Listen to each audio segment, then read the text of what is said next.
I actually found the go live button for once. I think all of this is fine. Let's go. Oh.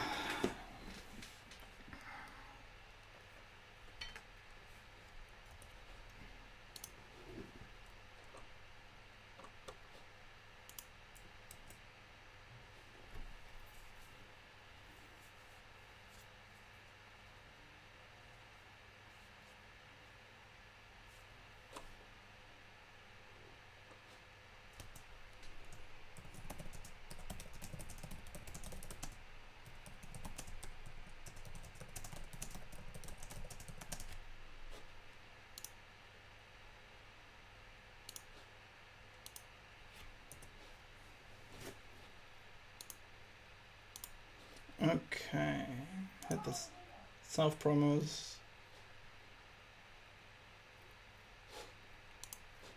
Okay, let's go. So, we're starting immediately with one gym, right? Like I did all of my encounters, all optionals and everything. I did some off-stream prep and got all the hidden scales and stuff because I didn't want to subject anyone to like me 1.5 failing the fucking like water puzzles on 132 for 2 fucking hours.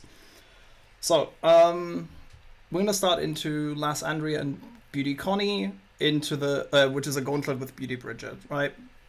We're gonna have to use 4 scales here immediately. We're gonna scale Shifu HP and speed, and we're gonna scale Ludi HP and special attack for a later fight. It's Pokefan Bethany. Yes. All of those are E4 scales anyway, so I'm very fine with using those immediately here. Let's do that here because I don't want to run into those fights without having those scales done. I currently have 14 scales, 7 candies. I think I don't know if there's still a candy somewhere left that I didn't get. It might be. I'm not sure. I think I should have 8 candies here. I'm not sure. Candies really don't matter right now for me.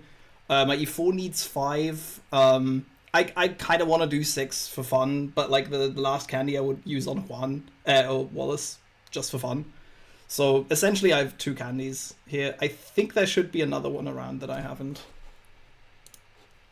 What's up, Chad? I'll be having a good day. Yeah. So this is 14 scales. I have another 4 coming after Juan and after I get Waterfall. I'm not using these for now. I'm just using the 4 that I need, and then we'll move on. Night. Yes. I'm fully done with E4. Before I did Gym 8, yes. That was the first thing I did. I got my first Roma, and all of my encounters except Victory Road, Evergrande, and yeah, it's just Victory Road, Evergrande, and second Roma.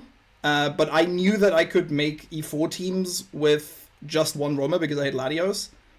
So I just immediately sat down to like at least look at E4, and then I just got so into it that I kind of finished the E4 prep and then then did Juan Gym over the last couple days.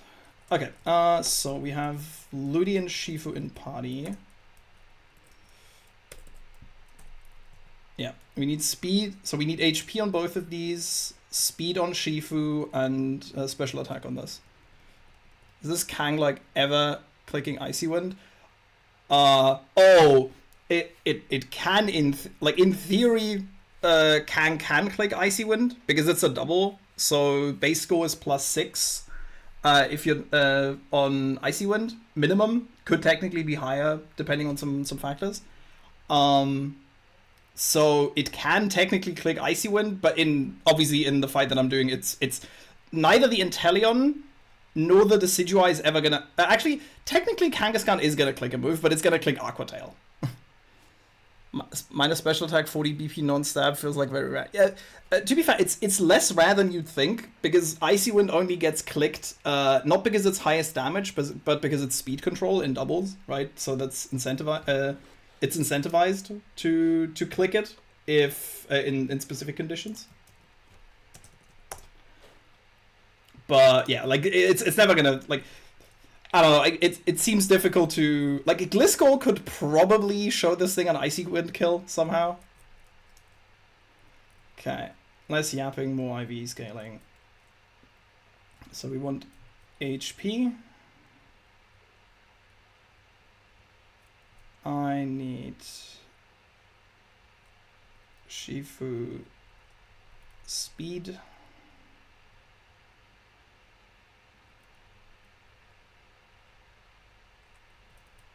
Go Ludi. I want to max Ludi's HP. And I want special attack.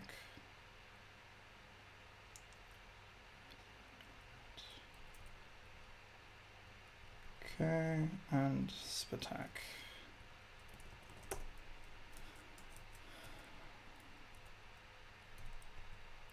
Okay. Yes, both of these are now fully prepped for E4 as well. Perfect. So Ludi's gonna come out for a later fight. That's fine. Okay, Shifu's coming to the first one. We need B, we need Sneasler, we need Arcanine, we need Togi, and Electrode. We're working at level cap with everything here. That's fine. So let me check my slots. I need Beedrill in slot 1.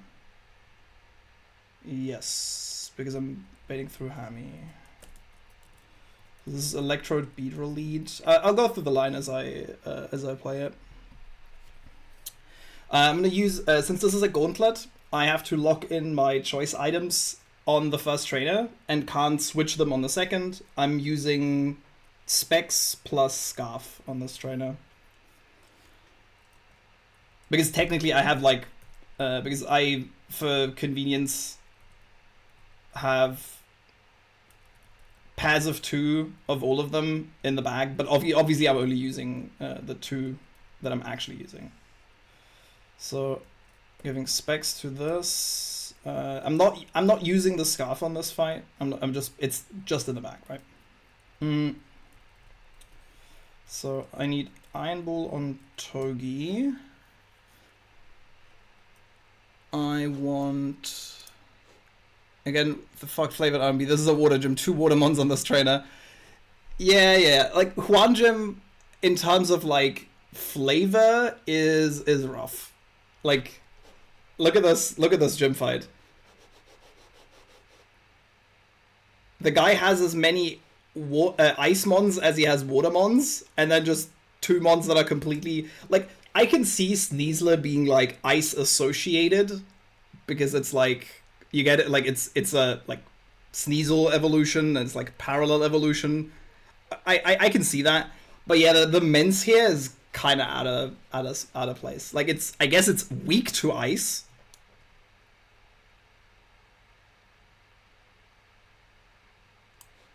Let's see if that is okay. Y'all can read this. Alrighty. I need black belt on Shifu. I need poison jab on Shifu in my flex slot, and I need brick break on Sneasler in the flex slot.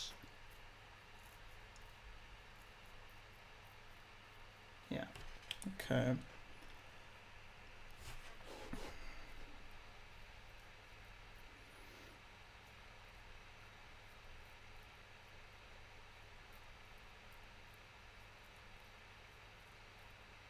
Yeah.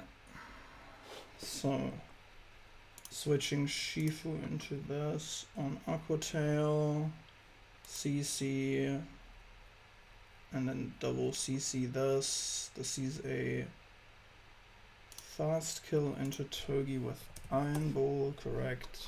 Yes. Okay, so speed-wise this is fine.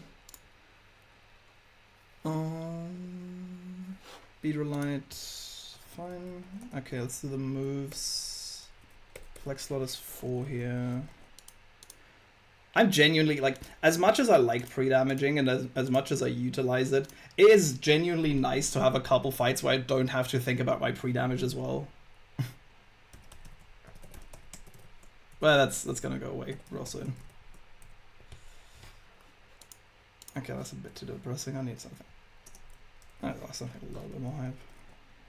Okay, it's not 4.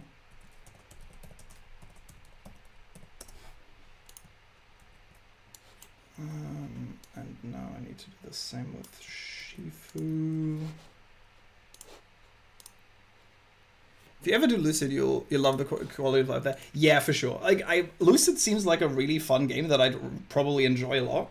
I genuinely just don't know if I ever have time to play it. Maybe somewhere in the future. It's more a thing of like after I finish Run and Bun, I'm probably gonna take a bit of a break for a while and focus on some other things until Terra Emerald comes out. Like I'll still be around and like be in streams, and maybe I'll play some Run and Bun in my free time or something, or maybe I'll start a Lucid in my free time, but like probably off stream unless I really miss the streaming part. Do the heal again.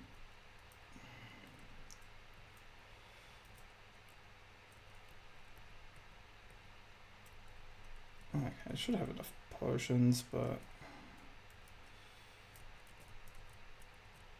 let me buy some potions.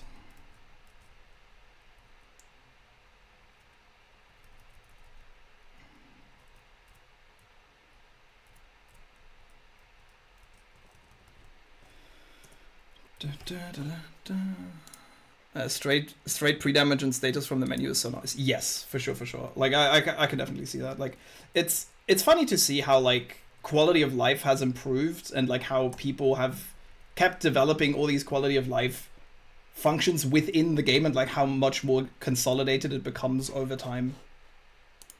You will have a legal and moral obligation to stream my game in 2040 when it's done. I will, for sure.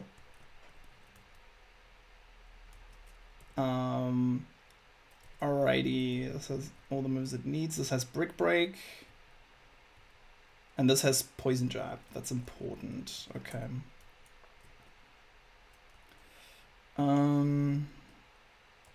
I do not want this and that. Switching this into Hami. Togi comes out next, and Sneasel is not coming out for the first fight.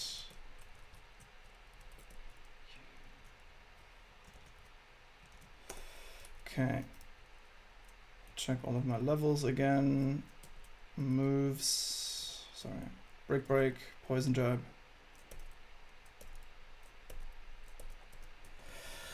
Any other notes? No. Shifu is scaled with speed, and this is still plus speed. Alrighty. I have all the items with me. On the second fight, I need expert belt. I got the expert belt, right? Like, I don't need the expert belt. I can actually just use this, but yeah. Okay, so that's expert belt. Choice specs, choice scarf, Beatrolite, Lum. That's fine. Okay, so this is a gauntlet. We can't change our team. We can heal in between, and we can change team order. But whatever team we're bringing into the stubble, we need to bring for the next trainer as well. The next trainer is this. This is Beauty Bridget. That's a hail fight with Slush Rush, Sand Slash Alola with Life Orb, and the classic like Ironhead Triple Axle Earthquake set. There's like 2 rock setters. There's plenty of bullshit going on here. So we're gonna get to that when we get to that. First up, Beedrill in slot 1 is correct. And let's run it.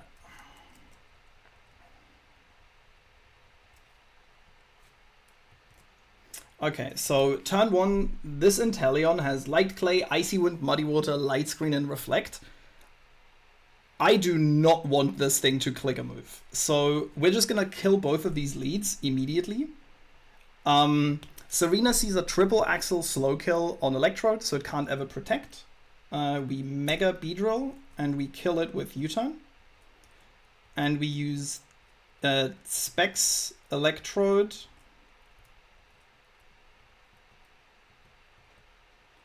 We're using Specs Electrode T-Bolt to kill this Inteleon turn 1. And check all of my shit. Mega, U-turn, kill this. Specs T-Bolt kills this.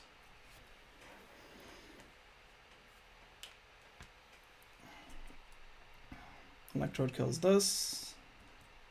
Beedrill U-turns. And we switch into Hammy. So, Toxicroak in slot 2 sees a slow kill gunk shot into Electrode, which is the highest score it can get. So that's so we get Toxicroak in slot 2. Hammy coming in shows a fast kill Aqua Tail to Kangaskhan. So Kangaskhan comes into slot 1 here. Yeah. So Kangaskhan sees a fast kill, so it's not going to fake out. And Toxicroak sees a slow kill into Toxicroak doesn't see a fast kill into Hammy, but sees a slow kill into Electrode. So we're gonna manually double switch here. Hammy switches into Shifu. No. Unless I made like any sort of like calc errors or something, or like I'm unaware of a specific bug, there should be no risk in my E4. My E4 is so far fully riskless. I'll obviously go over it like 10 more times, 15 more times probably until I actually do it, but... yes, so this gunk shot, we're just gonna catch with Togi. Let me switch this again. Hamilton switches into Shifu on the Aqua Tail, and Electrode switches into Togi. Yeah. Okay, so now Kangaskhan can't fake out. We just fast kill Kangaskhan with CC. And we... so Toxicroak sees a fast kill Focus Blast on Togi. And we're gonna use the opportunity here to fake the guy out.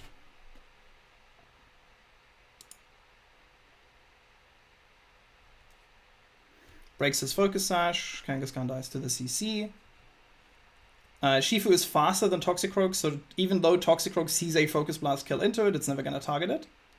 And this is the Decidueye. This is the last one for slot 1. Togi with Iron Ball baits a fast kill Focus Blast from Toxicroak still, and fast kill CC from the Decidueye. So Shifu is free to just CC into the Decidueye. And Togi just clicks Spiky Shield.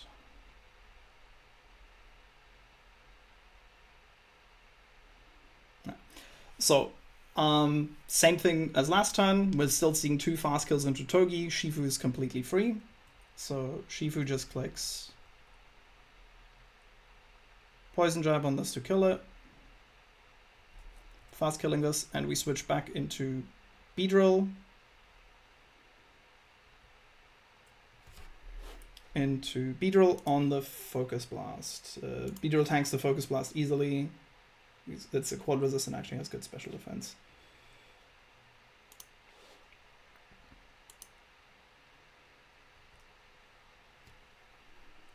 Yeah. White Earth Bug procs. Focus Blast into Beedrill, that's fine. Okay, so Toxicroak doesn't have any priority moves. This is checkmate. We just click Close Combat plus Drill Run on Beedrill, and this thing dies. You could also click Wicked Blow, I guess. Doesn't really matter. It's technically more PP efficient to click Close Combat. Let me just check. 37.5%, 83% were both outspeeding. That's fine. Don't misclick, Drill Run. This is already megaed. Yeah. Yeah, Drill Run already kills this, that's fine. Okay, this is Melodic. CC into Melodic does around 53% here. And Leech Life does about 58.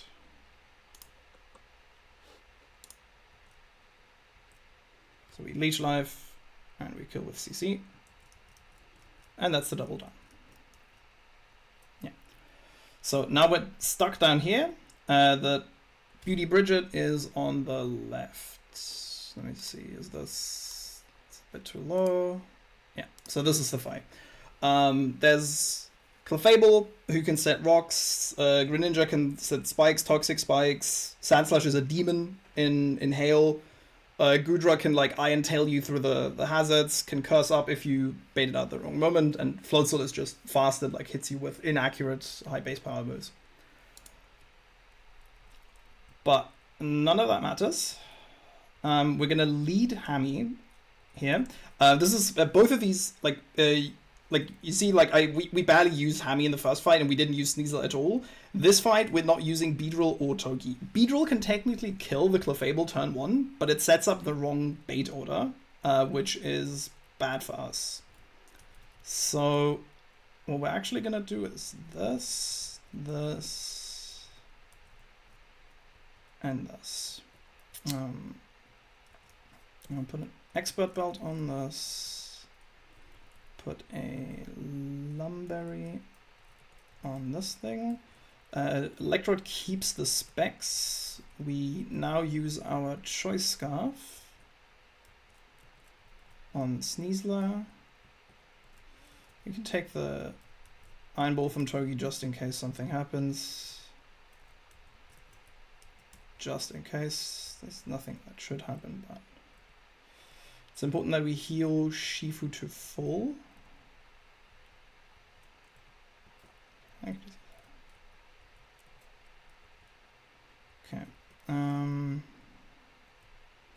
Let me Leper Berry the Shifu as well.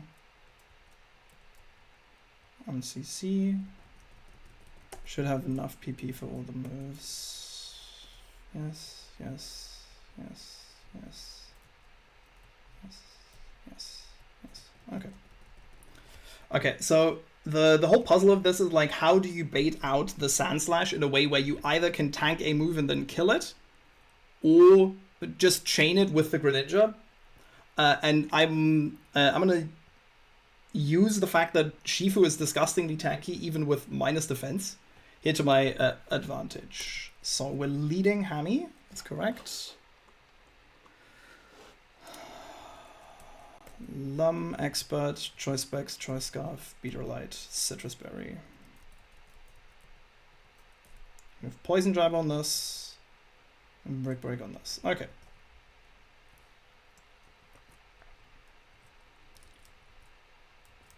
Okay, so turn 1. This thing is heavily incentivized to click rocks. We're probably going to do this fight with rocks up, which is completely fine. I'm going to click Flare Blitz. Flare Blitz perfectly doesn't kill this. Burn is never a risk because this thing has Magic Guard, so it wouldn't take any damage from the burn. So we're never at risk of killing this turn 1, but we can get some major fucking chip on this. This can technically Psychic, but it's like very likely to set up rocks here. Okay, we have rocks up, that's fine. Pelted by Hail once. So we switch on Shifu on the incoming Psychic, take no damage. Take rocks damage, Psychic, and we take 1 Hail chip, that's important. We now outspeed and kill with Poison Jab. We take 1 more turn of Hail chip. And with this, it's always Floatzel. Greninja doesn't see, this is one of the, like the HP scale on Shifu is relevant for later in the game anyway. This is why I ripped it early, because without the HP scale, with rocks up, I'm baiting Greninja low kick, which I do not want. This is fast kill focus blast. Not every roll kills here, I believe. But this is always focus blast. It's never Blizzard, it's never Hydro Pump. Most important thing is it's never Blizzard. This is not immune to the hail, so on my switch, this is going to get chipped by the hail slightly.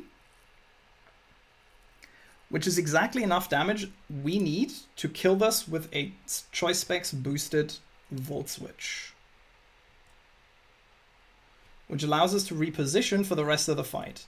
Now we bring in Choice Scarf Sneasler. Choice Scarf Sneasler sees a fast kill on every single mon in the rest of the team. Greninja, Alolan Sandslash, and Hisuian Gudra. Okay.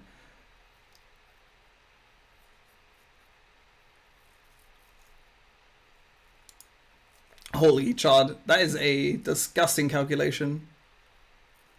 Yeah, that's maybe a bit much. Make Cypher great again, right? Okay, so Sneasler has a fast kill on everything, so we're just baiting out in order here. Sneasler gets Rock Chip, Hail Chip. So, Sneasler one-taps both Greninja and Sandslash with CC, but doesn't kill Gudra Hisui guaranteed. Gudra Hisui is like a 50-50 range. So we need to switch again on Gudra. The problem is, Shifu can switch in on Gudra on any move. The problem is if it's Dragon Tail, I could get switched out into a wrong mon and keep baiting Dragon Tail randomly. So I needed to make sure that this is guaranteed Heavy Slam or Earthquake kill. In this case, it's Earthquake kill. Due to the Hail Chip and the Rocks Chip. If it wasn't, even without Rocks Chip, this is always Earthquake kill, unless I CC, right? So I can't CC because with the double CC, the double defense drop plus Hail Chip brings me into Dragon Tail range. So this is why I taught Brick Break, because Brick Break actually still kills these, because they're so frail. Add speed and kill with Brick Break. Another round of Hail Chip. Sandslash comes out. The same thing happens to him. Even with the Choice Lock, we're showing a fast 2-hit KO to Hisui and Gudra. And this is going to Earthquake here. I don't know. I think it might be able to overlap with Heavy Slam here, but it doesn't matter because Shifu takes either. So on a crit, Hail Chip. And with Expert Belt, Close Combat, we outspeed and one-tap this.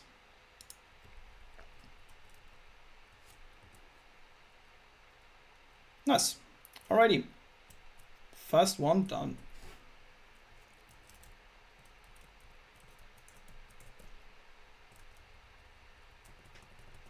Alright. Take all the items back. The Lum on Hamilton is technically unnecessary because like I'm never gonna get hit with anything that statuses. I just kept it just in case I need to like pivot for some reason or like need to switch into a blizzard on something. Shouldn't happen, but like it can't be too safe. Okay, next one is Omega Free with my box.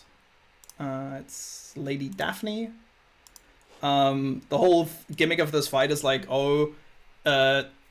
besides Dragapult, most of these mons are reasonably slow, but hit quite hard. So if Ribombee sets up the Sticky Web, and it has like Shield Dust, Focus Sash, so you can't fake it out and stuff. But yes, there's enough dual Wing Beat mons in this game to make this trivial. So we need this. This is a 4-mon line, by the way. Omega Free with my box, you don't say. Shut the fuck up, Joey. It could have been that I didn't hit a dual Wing Beat guy, huh? That could happen, technically. Okay, so what's up, Joey, by the way? How you been? Yeah, this is a 4-mon line. We just need Cloyster. We want Shifu and Beedrill. Just gonna bring 2 shitters. Breakfast right now. Let's go. What you having?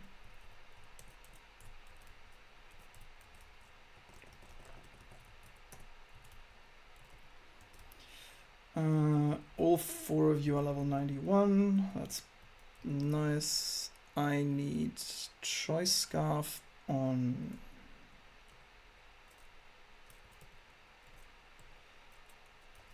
I need Life Orb on Shifu.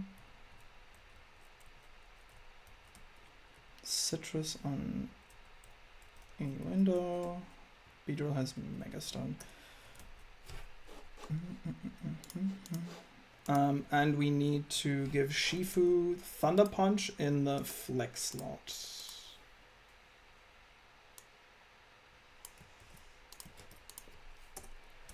Over the poison jab.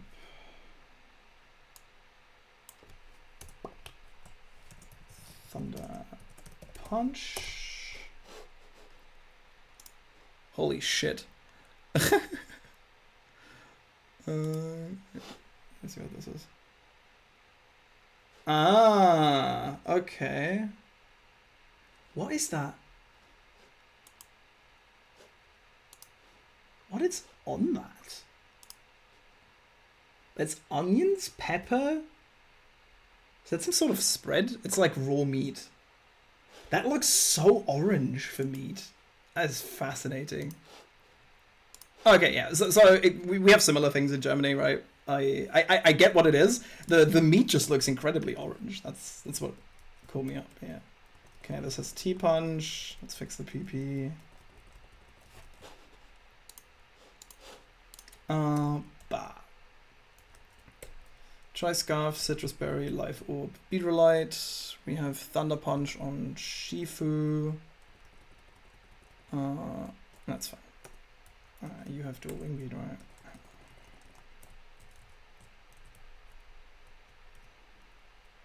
Down here, up.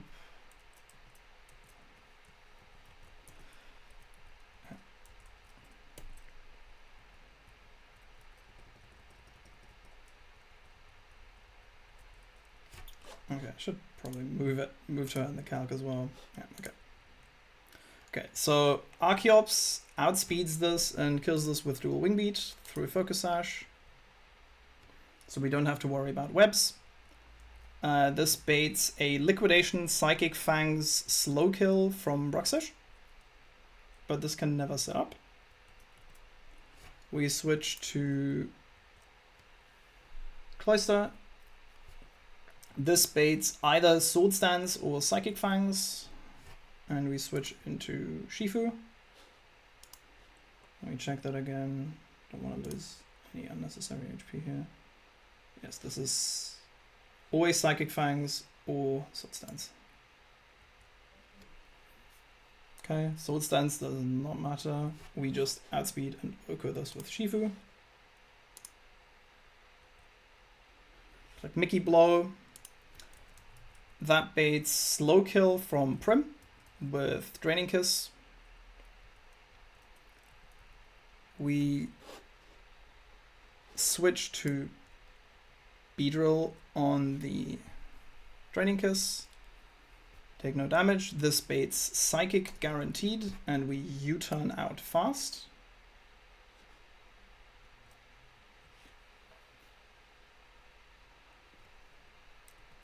We go into Shifu on the Psychic.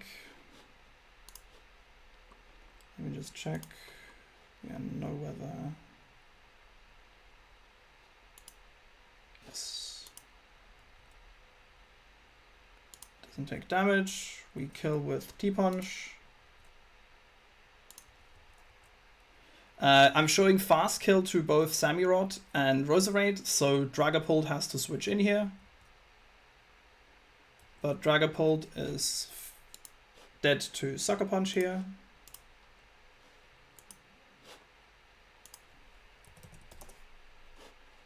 So we, since this has only attacking moves, so we just click Sucker Punch. This dies. So now we don't actually show a guaranteed fast kill to the Hamurott. So this thing sees that I have fast 2-hit KO, so it can't set up. This is always Sacred Sword. And we just switch to Beedrill, who takes that Sacred Sword quite easily.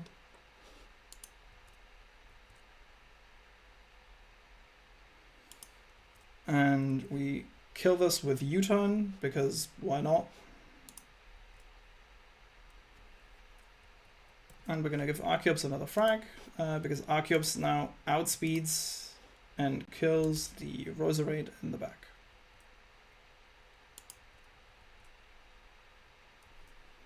Just click dual wing beat here. Oh, okay, crit for good measure.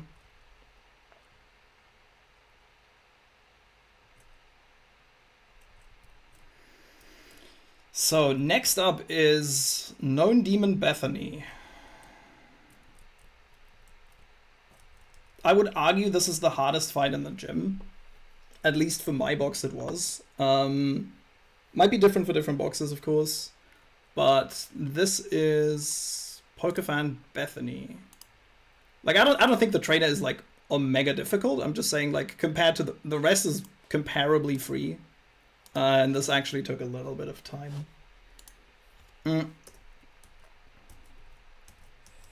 Specifically trying to not have to sack to this. So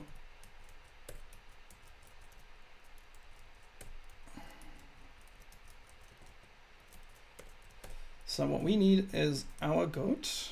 We need you. We need Bascule Legion. We need Gliscor. We need Excadrill. We don't need you, but what we do need is Dreadnought. Okay, so check. This is the fight that I scaled Ludi for, because I do need the HP and the special attack to prevent a worst case scenario. Because otherwise I would risk a crit on. There would be a possible crit risk if I can't find an exit with Golly. If I didn't scale the HP, and I need the HP scale for later anyway, so it's just free. Okay, we open with Golly.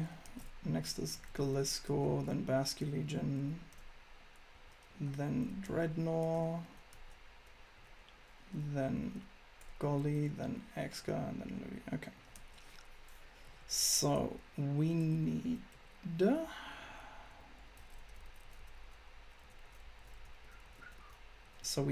Choice Scarf Ludi for this fight. This fight is in permanent range, so Swift Swim Ludi obviously goes extremely hard, especially against like multiple water types. Choice Band, Bascule Legion. We want Citrus Berry on this thing. Citrus Berry on Excadrill. We want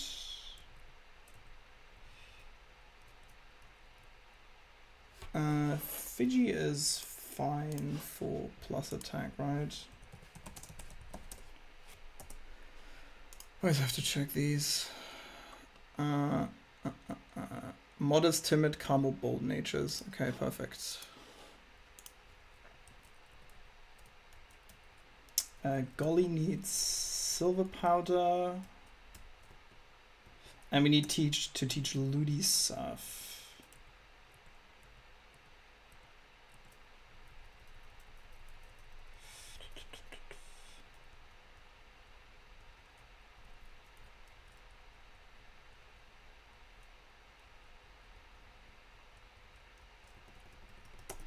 Alrighty. Silver powder, citrus, choice band, Fiji, citrus, choice scarf. Okay. Okay. So the big thing in this fight is it's Swift Swim Overquill, right? One of the harder monsters to deal with in this game most of the time. If you're willing to sack to it, it's oftentimes not as bad. But it overall this is a difficult mon to deal with. It's quite fast in rain. This one is Destiny Bond, so unless you kill it very carefully, you can get fucked on your pivots. For Alligator with Life Orb, Sheer Force in the back and D-Dance can trip you up. There's Stealth Rock, and the Politoad, it can fuck your bait order if you don't control the eject button properly. So this is why the fight is considered to be difficult, and the Overquill is one of the Overquill and Rain. Swift Swim, Overquill, and Rain is considerably one of the harder ones to deal with in the game.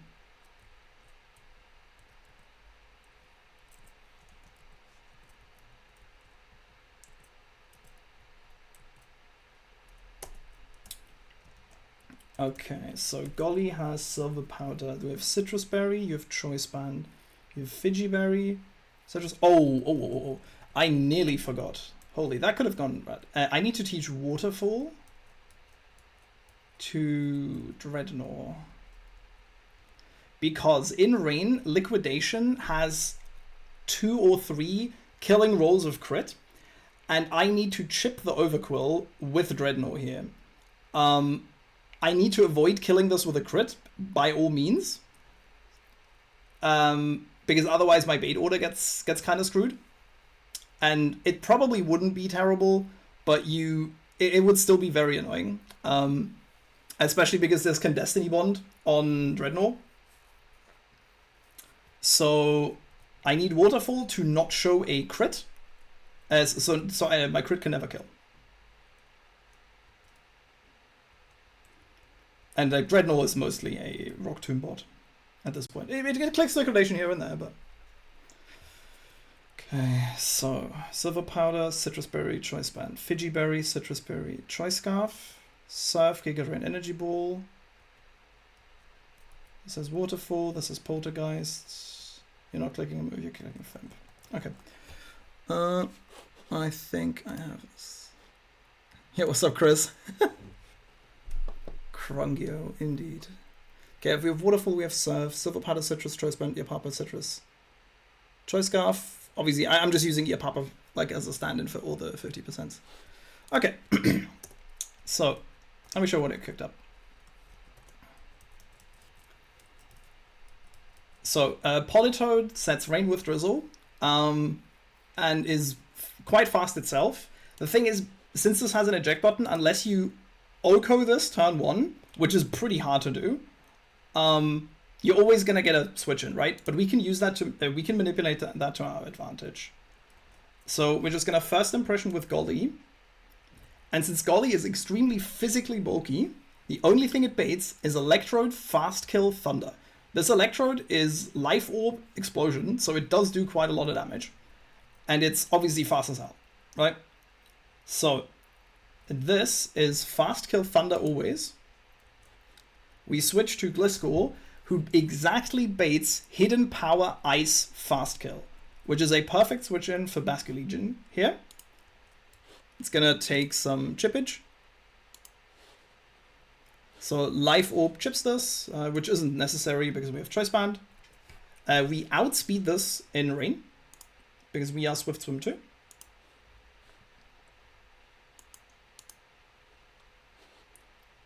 And Poltergeist kills this. God, that animation is so sick. So now this baits, this is Overquill on Throat Chop. Can't ever click anything but Throat Chop or Destiny Bond, which is completely fine. We switch into Dreadnought here. Okay, Throat Chop is fine. We are never dead to Rain Boosted Liquidation here. And Rain Boosted Liquidation always brings us into... I think this was quite a high roll, by the way. I think... where's my Dreadnought? Yeah, Rain Boosted Liquidation does a maximum of 136. So we click Waterfall here. This can either Destiny Bond or Liquidation me here. Okay, Destiny Bonded, that's fine. I can use sound-based moves again, that's great. So this is like somewhere in the like 40 to 45% range. This is Liquidation, we switch to Golly. Do we switch to Golly? Actually, I think Basculegion is a bit better here. Let me check just in case. Because there's some double crit shenanigans on Golly that we want to avoid to maximize our ability to get exited from full HP. If I get Liquidation max roll crit, I lose 133. So I'm on 170. 170 at -1 defense. Can bait Gunk Shot. Then we'd be at Gunk Shot, Throat Chop, 50-50. That is technically worse than switching Ludi into the liquidation here. This can still be Destiny Bond, of course. Yeah, okay, this is 2 Destiny Bonds. It has 5. I need to count these because it can technically be relevant. So this is Gunk Shot or Destiny Bond. Okay, 3 Destiny Bonds. It's liquidation. This is like 98% to kill with liquidation. It can technically Destiny Bond though. Okay, it's liquidation. No crit is great.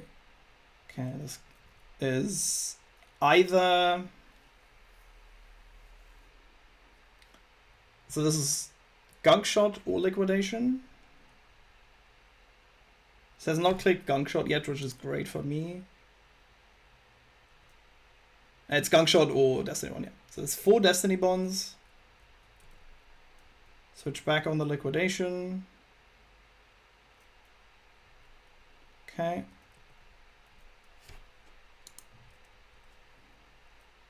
Okay, that's the 5th Destiny Bond. This does not have Destiny Bond anymore. We're going to repeat the switch because we optimally want to exit into Ludi here. If we don't exit into Ludi, crit defense drop could switch up our bait order and mean that we have to sack Dreadnought, which we want to avoid at all costs. It's extremely fictional that that ever happens here. Okay. It's defense drop. This probably shows a kill with Gunk Shot now. And it doesn't have Destiny Bond anymore, so it's fine.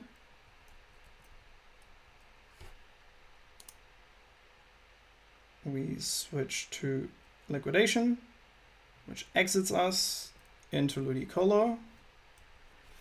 Ludi with Swift Swim himself and Choice Scarf outspeeds in the rain and kills with Surf.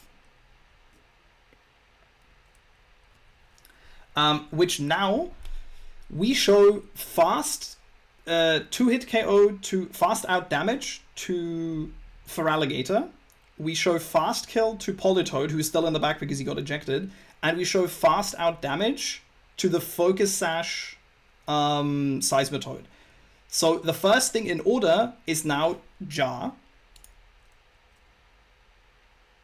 who comes in. This is what we needed the HP for, to in case we do have to switch and we don't get crit or defense dropped. We don't get the Feraligatr out early because we want that later. So this is Jar. Jar is either clicking Rock Slide or Stealth Rock, which is fine. I'm completely fine with Rocks being up for the rest of the fight. It's fine. We can't spin this because EQ kills us, so we just click EQ ourselves and one-tap this thing. So this now baits fast kill Weather Ball from Seismitoad. This thing has Focus Sash. So we switch in with Ludi, take quad resisted Weather Ball plus this. We fake out once. We break the Sash. Now we're locked into fake out. This is Sludge Bomb, can technically overlap with Power Whip. So we switch into Gliscor. It's fine. This baits guaranteed Weather Ball. So we go back into Ludi, take the Weather Ball and the chip. Okay. And now we just one-tap this with Giga Drain because we're faster because of Choice Scarf. Go to full. We show fast kill to Poly, so Feraligatr comes now out.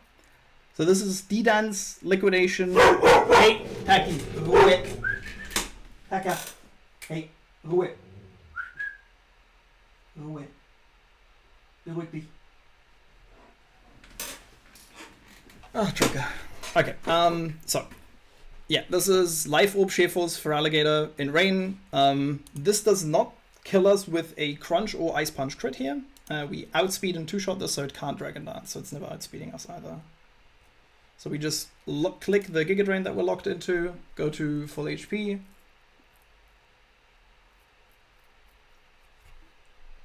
Yeah, if we get frozen there, that's fine too.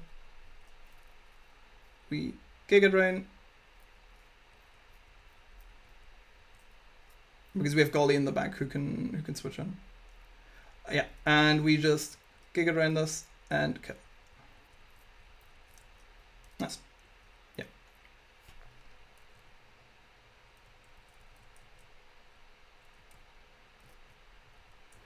Nice. Demon down.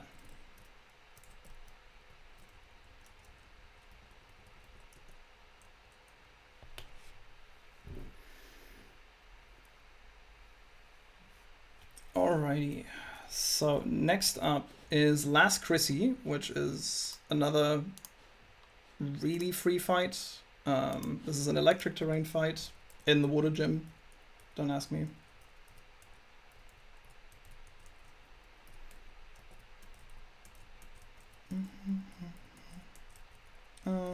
You know what? I'm feeling Linkin Park. Right, I just realized I don't know if the music is coming through well, because I think I didn't.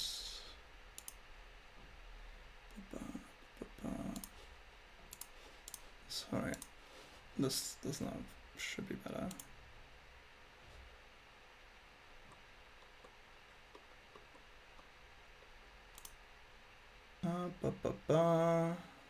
Let me switch the music real quick.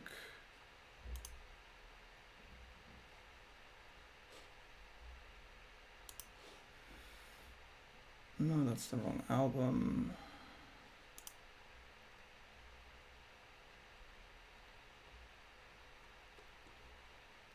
Yeah.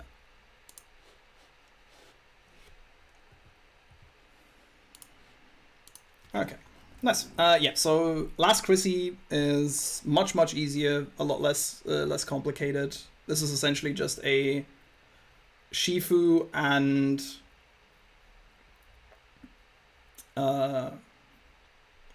this is just the Shifu show. A like combination of like Shifu, Latios, and Beedrill with some pivots. Okay.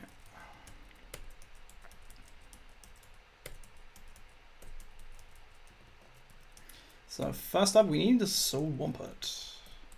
Let's go, my guy. We need Beedrill, we need Latios, we need Togi, we need Electrode, and we need Shifu.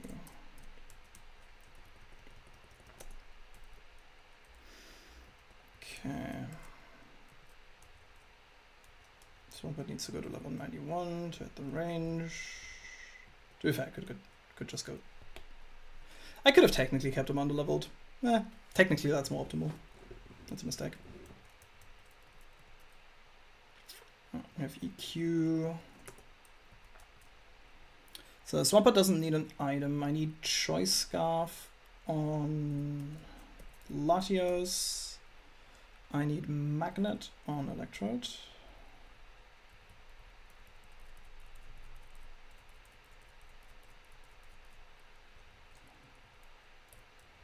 And I need Raspberry on Shifu. Okay, yeah. So let me scroll. Oh, actually, you can see the fact. Okay, great. Yeah. So we just kill the Pincurchin with EQ, bait Silvally Grass with the Swampert, then switch in with Beedrill, kill it with a U-turn, position. Or actually. No, we actually kill with Leech Life to go to full, then bait the Raichu Alola on Focus Sash Rising Voltage. We switch to Swampert. Swampert then baits a fast kill with Grass Knot. Right. It technically doesn't bait a guaranteed fast kill. Can I optimize that? Not really, because you don't. Let me see if I can optimize this real quick. What level is Seismitoad? Seismitoad is 91, right? Yeah, okay, so this doesn't matter. I guess I would see more kill rolls, who cares? Yeah, so we switch into Swampert. It can then technically Nasty Plot on the switch. where we switch to Latios. But like +2 rising voltage does nothing to Latios still. Rising voltage can't para, if I believe. Yes. And then Latios just puts a Draco in. Gotta see. Let me check something, because I have Choice Scarf on this Latios. Do I already add speed with this? Yeah, so I think this is better if I... Yeah, I don't think I click that. I actually scale... I'm scaling Latios speed here, because then I don't have to use the Choice Scarf.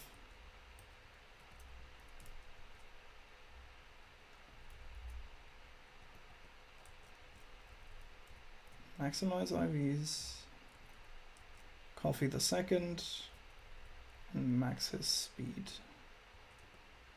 Okay, now Latios is at 31 speed.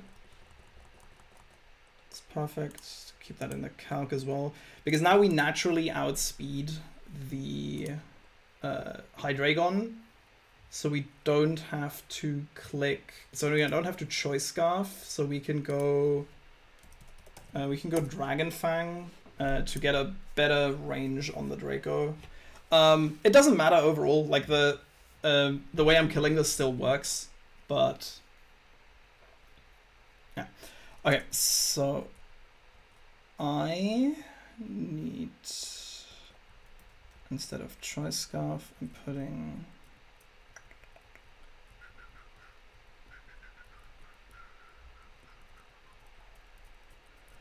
I'll put a Dragon Fang on this.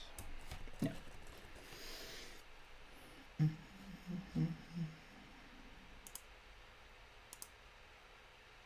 Yeah, crit puts me at 32, which never gets me into any other moves. Perfect. Okay.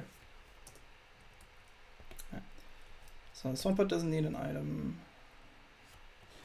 If I give Swampert...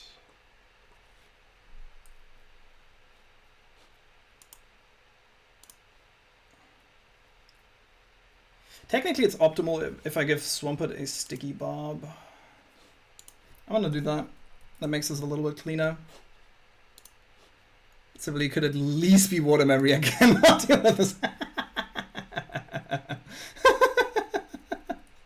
I will never get over you hating this so much. Dexter had an opportunity to actually some free flavor. Wait, does this shuffle? Because this is not in order, right? No, it isn't. Okay.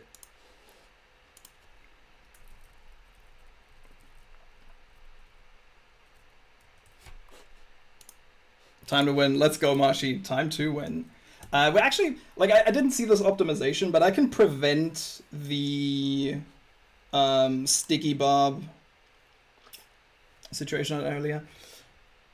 Yeah, so I can prevent this from setting up, which is technically just slightly more optimal.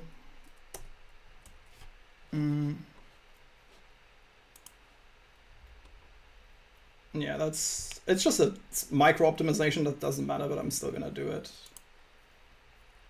Makes more sense. Yeah, so we kill this with EQ, we get chipped once. On the multi-attack, we switch into Beedrill, we kill, bait, Rising Voltage, we switch in on Rising Voltage, we get the second chip with Sticky Barb, we're at 75%. Grassnot now guaranteed kills, we switch to Latios. Latios doesn't show a kill, but we can Draco, break the Sash, this nasty plot, so Rising Voltages, then guarantees Rising Voltage. We switch to Swampert. Swampert goes down to 62.5.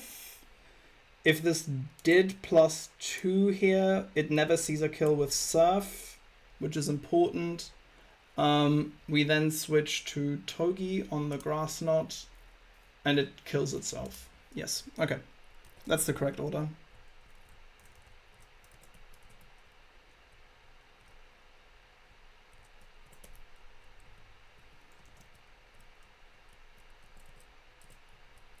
can't believe I didn't see this in prep.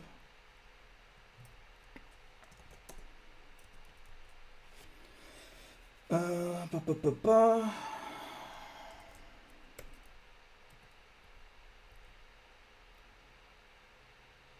don't need any specific moves here.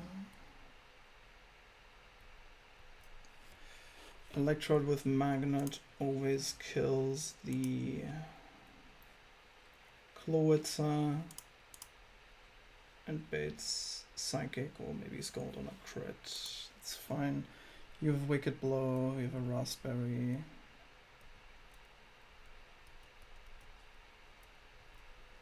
I scaled the speed on this, so this is 31. So now you naturally outspeed the plus speed Hydreigon, which is crazy, by the way. Okay.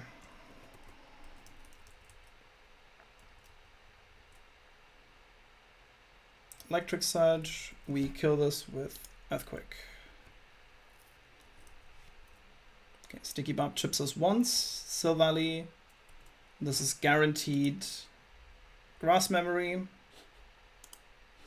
Like multi-attack. We Mega and we kill this with Leech Life to heal to full.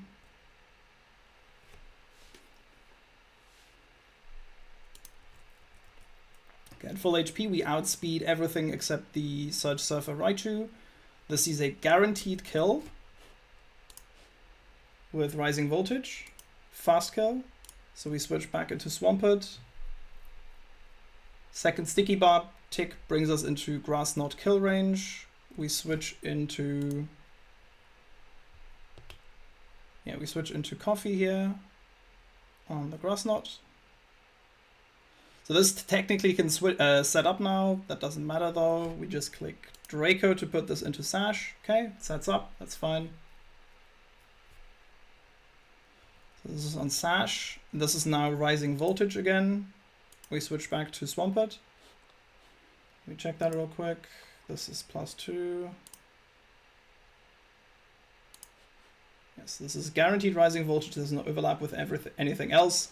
And this can't set up now because it's on 1 HP and I'm showing kill.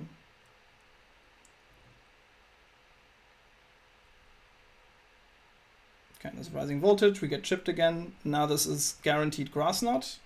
We come in on the Grass Knot with Togi, and this kills itself off the chip because it made contact. Now, Togi is slower than Hydreigon by a little bit, and this means Hydreigon comes in, seeing a guaranteed Earthquake kill. We switch into Coffee on the Earthquake.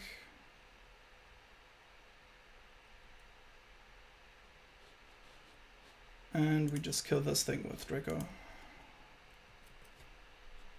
I could technically click Dragon Pulse, but I'm just gonna drop a Draco. Crit for good measure.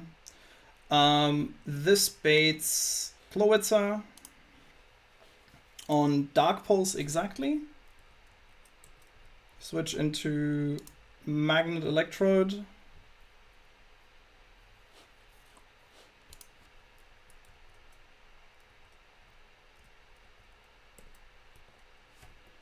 And with the electric terrain, Magnet Thunderbolt kills.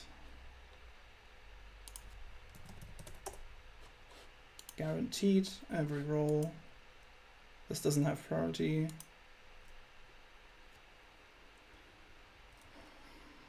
And now this is defense boosted. This thing, it's either Psychic or Scald. Yo, Bazo, what's up? Wait, let me Mickey blow here real quick. And we Mickey blow the Slacking and the Slowking dead. Wait, I'm gonna give you the shout out real quick. Yo, what's up, Bazo? Welcome in, Raiders. We are in Juan Gym right now in Run and Bun. You were farming today. Let's go. Let me give you a let's shout out.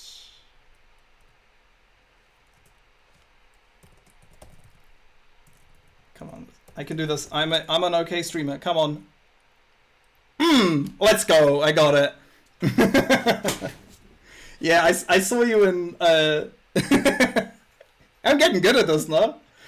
Yeah, I saw you playing Hellfire Red, and like every time I chimed in, you're like, "Oh my god, I'm making so many mistakes today. Oh my god." Yeah. Alrighty. Next up, we have a back-to-back and a double left before we fight Juan. So next up is this back-to-back, which means I'm fighting both trainers, 5 mons each, immediately after another. So I fight the first trainer, then drop down. I do not get to heal. I do not get to change my team order. This trainer leads with Focus Sash, Weak Armor, Stealth Rock, Kabutops, which is kind of dickish. There's like different kinds, like there's spikes here, there's Stealth Rock here, you have second fight is in Permanent Hail, you have Aurora Veil here, Explosion, yada yada yada. I'm gonna explain the line as we go through, but first up I gotta go to the Pokemon Center and heal up Bofa. Got rewarded with good encounters, it seems. How's Juan Gym going? Yeah, Juan Gym was nice, pretty clean so far. I haven't made a mistake. Planning looks good. Didn't overlook anything. Quillfit, I stalled the Overquill out of Destiny Bonds because it just didn't want to attack me for some reason. But that was always accounted for. I am live, actually, yes. It does happen rarely. I just calc too much. Pacifist overcool gameplay, yeah. It's going good. Thanks, Vex. Alrighty. I should not have taken this off. Okay. So, let me give B-Roll its Mega Stone back because it's not like you're not going to need it for this fight. Okie dokie. So, we are bringing B-Roll. We're not bringing you. You're not bringing you. I feel like I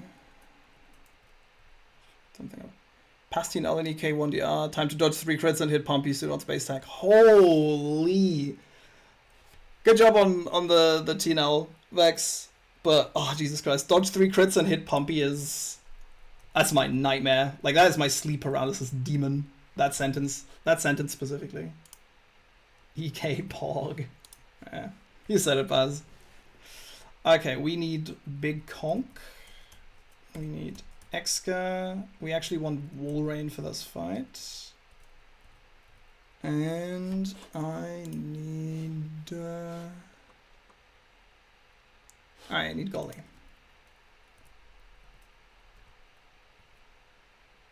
Golly, Mochek? Thank you. There you go. We open Beedroll. Conk comes in next. After that is Shifu into Exca. No, it's Shifu into Golly into Exca into Walrein. Okay. I feel no man, but that thing, Space Tag and EK, it scared me. Yeah. Like, I barely know the fight, but it's just, like, the fact that it, like, you just have to risk 3 crits and a fucking Pumpy, like, hitting a Pumpy is just... Like, I genuinely don't know if I have the balls to run up something like that. It's just not in me.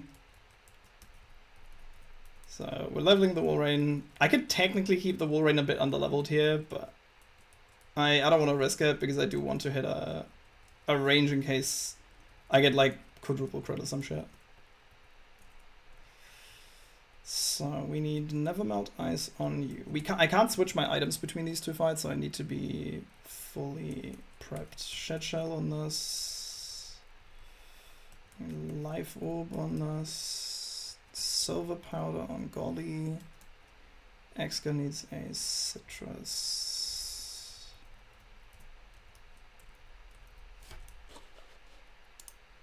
Normally EK can be riskless with the Starmie sec and get enough battle armor for Alligator. Okay. Yeah, like I assume you can probably play around it in regular EK, but like that's one of the reasons I don't run 1DR is I just don't like because like realistically speaking, in 1DR you just have to ball. Like it's still about risk minimization, but like 1DR in most games is a lot more how it's played a lot more how CK Plus is played, right? Where you just have to accept a modicum of risk because you literally cannot play around it because there just isn't enough possibility to play around it. Run and Bun might be different, right? Like there might be a god box out there who can do riskless, deathless Run and Bun, but even that is like, I think that would be Omega Fringe, and like deathless EK is just, yeah. Lucid is probably like, didn't Botera beat Lucid deathless? Or am I mistaken on that? I thought Botera beat Lucid deathless. Yeah, he did. Yeah, like Lucid deathless seems a lot more possible. Run and Bun seems hyper specific, but like EK deathless is just crazy. First attempt too. Let's go. My goat. Okay, we have Beedrolite, Shed Shell, Life Orb, Silver Powder, Citrus Berry, Nevermelt Ice. Do I need any moves here? Let me read through real quick.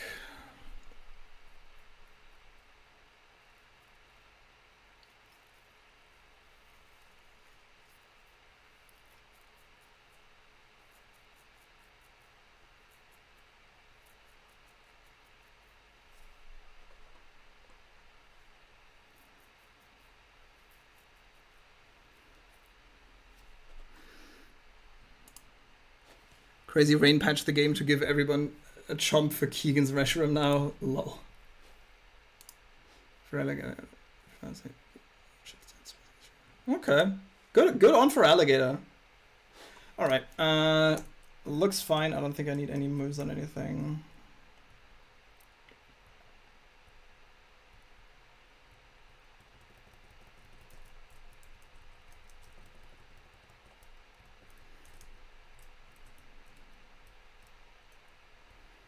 Alrighty.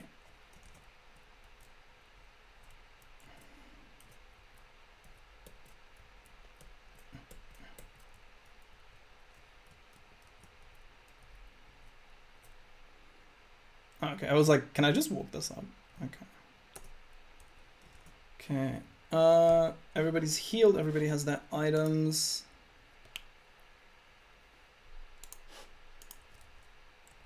Beedrolite, Shred Shell, Life Orb, Silver Powder, Citrus Berry, Nevermelt Ice.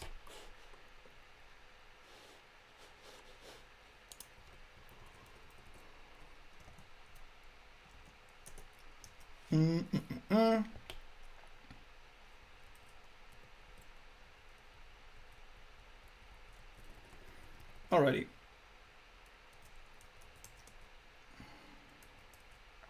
Okay, so the great thing about Beedrill here is the drastic difference in speed, right? So Kabutops sees a fast kill with Stone Edge and Liquidation here. Liquidation doesn't have all rolls killing, but like for the most part. So this thing is going to have to go for the fast kill turn 1, but we Mega and we U-turn. That breaks its Sash, triggers the weak armor, makes this thing go +2 speed, but -1 defense.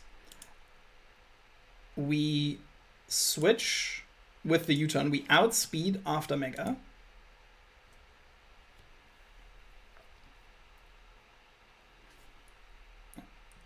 And we go into Conk. Conk takes both of these moves.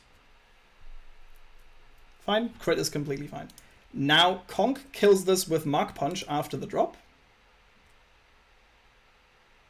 And baits in exactly Psychic Gem, Psychic Fast Kill from Gothitelle.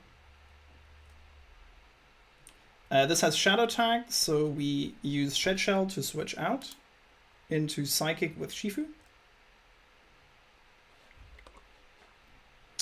And Shifu just clicks Mickey Blow once and kills this.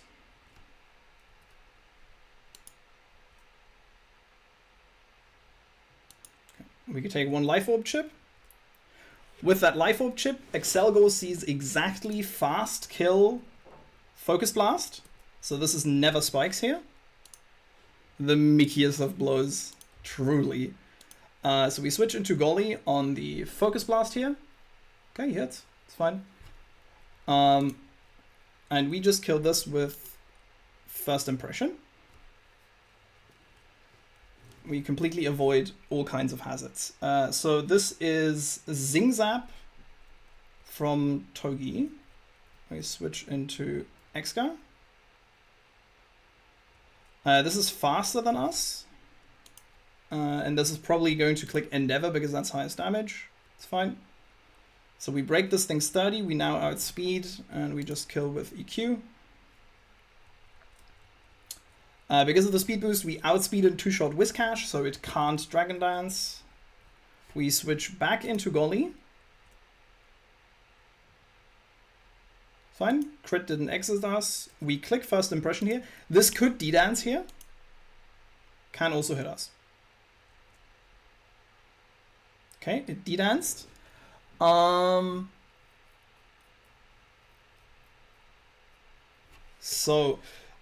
This is pretty nice because he D-danced once. Since we clicked Liquidation, we clicked Fimp on this with Silver Powder. Alright, yeah. This thing sees that even that the highest rolls of high rolls of Leech Life and Liquidation kill this thing. So it can't set up, so it has to attack me here with either Earthquake or Zen Headbutt. We always live the +1 crit. And we can just let this thing exit us out. And at +1, Mega Beedrill would technically still outspeed. I can kill this with Beedrill or Shifu. Let me think. Do I need the damage on Shifu? It doesn't really matter, I think, for the second fight. I could Conk Mark Punch. There's a bunch of options I have here. I think Conk deserves it now. Let me just check. This thing does not have any sort of priority. Mark Punch does 21%. This is in the red. This should be under 20%, but I'm not taking a risk on Conk Mark Punch not killing this and then just him just dying to Zen Headbutt. I'm just gonna kill this with Shifu Sucker Punch.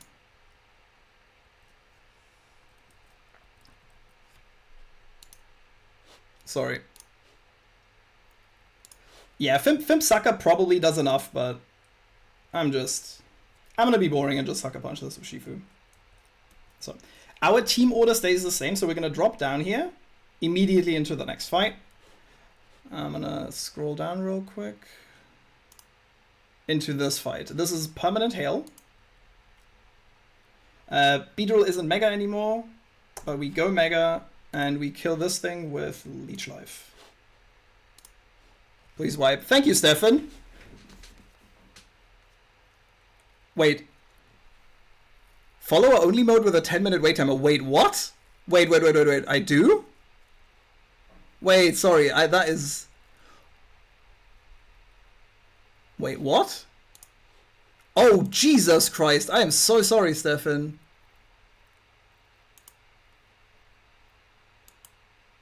Wait a second.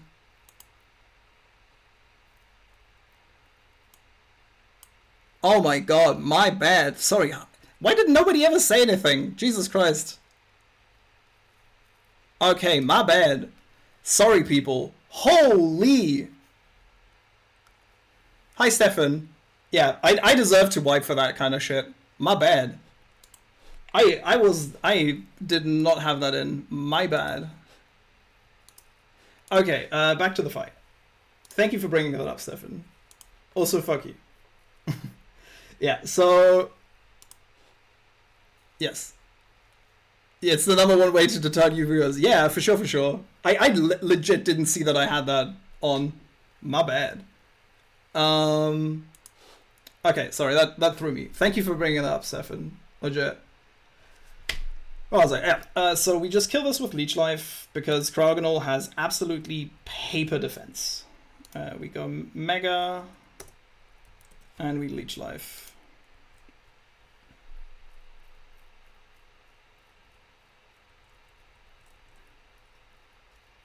So the only thing that sees slow kill on me from this position that I can't kill myself is Batic. This is guaranteed Icicle Crash, even in Hail, with Slush Rush. Beedrill is still faster than this, which is absolutely crazy. But we take those. We click U-turn. And chip this. We go into Wall Rain on the Icicle Crash. Ice Gem does absolutely nothing. And then we switch back into Beedrill on the incoming Low Kick.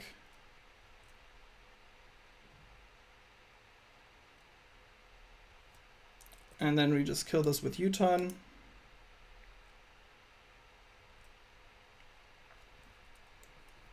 And we bring Dark Shifu back in. Shifu takes a Hail Chip, it's fine. And now Shifu just sweeps the rest of the fucking fight. We click... We outspeed this because we're plus speed. We click Wicked Blow. This thing dies. Hail plus Life Orb. This also just dies to Wicked Blow.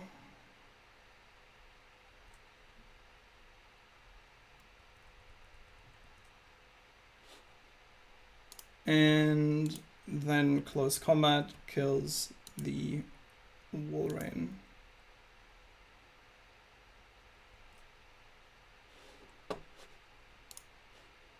Now I can say crit mattered. Yeah. For once it actually did. Okie dokie. Nice. So one more fight left before we do Juan.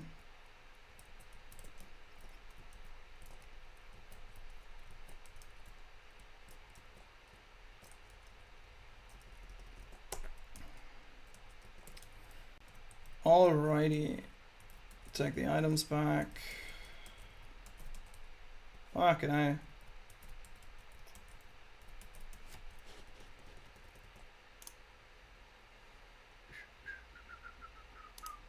Okay, so next fight is a double.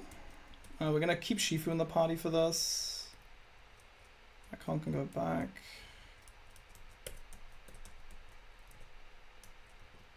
Okay, we need you, we need Dreadnought. I need Salazzle and I need Sneasler. And yeah, just this is a 5-mon line, so I can just bring like Cast Form in case I need a sack because I fucked up something. We need Legion in slot 1. Yes, okay. Fortunately, Josh, I couldn't send Mega Hornet TNL. No, it hurts it. Yes, I'm so sorry for you. I'm so incredibly sorry. Why would you ever... Oh, why would you ever... Oh, Jesus Christ. It's deathless. I get it. Oh, Jesus Christ. Now you will bite bags. Yes. Yeah, it's over. You will never recover from this. Okay, so Salazzle needs to be leveled.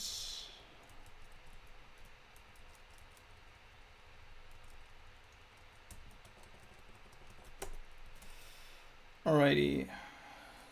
Let me just check the slots here for the double. This is the fight. Oop. This is the fight. So the opening is Empoleon plus Mr. Rhyme, and this is also in Permanent Hail. Alrighty, so we're gonna do something very standard. We're gonna encore the Mr. Rhyme into Fake Out and just clean the Empoleon side out with a Shifu. That is, I think that's pretty common probably. It's like very obvious if you have Salazzle, right? Because it's super easy to switch into Grass Knot and Fake Out. Do I want to switch up the album? I think I want to switch up the album real quick.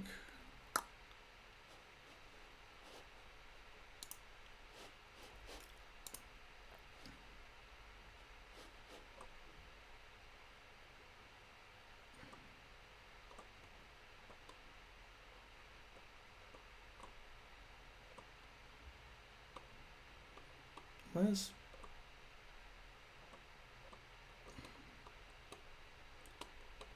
Hello, I want... Thank you. Okay.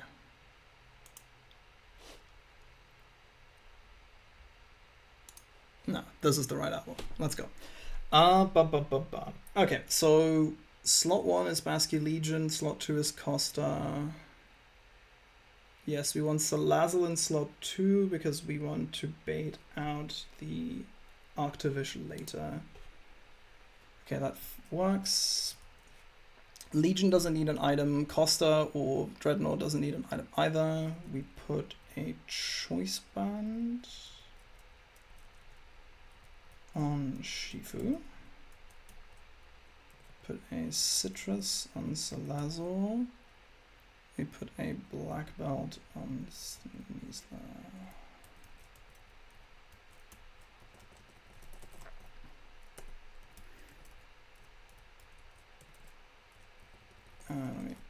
No, I just did it, but let me do that again. Do I need any moves for this? Shifu's just clicking CC 1, 2, 3 times.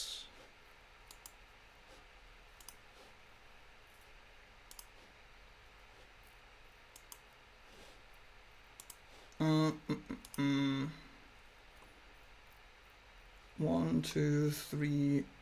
Yeah, 3 CCs from Shifu. And I need 1 more CC for the Mandibus, so I have 1 more left. I'm not clicking anything else but CC on this. Okay. Uncle on this. CC on this. Choice Band. Citrus Berry, Black Belt. Okay.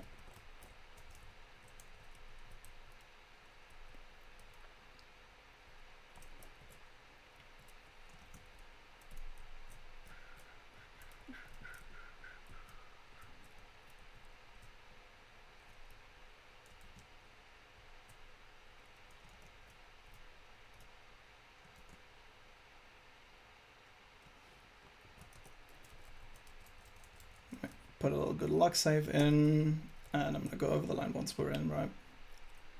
Okay, let me just check this again.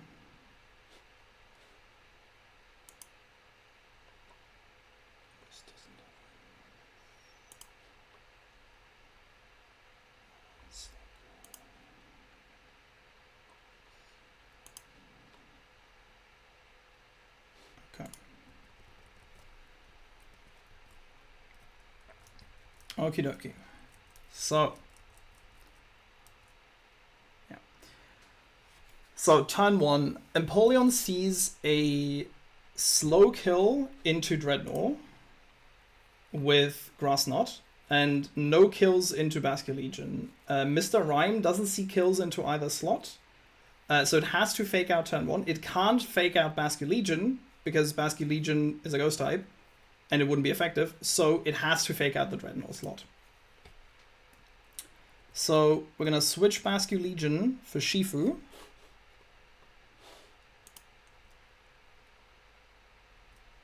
And we're gonna switch Dreadnought into Salazzle on the fake out and incoming Grass Knot.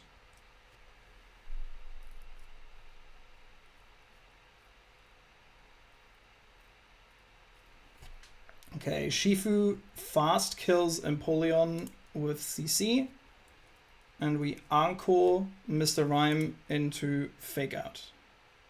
Can't switch out of the encore because this is a double.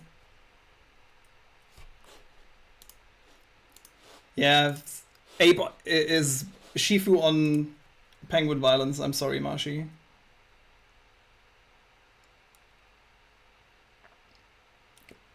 So this is Komo-O. I'm gonna click Close Combat into this and Sludge Bomb. So, sorry. Yeah, so the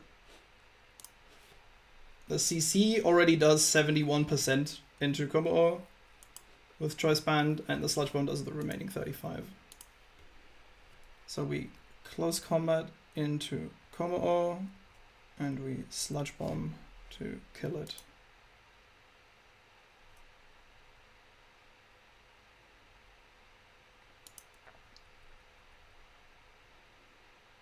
Bit more hail chip. Now Mamoswine comes out. This doesn't have a this doesn't see itself being killed, so it's not going to ice shard me because it has a focus sash, but it doesn't know I'm double targeting it. So I'm gonna close combat here, and I'm going to flamethrower this.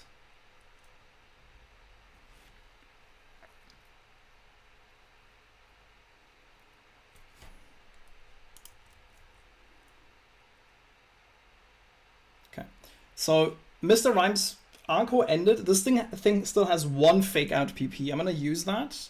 I'm going to switch to Sneasler this turn.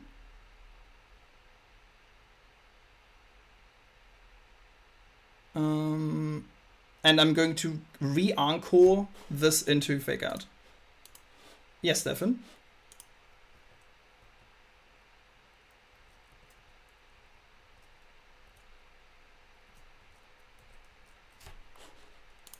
Have you seen the new Jurassic Park movie, World movie? I have not yet.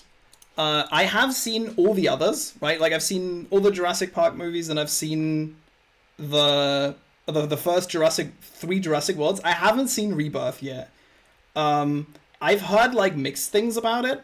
I like that they're bringing in some of the stuff from the book with the raft scene. I don't know. Have you seen it?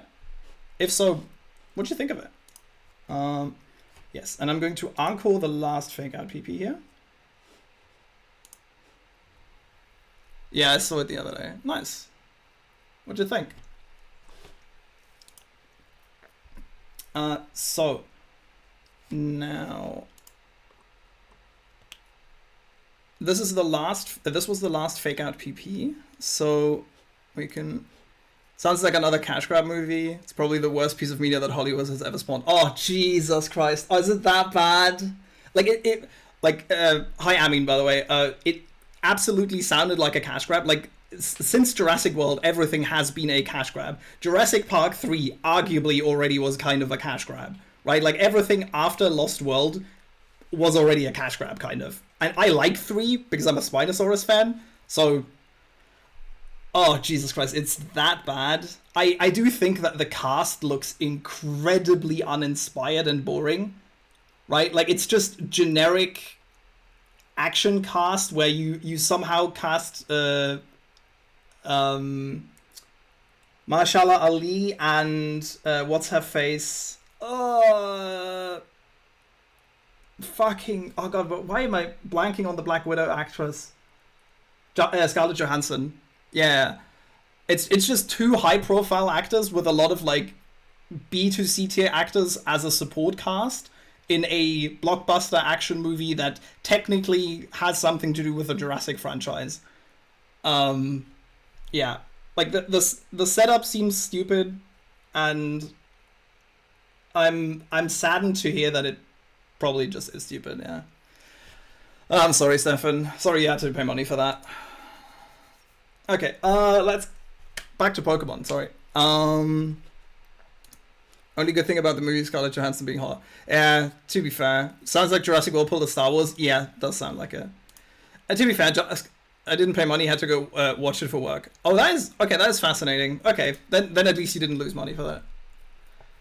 Okay, so Rhyme's Arco has ended. I'm going to click Brick Break and Flamethrower to kill Rhyme here. Actually, I can just click Knock Off.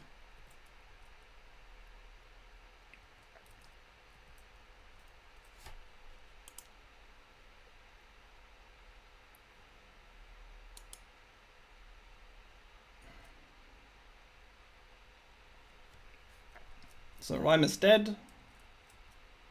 Salazzle gets chipped. Salazzle heals with Citrus. Now, Salazzle exactly baits after the Citrus heal, which was always going to happen even on Mineral Fake Out, Mineral Grassy Grass Knot. This is always Arctovish seeing slow kill into Salazzle with Fish's Rend Stone Edge. Sneasler just fast kills this thing with close combat. I'll return to the Jurassic Park conversation in a bit when I'm done here. Sorry, guys. Yeah. So CC just kills this. This just has water gems, so it doesn't do anything, and we just switch into Shifu.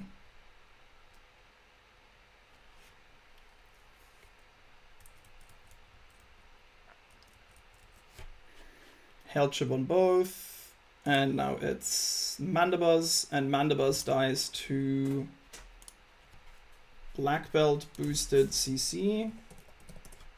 Black Belt boosted CC does 50, and Choice Band CC from Shifu does 66. We click CC with this, and click CC with this, and it just dies.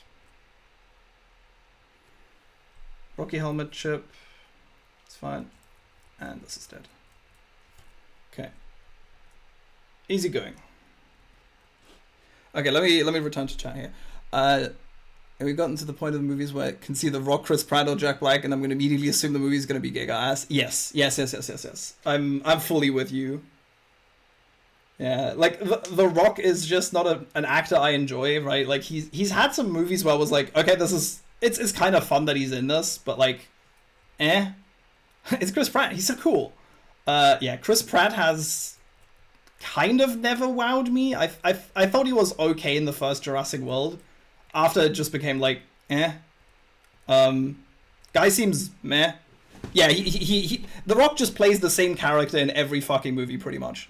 I think the last time The Rock played anything out of oh yeah, the no lose clause. I know. Oh, that is so pathetic. That sucks so bad. Yeah. No, that's just most mainstream Hollywood movies, or like most movies that are clearly intended as a like summer blockbuster and shit, is just it's just so generic and ass. Bazo, he has a clause in his contract for all the films that if he is in a fight scene, that he can't lose. Essentially, it boils down to that he isn't allowed to lose on screen, which is like just reeks of like fragile ego, which is so sad.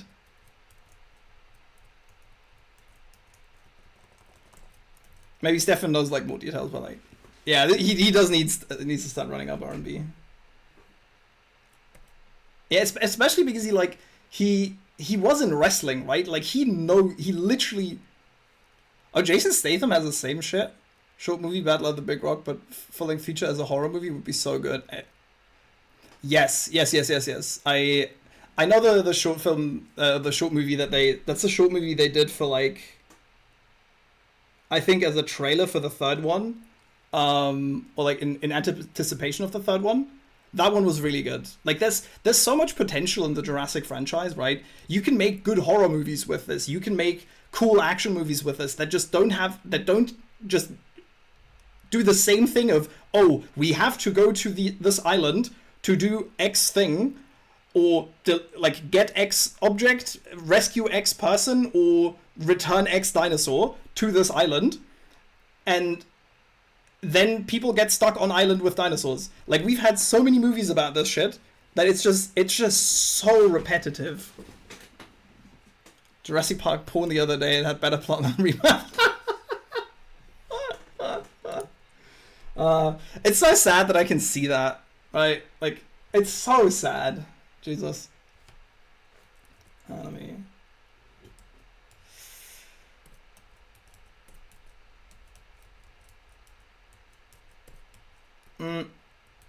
Okay, one time.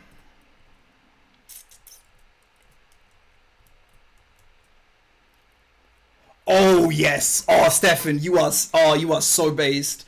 K-pop Demon Hunters was fucking fantastic. That was such a good movie. I saw the trailer and I was like, oh, is this gonna be like generic? Oh, we try to make an animated movie for like K-pop audiences because we know that like that is hype right now. But they genuinely made a good movie. Like, maybe it started out as like cash grab, but genuinely, K-pop Demon Hunters was one of the best movies I've seen this year, I think.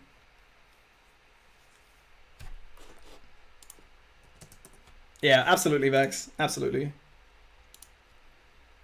Oh yeah, the soundtrack goes so fucking hard. Um, I don't want to spoil Bazo because I assume he still hasn't seen the movie. But I listened to the sound, added Golden to my playlist. Oh yeah, Golden is great. I think Takedown is good as well. And I'm a huge fan of Your Idol. As basic as it is, Your Idol. Oh, that's such a good song. Yeah, stay having not much things. Yeah, Baz. Christ. Yeah, K-pop Demon Hunters was an absolutely fucking bang. Absolute fucking bang. I'm so glad I watched that. I need Togi and I need Schneejler. And we're gonna bring Balls again. You can watch from the cock chair.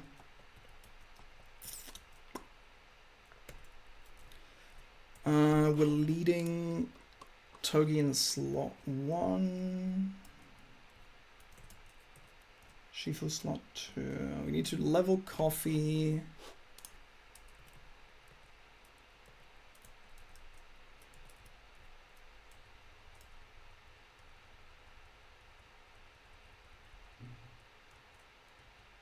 Get the Draco over Will-O-Wisp.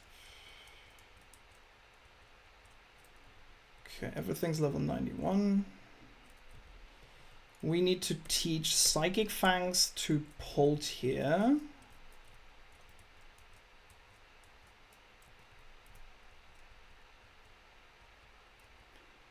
I'll put that over Shadow Ball. Yeah. And we need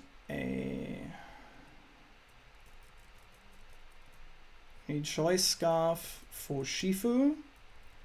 We need Iron Ball for Togi.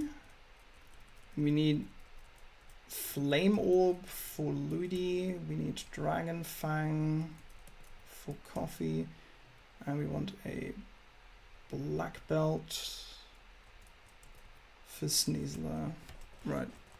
So, thing is, at work the kids had the choice of watching Jurassic World or How to Train Your Dragon live action. They picked dog shit and they ate it up. To be fair, I haven't seen the How to Train Your Dragon live action. I'm not sure. I absolutely fucking hate live action versions of animated movies. I love How to Train Your Dragon. Those 3 movies are, in my opinion, probably the best 3D animated trilogy in all of animation right now. Like, it's by far the best, like, trilogy Pixar has brought out. Closely followed by Kung Fu Panda, in my opinion. Mostly because I think Kung Fu Panda 3 kind of misses the mark, and 4, I think, is pretty dog shit. But Kung Fu Panda 1 and 2 are fantastic. So are How to Train Your Dragon 1 and 2. I think How to Train Your Dragon 3 is a lot better than Kung Fu Panda 3, which is why I like How to Train Your Dragon more. And I love the soundtrack. I love those movies so much. And I just don't see why we need a live action version of it. Like, it's just a good movie. It had a good show. How dare you dog Shrek like that? Okay, I like Shrek. I like Shrek 1, and Shrek 2 is a masterpiece. Shrek 3 is... Like, I'm not saying Shrek is bad, but I'm saying on a holistic level, not just for meme purposes and everything, I think that both Kung Fu Panda and How to Train Your Dragon are better movies holistically than Shrek. I like Shrek. Shrek is a fantastic movie, and Shrek 2 is gold. Yeah, Kung Fu Panda 1 is... I think... I like... Overall, as a trilogy, I prefer How to Train Your Dragon, but I think Kung Fu Panda 1 is probably one of the, if not the best animated movies of all time. Oh yeah, Toy Story in terms of, like, storytelling and animation for its time, incredibly impressive. I think story-wise, nothing hits me as hard as Kung Fu Panda, because, like, a lot of the time, the moral of the story in kids' movies is good, but often becomes either too generic or too aimed at children, because obviously it's a kids' movie, right? But I think the moral of the story, like the parabolic arc of Po, and the lesson of there is no secret ingredient, it's just you and you yourself are enough, is such an insanely hard-hitting, like, moral story in a kids movie, essentially, that is, like, relevant for anybody at any age, packed into a really well-animated, structured movie with good soundtracks as well. That's just peak, in my opinion.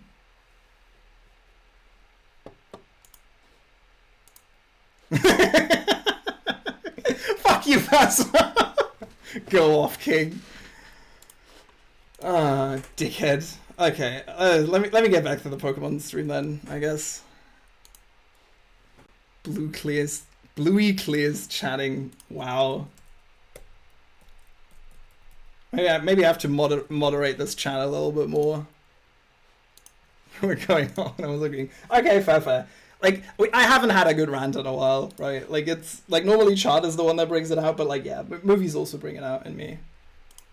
Can we? You know what? Just because we brought it up, and because Bazza isn't watching it anyway.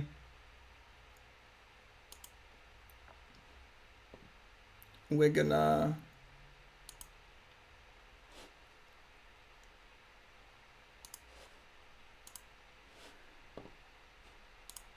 pump some K-pop Demon Hunters.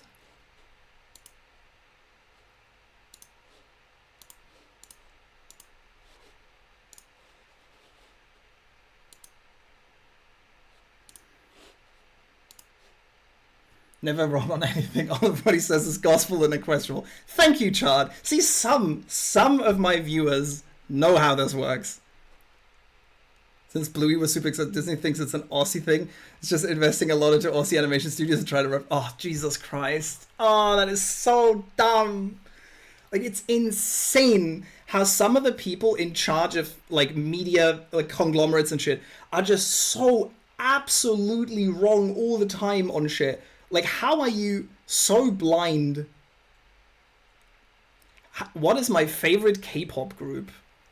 Oof. I'm not up on game when it comes to K-pop groups anymore. I do have to say, I'm not up on game. I did like Girls' Generation a lot when I was 14, because that was like one of the big ones back then. And when I was still playing StarCraft, I listened a lot to Girls' Generation. I do like Blackpink. I do think Blackpink makes some good fucking music. Otherwise, like, I am really not on game on, like, current K-pop bands.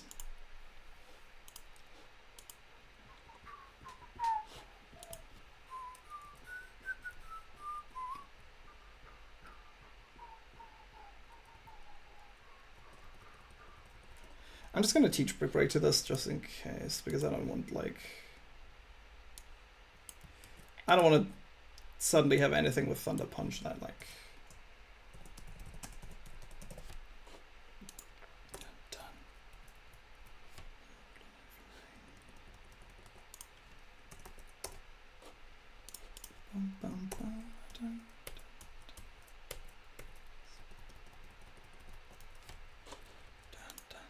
Modern K-pop is boring and very manufactured sound everywhere. Yeah, it's like that's one of the things I liked about K-pop Demon Hunters does that too a little bit, but like it shows how incredibly manufactured a lot of the stuff is. Obviously, that's not a like it's an animated movie that dives into it a little bit, but not like incredibly deeply. Hi, Doug. What's up? Welcome in.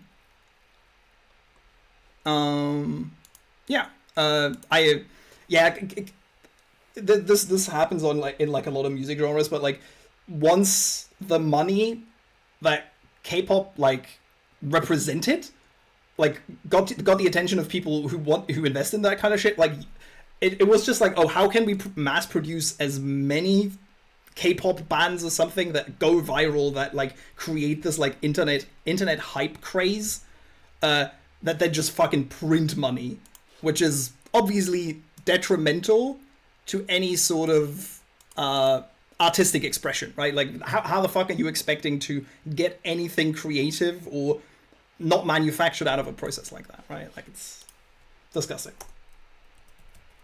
All right, Oh, Jesus Christ, I have to focus on this fucking Pokemon game. Okay, we have Iron Ball on this, we have Choice Scarf on this, we have Flame Orb on this, we have Dragon Fang on this, we have Black Belt, we have CC on this, we have Psychic Fangs on this and Draco on this, we have Fake Out on this, we have CC and Wicked Blow on this, and we have Fake Out and Spiky Shot on this. Alright. To be fair, this is definitely not my favorite song, but like I get what the song is trying to do, like in the context of the movie. And I think for that it works really well. It's just not my kind of music, but it's still... It's still funny. God, that animation was so good in that movie. Jesus Christ.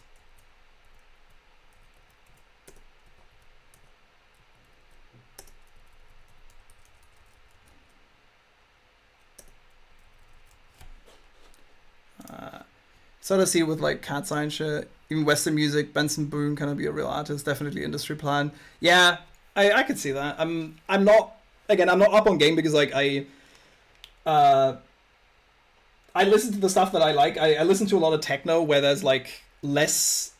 Obviously, there's an industry behind everything, kind of, but like in the case of like techno, Sajibas are not lore accurate. K-pop boys aren't jacked like them chatting.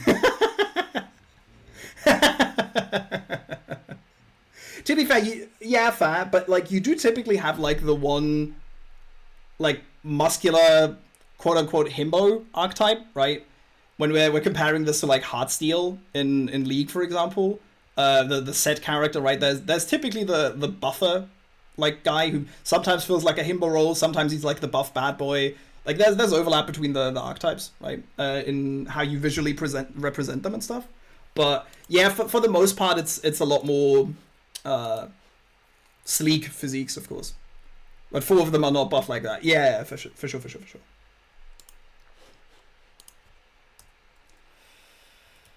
Okay. God, I'm chatting so much. I need to fucking quadruple check everything. Okay, Psychic Fangs, CC, Draco, Psychic Fangs is Wicked Blow, CC, Zing Zap, Fake Out, Spiky Shield, Iron Ball on this, Try Scarf here. I'm in slot 1. Don't lock in, give me time to catch up. Don't lock in, keep me up. No, I will lock in. I will do this gym fight now. Okay, let me save real quick. Okay. We have Togi in slot 1. That is important because we're killing slot 2. Yeah, this is a double battle for anybody not familiar with this. This is the last gym fight in Run and Bun. We can't pre-damage for this fight. Yeah, this is a 5-mon line. Not Kecleon. What's his face? Fucking the ballsack. Castform. Castform is just here to watch from the cock chat as I dismantle Juan. We're gonna use Sneasler kind of as our way to control which mons come in, and we're just completely letting Sneasler like just tire itself out while we kill 4 mons, and then we just kill Sneasler and Glastria back to back. Okay, we have Togi in slot 1 with a Iron Ball, which means he underspeeds everything in this team.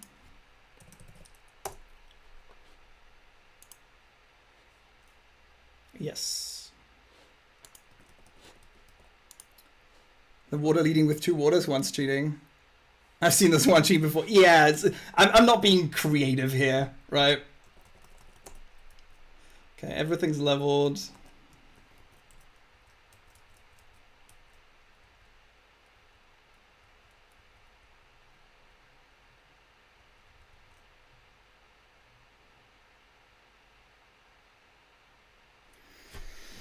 Okay. So choice Shifu with plus speed outspeeds everything on the field here. The Sneasler for some reason is Poison Touch instead of Inner Focus because deck wanted this fight to be easy apparently. So we're gonna fake out the Sneasler, and we're going to fast CC kill Glalie here.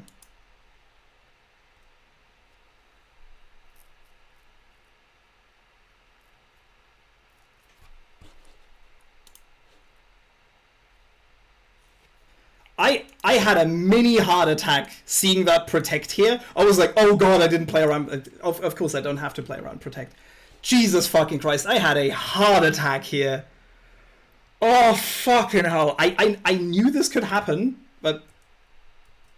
okay, so Shifu shows fast kill to pretty much everything in the back here with Choice Band. So we had Keldeo. Keldeo sees fast kill Secret Sword into Togi, and Sneasler still sees fast kill CC into Togi. So we just click Spiky Shield, and we close combat the Keldeo.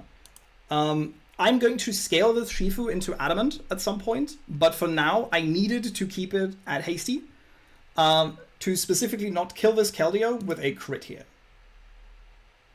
So we close combat. Yep, perfect. This is what we play around.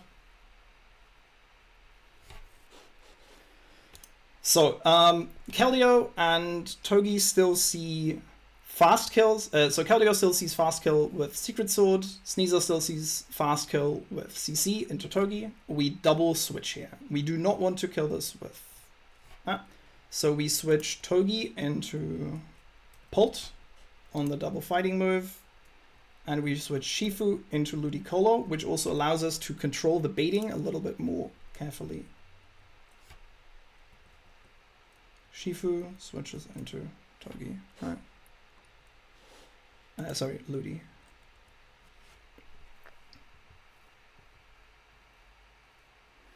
So Burn Orb is now active. Sneasler. So we have a fast kill with Pult on Keldeo. Sneasler technically doesn't see all rows of Poison Jam killing on the Ludi because we scaled the HP for Bethany. So we're gonna Psychic Fangs the Keldeo.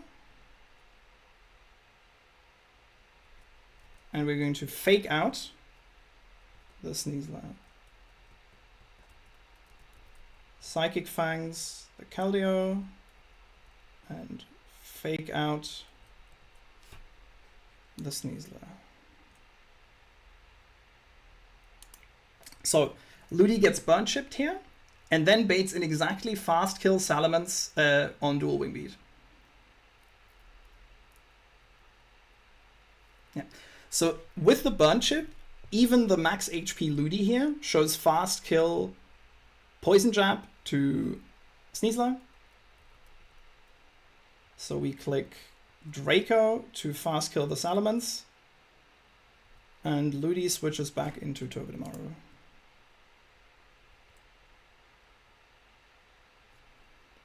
Fast killing this. Perfect. So Togi with Iron Ball shows a fast kill to Basculegion. So we have a fast kill, or like technically high rolls of Phantom Force can kill the Basculegion here, but I don't want to kill the Basculegion with the Pult. So I'm getting CC targeted on the Togi, and I'm getting Aqua Tail targeted on the Togi from the Basculegion side. So we're going to switch this back into Shifu. And I'm going to Spiky Shield with Togi.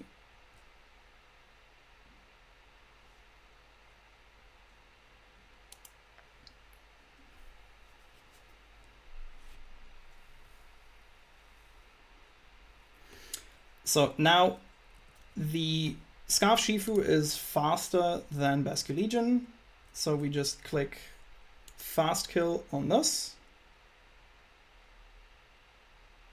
Kill this with Wicked Blow, and we switch our own Sneasler into the incoming CC.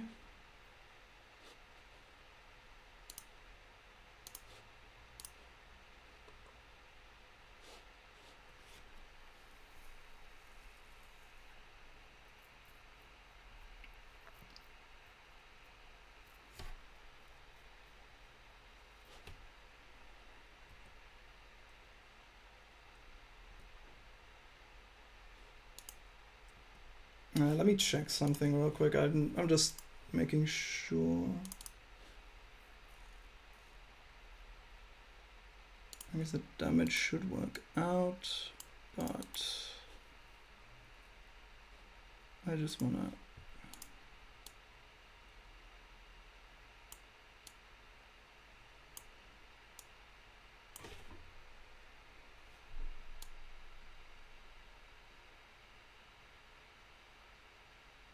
Sorry, I'm just measuring the Sneasler HP because it should be fine, but I'm paranoid and yeah.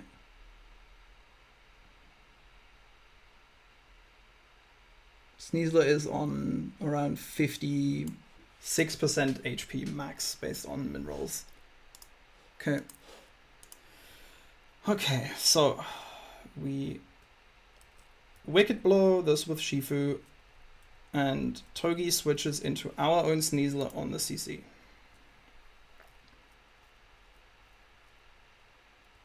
We kill this. So Sneasler drops its own defenses. My Shifu kills his Sneasler with Wicked Blow.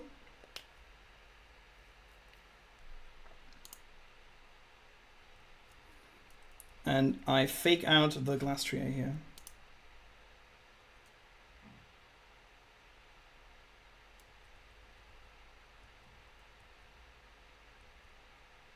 So, and Glastria now dies to Choice Band Shifu, Wicked Blow, which does 55%, and Black Belt Sneasler Close Combat does like 75. So we just both outspeed this, and click Close Combat and Wicked Blow.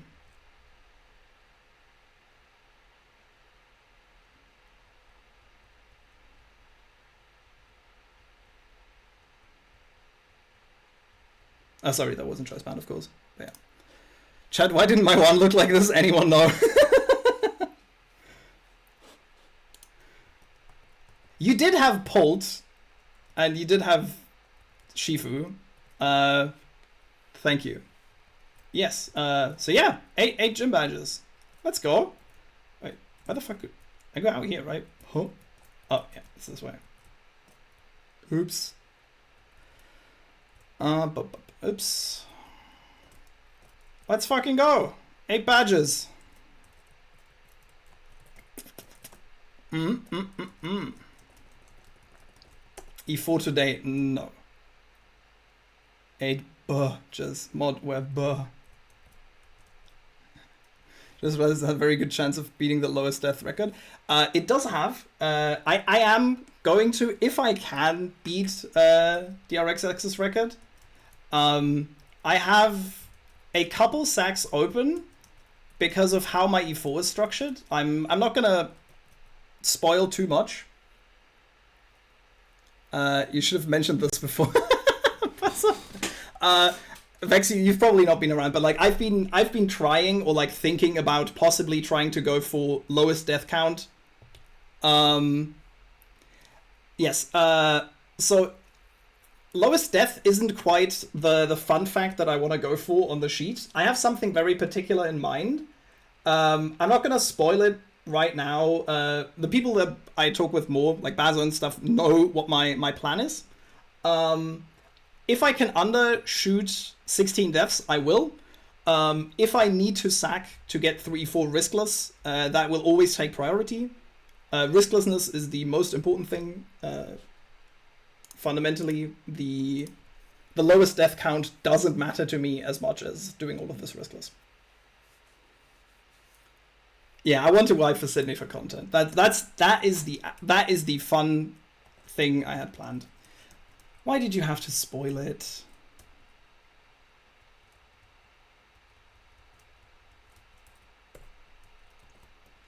Okay, let's save. I'm gonna update my overlay real quick.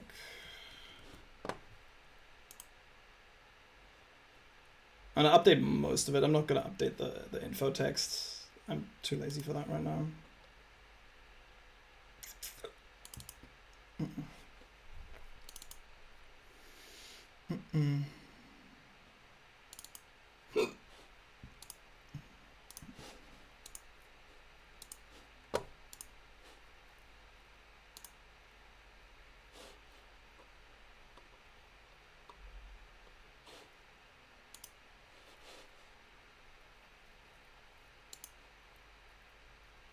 Oh, Jesus Christ. Why is this? Oh, God. My computer is aching.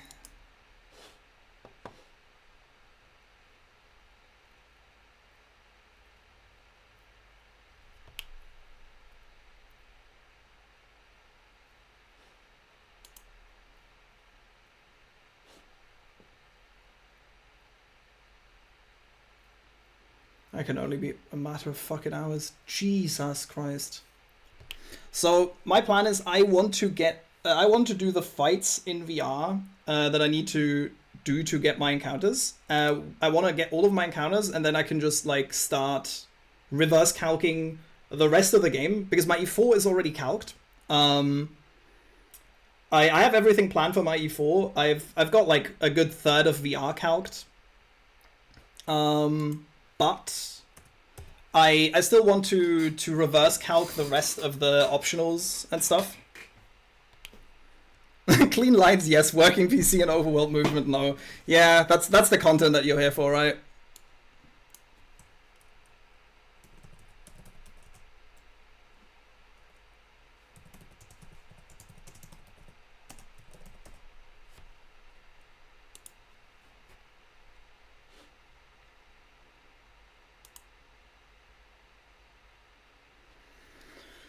Alrighty. Yeah. Okay. This is updated. Okay, come on. I can do this. This is just a matter of fucking days. Oh my god, now. Please, Adobe Illustrator. Please.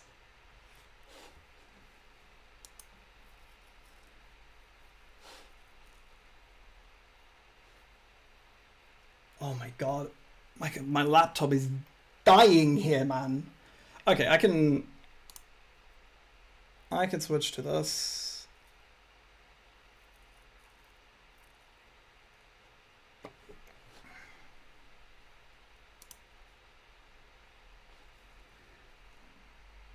Okay, finally 8 fucking badges on this thing.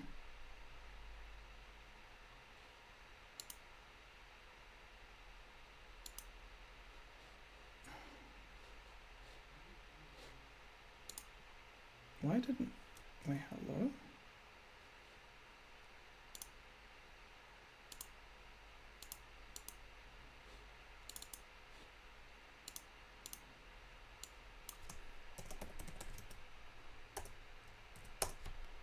Okay. So the bad title is upgraded. I can hear the fan going crazy, yeah. What's up, Coffee? Oh, the Mega Fight, I nearly wiped here. Oh, I'm not on the Mega Fight yet. Sorry, my update. Let me just change that real quick, because technically I'm on Wally.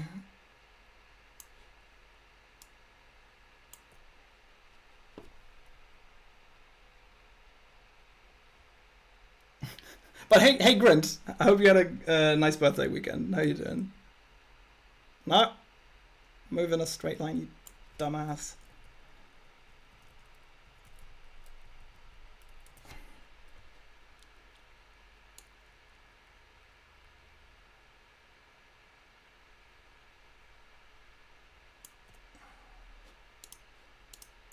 Come on. I swear to you people, I would be, to be fair, I would be lying if I said I wasn't usually this bad at this shit. Because I definitely am. I might be a pretty acceptable Run and Bun player, but I am not a great streamer. Let me...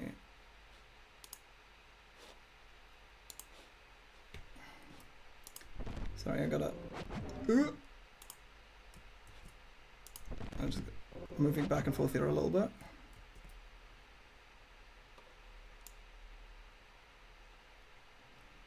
Come the fuck on, please.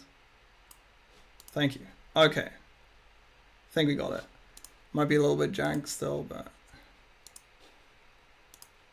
how many frags have you gotten? Oh, Chris. So... Your first son has gotten 2 frags, so that I pulled his 2 frags. So does Latios. They have not been like Omega fraggers so far, but Coffee, at least one of your sons will come to E4.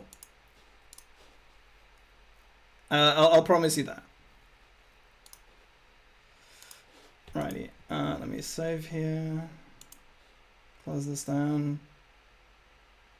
Okay. I think I might actually have done this. Okay. So Juan is done. I need to do Carly and Harrison before. So that's the...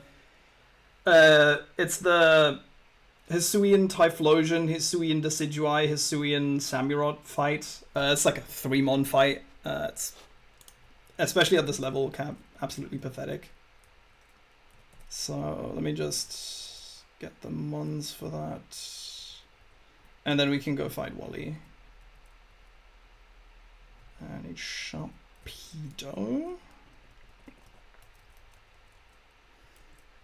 And you guys can watch from the cock chat again. Okay.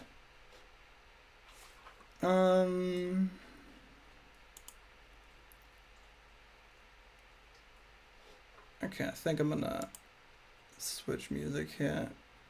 But goddamn, this soundtrack's fucking slaps, just like as a whole.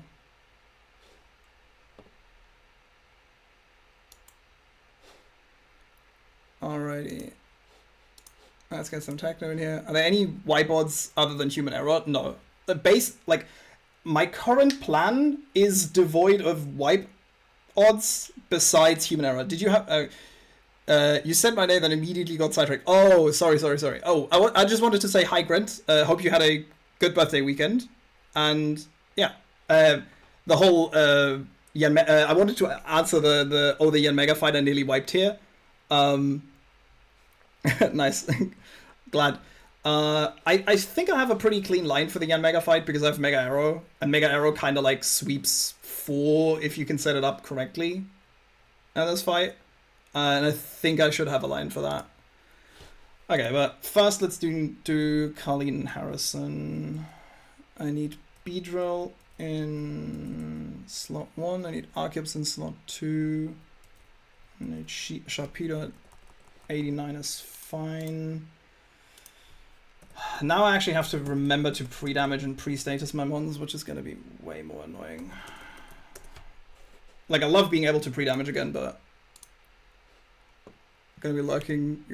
If you wipe, I'll never let you live it down. Don't worry, there's no pressure on me at all. No, don't worry, I'll never wipe. Thank you, Coffee. Yeah, I only went wrong because I human errored big time. I would have been fine if I wasn't stupid. Wouldn't we all be fine if we weren't stupid? Jesus. Like, yeah, like, human error is like the number 1 killer of runs in this game, I feel like.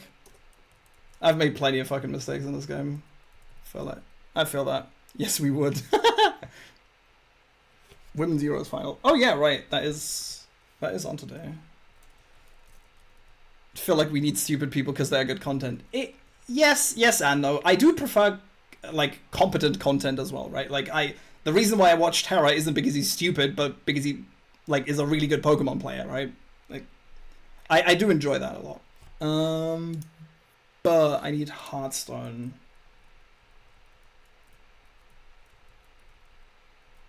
Where the fuck is my Hearthstone? I pre-damaged the Sharpedo to 220.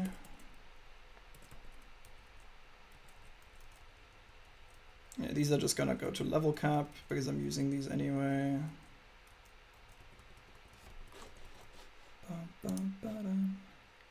Sometimes we need RBC. Watching good players mess up is more entertaining than watch someone that just doesn't know what they're doing. That is... Okay, in that vein, watching Bazo get coached on was incredibly entertaining.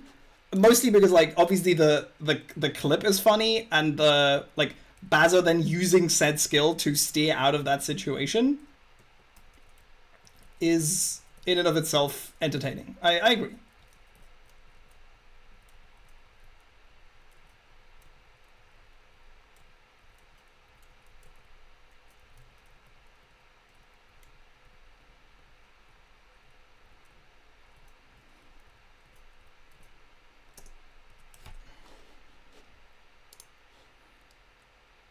That one was epic. Yeah, it was.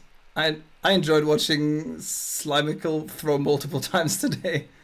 Is it already Roma time or not yet? Not yet. I have to beat, I think, the first 3 trainers in VR before I can get the Master Ball. And I'm gonna beat the first 4 trainers. I have Felix planned as well, and I have like a reasonably okay plan for Diane and Julie. But I think I'm just gonna play up to Quincy or Felix, depending on what I feel like. Probably Quincy. Get Quincy done. I'm on the right.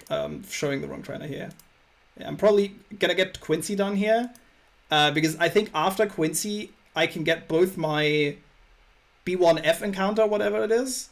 I have the Master Ball, so I can catch the second Roma, and I get my Evergrande encounter, which means I'm completely done with encounters for this game. And then I can just fully reverse calc everything else. And yeah. Sceptile Mega Fight has like 100% left guy odds, FYI. Okay, noted. Noted. Can you just level up everything now? Yes, I could. I won't.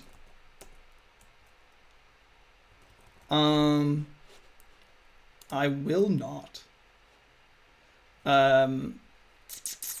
So, for example, I need level 91 Togi on one of the VR fights.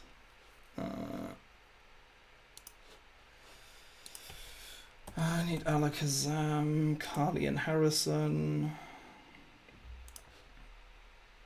Zamsi's level 89 Sharpedo.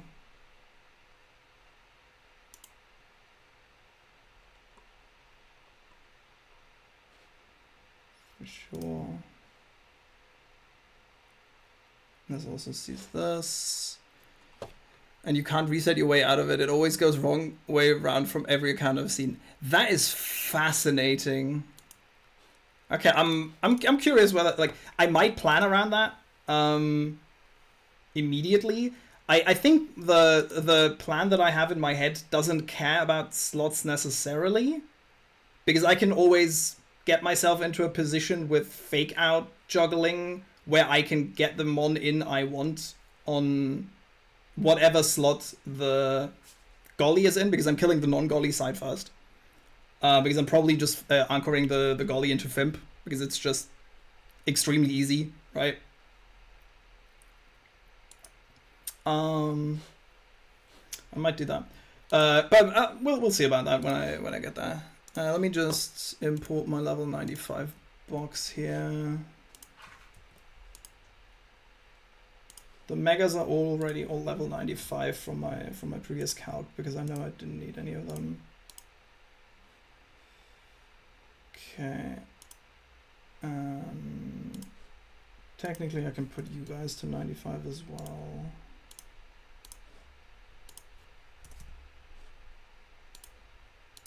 Am I on the right? I'm on calc screen, so let's go back to the game.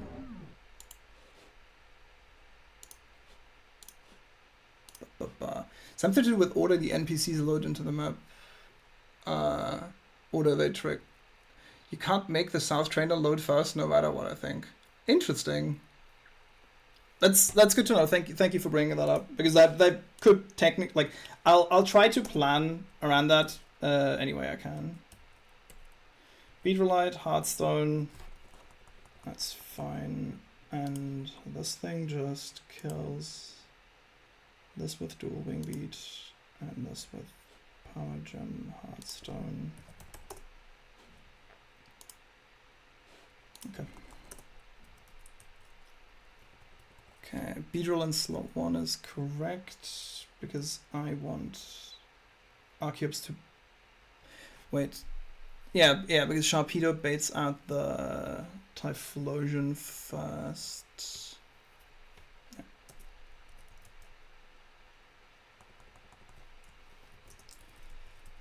Let me give this a quick save.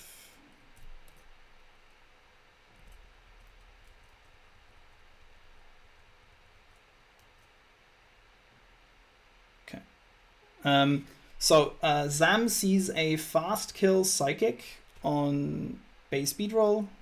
We Go Mega, we U-turn, but we U-turn the Samurott to kill it.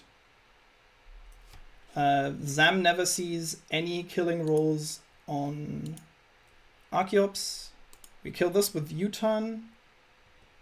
After we Mega, U-turn, kill. And we just click a little power gem into the Alakazam to chip it.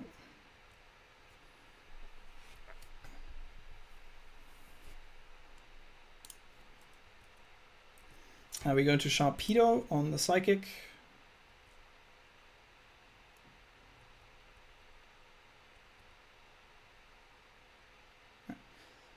So this is Typhlosion. Typhlosion sees a kill on Sharpedo, so it can't protect. Sharpedo baits a Focus Blast fast kill from Alakazam, so it can't ever set up Light Screen or Reflect. We go back into Beedrill. And Archeops clicks Power Gem to kill this thing. Yes, sir.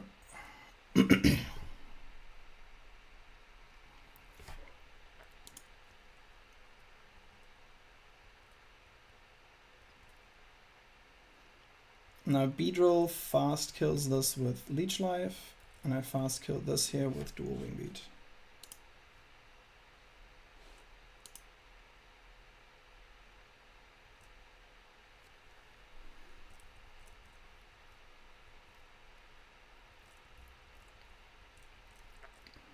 Now this is Lapras. This Lapras dies to Leech Life plus Power Gem.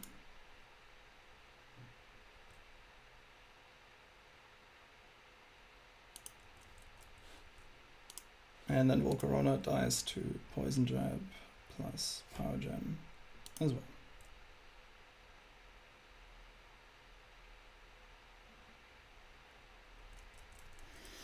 Easy going.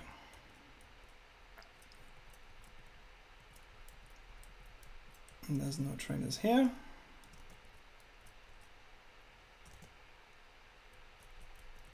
Let's go. Alrighty. Wally time.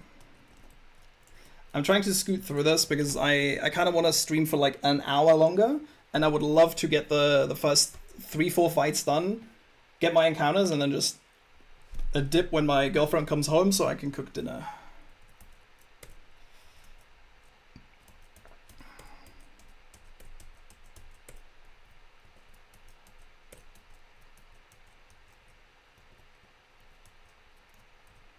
So we need Ape for this. Yeah, so this is Wally now. Fernape, we want Ludi for this fight. We want Togi for this fight. We want Basculegion for this fight. Beedrill and Sneasler.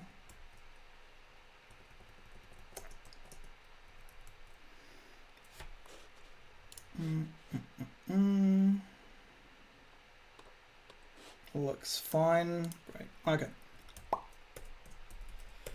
So let me level up everything. I'm not going to level Togi. And I'm gonna not level the Basculegion fully either.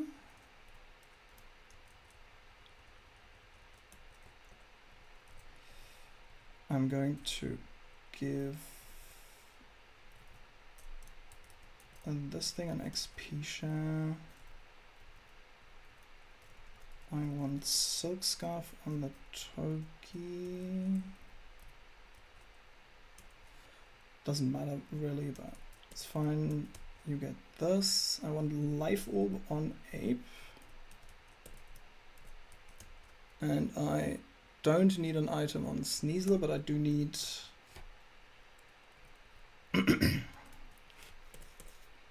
I do need Brick Break on this.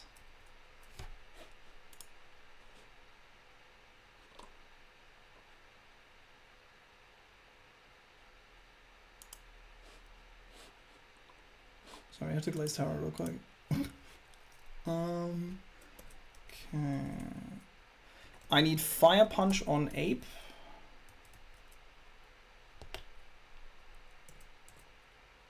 So we have to say goodbye to Aura Sphere here, sadly. But the flex slot is too important, and it's not like there's any Bright Partners anymore. So we need Fire Punch for this, and we need Poison Jab for Sneasler.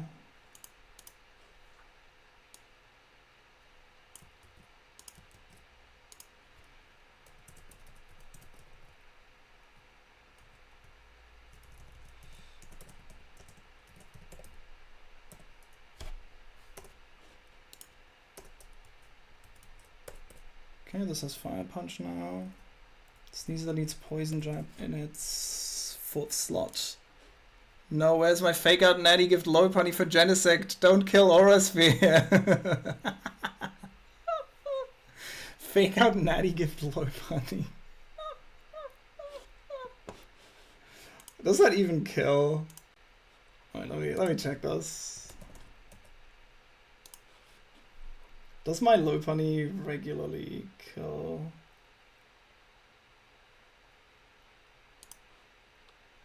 My Lopunny isn't even fast enough to kill this. You need plus speed for that, Grant. L. Yeah. I don't know what the Fire Berries are, but like... Yeah, I think I'm just gonna say goodbye to Aura Sphere. Should have hit Natty Jolly. I should have. Not mic enough. Thank you. Thank you. Tell that to Joey. Tell Joey that this box is not mic enough.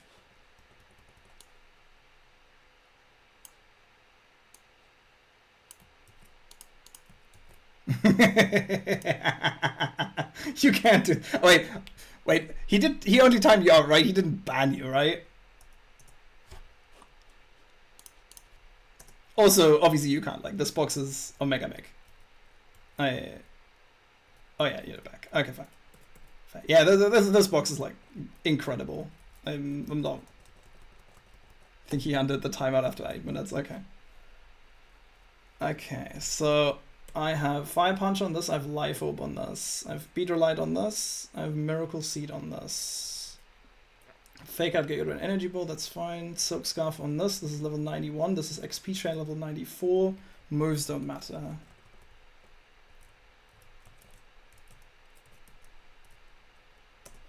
Not leading with an underleveled Mon, so this works. Do I need to be pre-damaged in any way? I don't think so. I kill this. The chip from Flablet's Life Orb brings me into Azu range. Kill this. I don't need chip on this. I don't need chip on that. I reposition Ape. Fake out this. Sneasler doesn't take an item because we did that. Sorry, I'll go over the line once I'm in.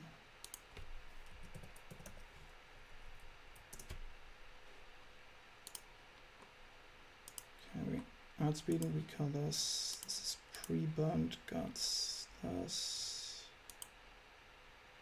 Poison Jab always kills. We don't need a boosting item. Okay. And let's round it up. I don't know where the little fucker catches you, so I'm gonna do a good luck save here. I don't need any pre-damage. I don't need any...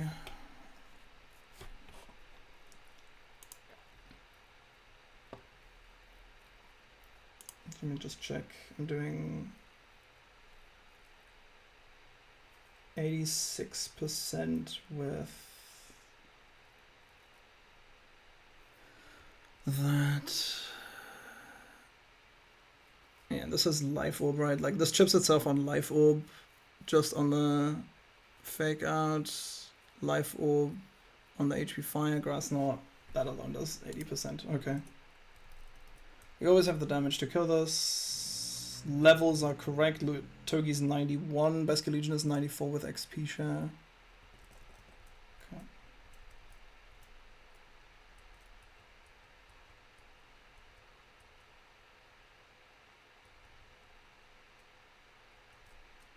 Okay, so this is Focus Sash, Vikavolt. So we click Fake Out to break the sash. Chip with Life Orb, and then kill this with Flablets.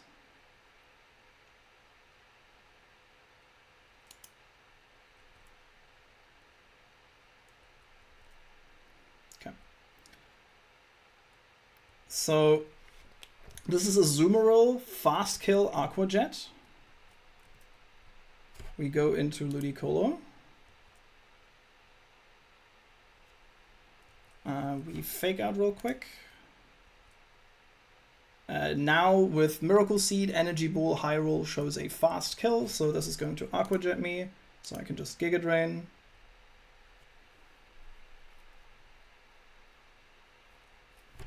This is gonna happen again, and I kill this with Giga Drain, baiting Sludge Bomb from Life Orb Roserade.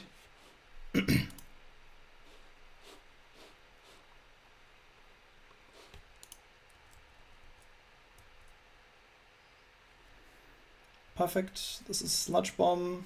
Always. Let me check that again. Where's my Ludi? Yes. There's nothing else ever. Sludge Bomb. Do anything. We fake out real quick. And this is HP Fire. So we go into Basque Legion to tank that.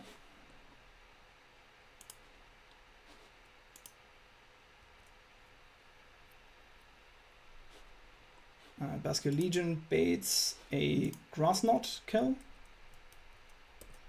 We go into Beedrill.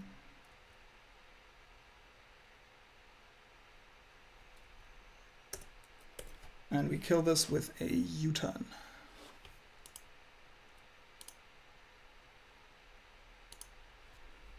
Mega U-turn. Gotta get a glass of water after this.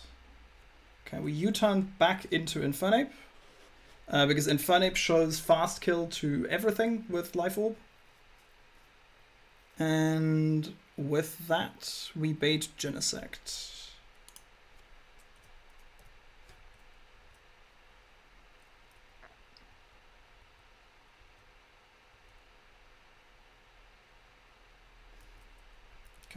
This also has Focus Sash, this also has Explosion, so we click Fake Out to break the Sash.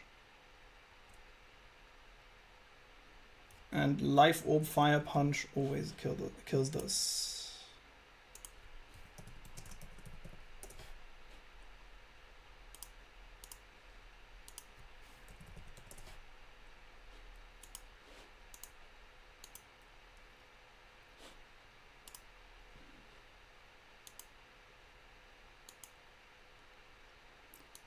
Fire Punch always kills this.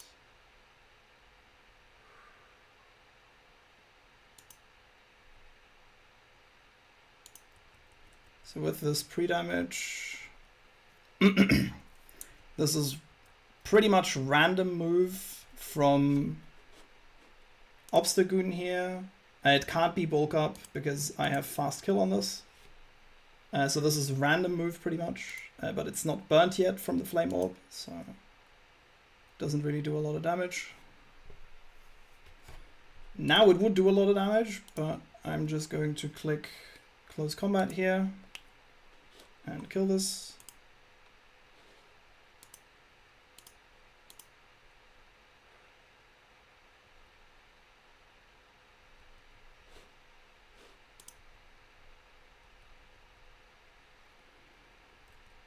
And Gardevoir, even after Mega, dies to Poison Jab.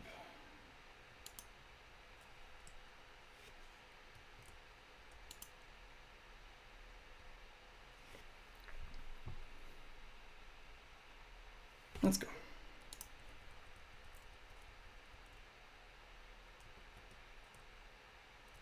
Oh wait, I can escape rope here, right?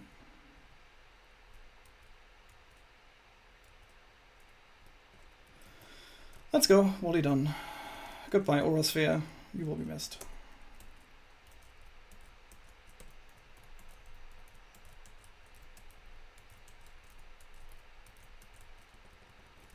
Okay, I'm gonna need Sneasler and Ludi, and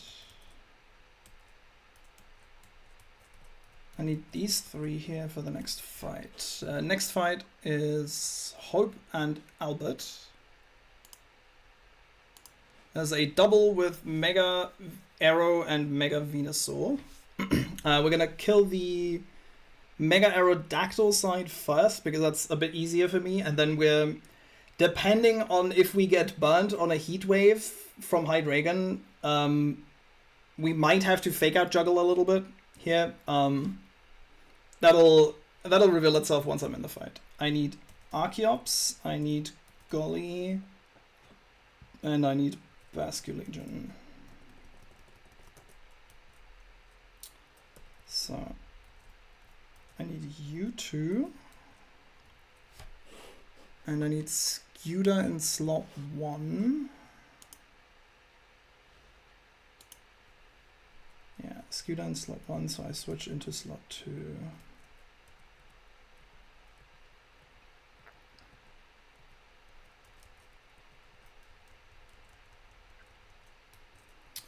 $95. Golly is fine at level 91. Togi is fine at level 91. We don't want an item on Golly because this could come in on knockoff. It's fine. We have Poison Jab on Sneasler, so we can just poison. Where's the Poison Barb? Isn't that like way up there? So I need Choice Specs for you. I need Choice Band for you.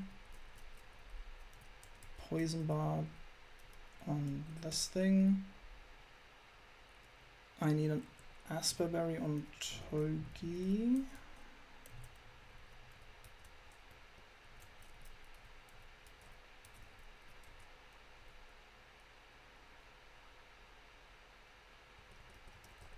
Okay, I'm gonna do this real quick.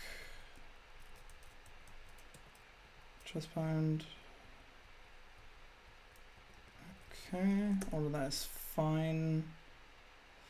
Ludi needs to be pre-damaged to 216 HP, which, if I recall correctly, is the lowest roll of freeze dry here. Yes. 216, lowest roll of non-mega arrow tough claws.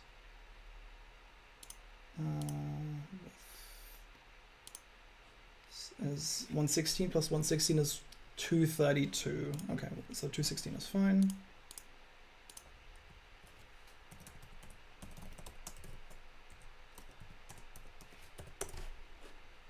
Okay, these are faster than me. Both of these are faster than me, and I need Golly to be pre-damaged to 129.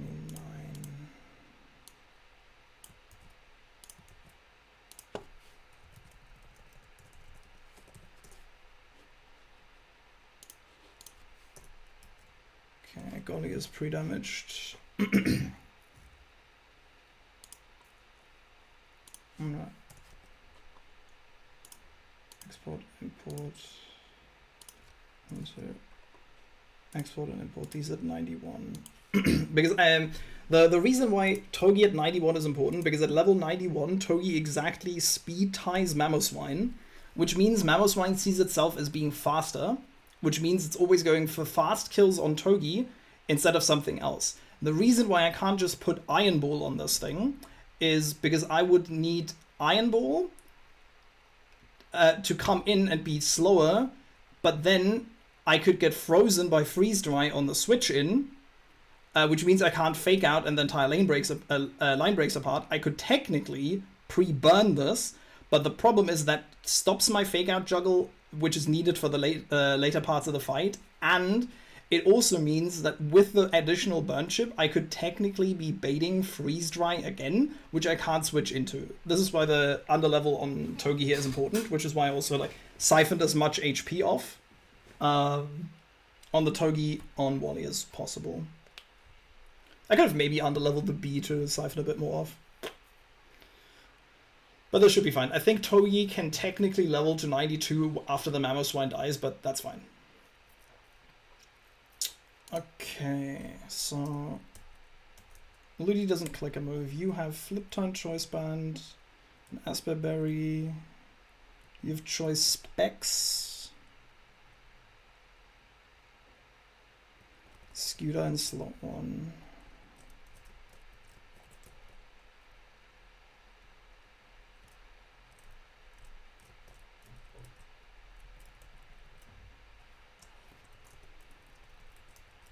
I'm gonna get a glass of water real quick. Give me 2 minutes.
Alrighty, I'm back. One last check. Togi at 91, Golly at 91, Ludi and Golly are pre-damaged. Golly pre-damage works, right? Because it sometimes looks a bit wonky. Yes, this is 51%, that this always exits, no matter what.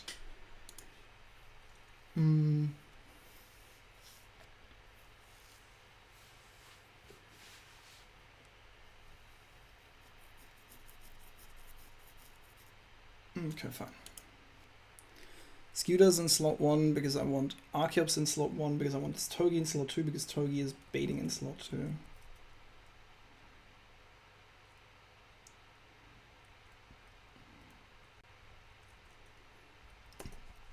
I don't want any pre-status. No item Asperberry, choice specs. No item Poison Barb. This has Poison Jab as well. Topped off on all the fake outs. That's important actually. Okay.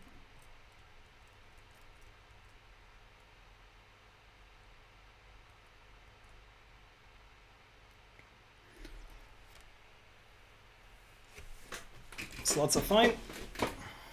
Okay, so Ludi shows a fast kill, like non-Mega Arrow sees dual wing beat fast kill on Ludi, and Mammoth sees fast kill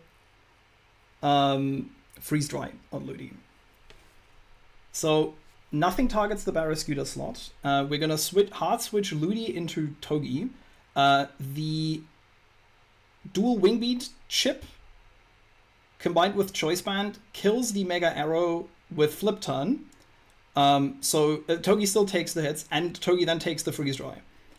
And we can position in Archeops, who lets us kill the other two in slot 2. So we flip turn on this, and we hard switch Ludicolo into our Togedemaru with an Asperberry. So this gets tough claws now, dual wing beat, chips itself twice. Flip turn kills this.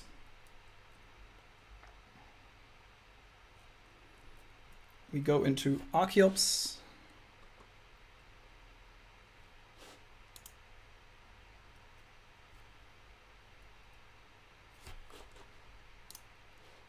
EQ bug today. Shouldn't happen because I'd be very I'd be curious if EQ ever bugs here, because Mamoswine shouldn't really be getting an EQ off while I have anything on the field that I'm not gonna have any grounded mons that aren't either protecting or faking out on the floor essentially to ever bait an EQ here. So Staraptor is slower than Archeops here. The Intim doesn't matter. So we just kill this thing with Power Gem here. It can't Tailwind, but obviously we're fast killing it, so Tailwind wouldn't matter. So we fast kill this and we just fake out the Mamoswine with Togi.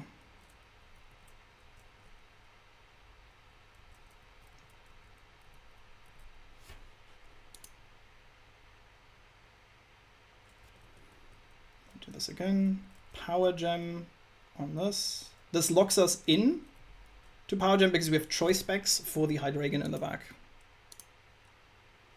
Fake out. And this just kills the Staraptor.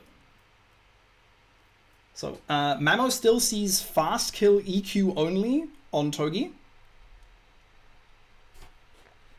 This doesn't have Ice Shard or anything, so it doesn't ever see a kill on Archeops.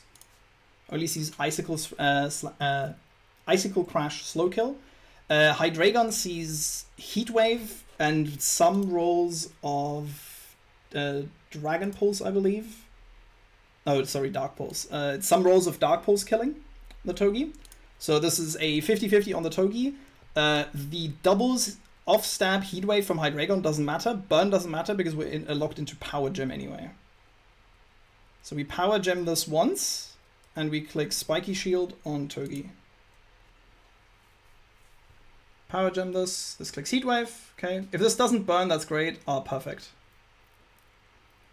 Yeah.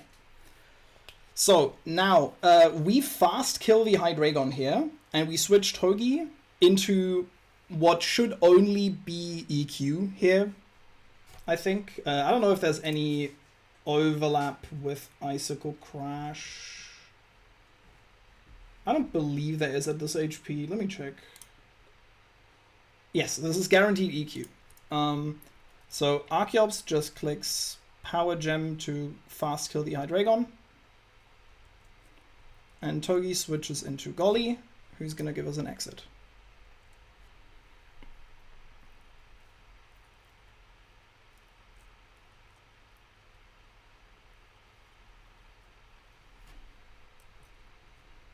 Okay, so Archeops isn't burnt, which means I don't have to fake out toggle the Venusaur Mega till Kingdom Come, which is nice. That was because I can actually deal like 60% with dual wing beat to this. So it's way easier to kill the Venusaur Mega from this position. Otherwise, I would have had to like fake out toggle with Sneasler, Togi, and Ludi until I bring it to like round about 65% HP. So I can kill it with 2 poison jabs from Sneasler. That's why we have the poison barb on that. Okay, so now to maintain lowest possible fake out PP usage, because that was needed in case, what do we switch in for Golly here? We switch in Ludi. Correct. Yes, Ludi is correct.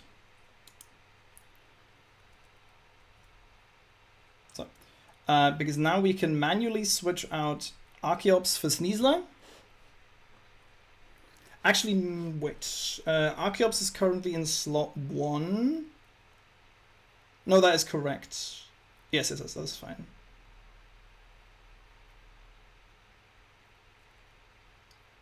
Because I have to think about in terms of like how when I'm killing these mons. Because Sneasler OHKOs the Mamoswine from here. I want Sneasler to bait Donphan while Ludi is out. So I can go Sneasler, fake out. Do I go 1 complete round here?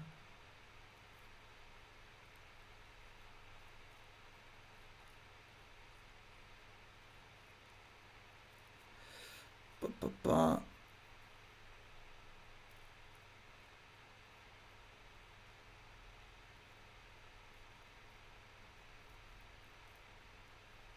okay, we can just do it this way. I'll just trust my plan here, right? So I'm going to switch Archeops into Sneasler here. So Archeops switches into Sneasler, while Ludi clicks Fake Out on the Mamoswine.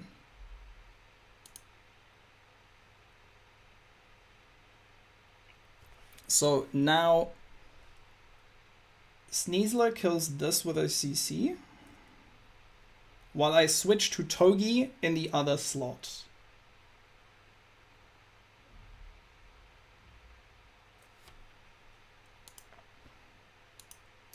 So we kill this with CC. We're baiting Donphan out after. And we need to position, the thing is we need to position ourselves in a way where we can kill this thing efficiently while at the same time positioning ourselves for the Venusaur Mega, right? And Ludi switches out. So we CC kill this. And Ludi switches for Togi, so we have a Fake Out locked and loaded.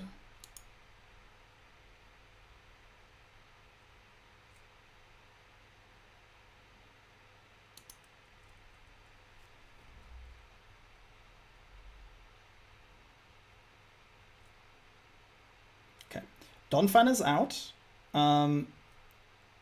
Sneasler switches to Ludi here, while Togi clicks Fake Out to chip off the Sturdy.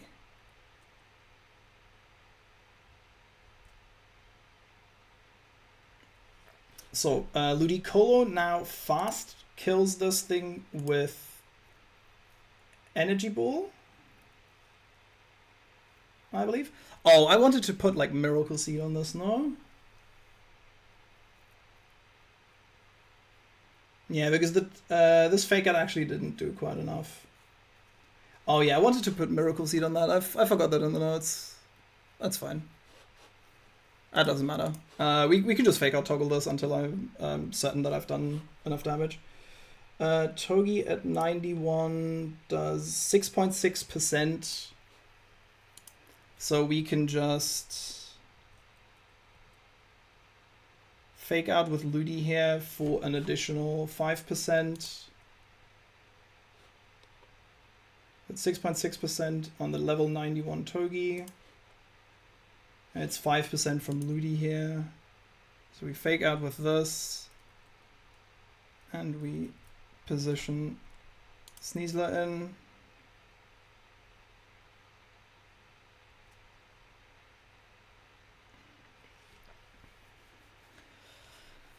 So I now kill this with Energy Ball from Ludi and switch back to Togi.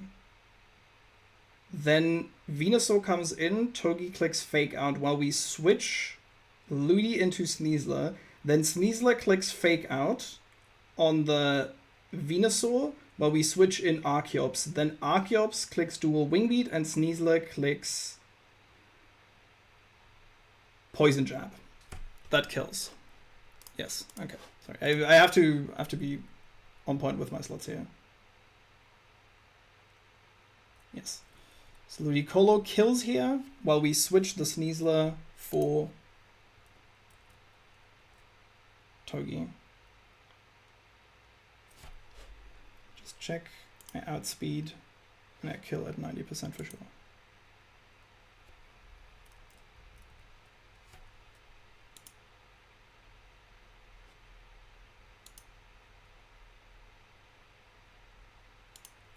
Yeah, no cost berry shenanigans. Yeah, Togi levels up to 92, that's fine. Okay, so Ludi moved last turn, so I can't do anything with this. I need to switch back to Sneasler, and I click Fake Out on Venusaur with Togi.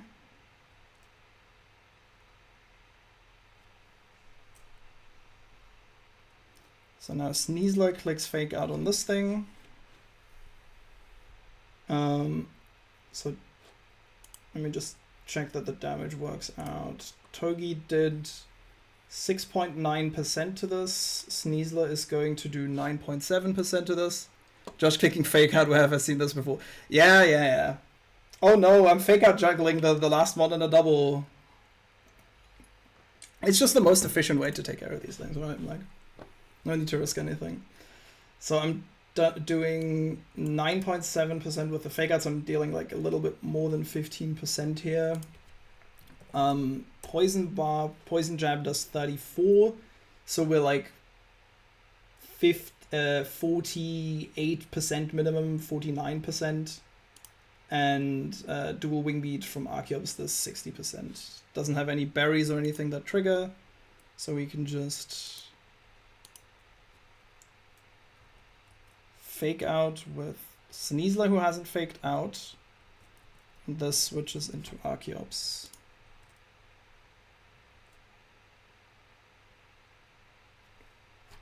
Now both of these are faster than Venus Omega. This doesn't have priority. So we click Poison Jab on this guy, and we click Dual Wing Beat on this guy.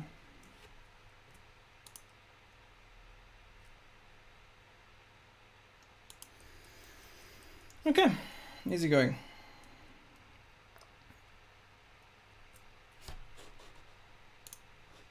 Yeah, poor Venusaur. It is disgusting how Mamoswine got exactly 2 moves off, and that was exactly the moves I wanted it to get off. Like, Mamoswine hit 1 Mon twice, and nothing else on the side ever got a move off. Poor fucking thing. Well, I don't care enough to not do it. Gotta win somehow. Okay, next up. The fight where I hope I don't make a fucking mistake. Oh, to be fair. I'm never hoping that I make a mistake, but like, I do not want to get speed boosted on by Yanmega.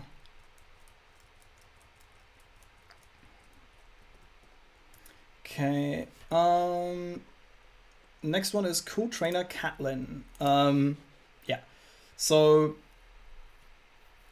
Thick Fat Walrein in the opener, Yanmega with speed boost in the back. Speed boost substitute hypnosis, absolutely fucking terrifying. Air slash on a speed boost mon is annoying as hell. Ludicolo with eject pack, knockoff Icy Wind can fuck you over. Dugtrio with Arena Trap, Magnezone with Magnet Pull, and like obviously the Pinsir Mega in the back. All demons in their own right. This is mostly a positioning puzzle, right? I do have Mega Aerodactyl, which is incredibly good on this fight, which is what I'm going to be using to kill 4 of these mons. So, singles. I need Electrode. I think I do not need you. I need my own Walrein. I need Excadrill. I need Golly, and I need... Where is he? I need Hammy. Yeah. Okay.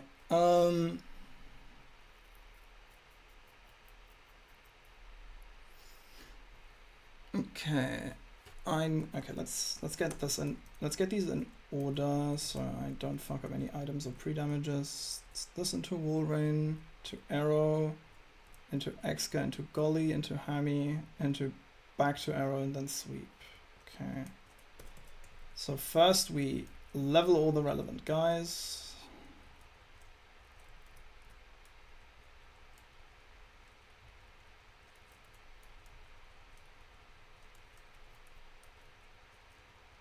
Okay. Walrein doesn't need to be leveled, and neither does Golly. I'm gonna just keep them low level, just in case I want to do something with that. I need double Shed Shell for this fight. Almost feels like I'm back at MHO again.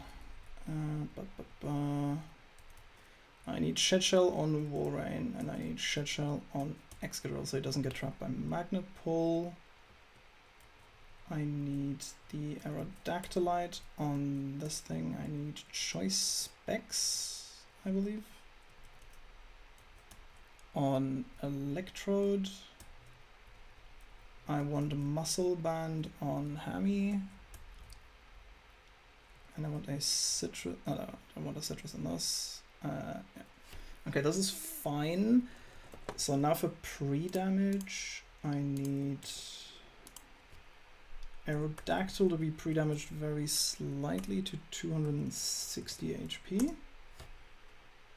I need Excadrill to be pre-damaged to 180. And I need Golly at 199 HP. Yes, that looks correct. Let me check those ranges again. So, Mega Arrow on, let's find this singles, takes 260 from Magnezone. I need to guarantee the kill here.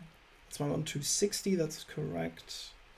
And then switch into Excadrill, who in case it's discharged needs to be HP fire minimum roll, which is 180, that's correct. And then level 91 Golly switches in and I need to exit. He takes 74 damage. Exit threshold is 124. 125? 125. 125 is exit threshold.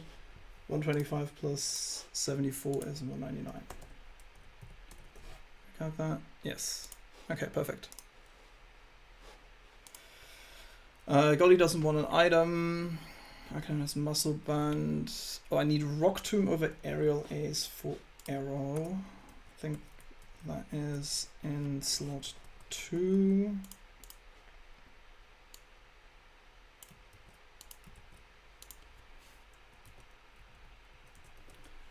We need Rock Tomb for the Mega Pincer.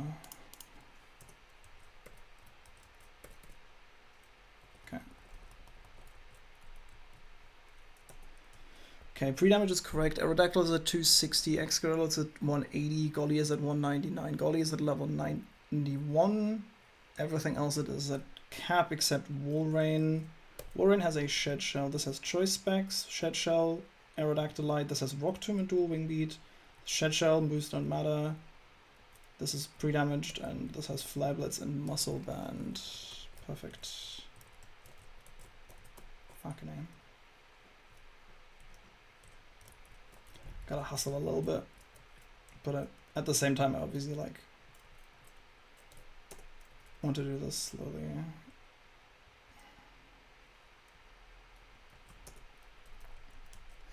I'll go through the line once we're in. One last check. Specs, shell, arrow, shell, muscle band. Optim. Moves don't matter on this. Front switch. Okay. So the whole thing is a positioning puzzle. The Walrein can trap you in with like Whirlpool and like Super Fang is like the biggest, the most damage this typically does. This sees Ice Beam on me here.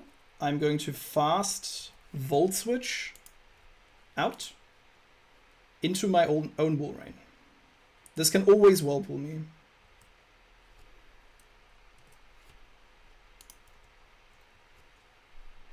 Yes, so I got Ice Beamed, that's fine.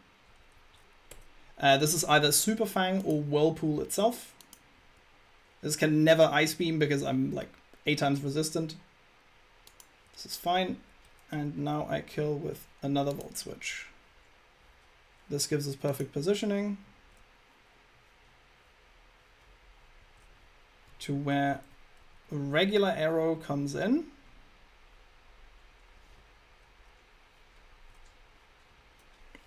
So regular arrow is slower than the Doug Trio. So Dougie comes in, but once I Mega, I'm faster, and I kill this with Dual Wing Beat.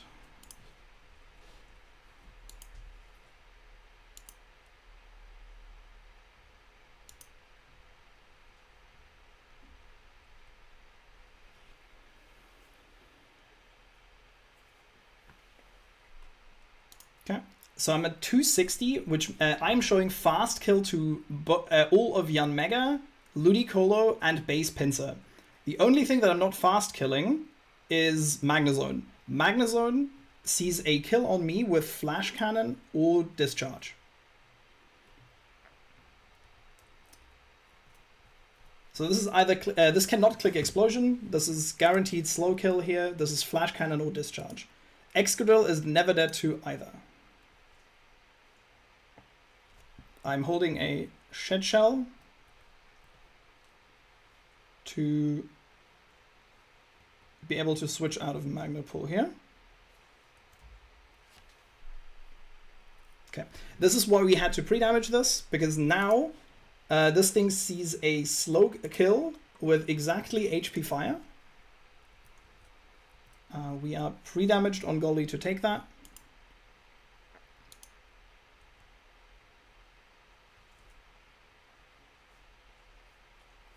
This exits us into Hamilton, who outspeeds this and kills this with a Muscle Band boosted Flablets.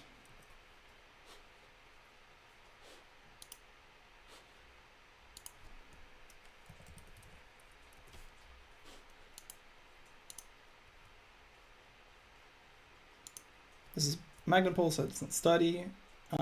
Now this is slow kill. Or is it fast kill? Forgive me. I think Pinsir's faster than this. Yeah, this is fast kill EQ from Pinsir. Base Pinsir. And no other moves possible. We're switching back into Arrow.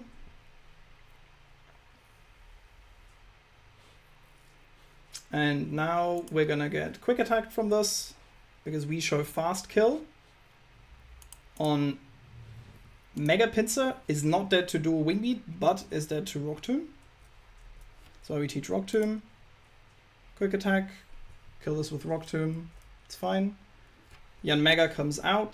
Yanmega doesn't have Protect or anything, so we didn't have to like pre-damage.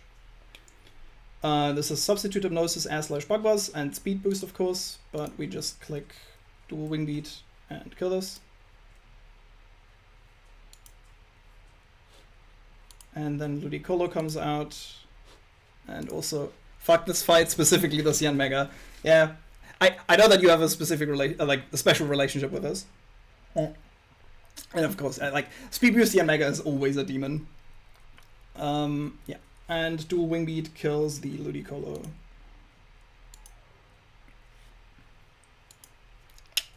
Really mad.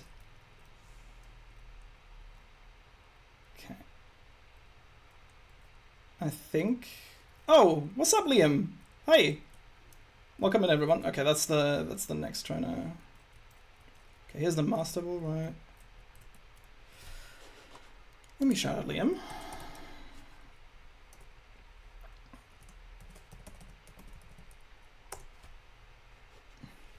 Thank you, Liam. Welcome in, everybody. I am on my last trainer in Victory Road before I can get my encounter in here. I got revenge on Shell, decided to call it a day, enough for R&B for the weekend. Let's fucking go, Liam. How's the run looking? What was your Rostov and your Verdantov encounter? Like, you got some heat?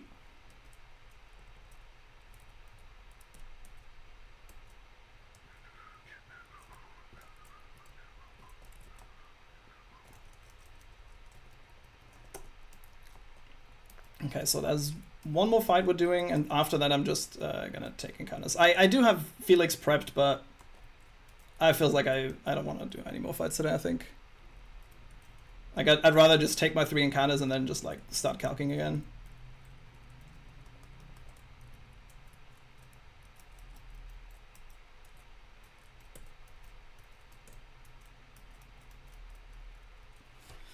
Okay, next fight is Cool Trainer Quincy. Rostov was Rock Puppy, Verdant was Fungus. Okay, that's solid. Like, Fungus is not a bad... Like, Fungus is a solid one. You have no ground type for Watson. Ooh. Yeah, that's probably a 111 fish. 111 fish is pretty high likelihood for a ground type. But yeah, that happens on non-turtle runs sometimes. Like, that is just the reality of it. Which is sad, but 111 ground type is typically fine. As long, like, Stunfisk does it. Shallows does it sometimes. Can also fish in the second city. Oh, you can fish Petalburg in theory for Shallows Palpitoad if really needed, yeah. It's... Like, some people will say that's not worth it because they're like, oh, if I'd rather reset than not delay. There's people who say that.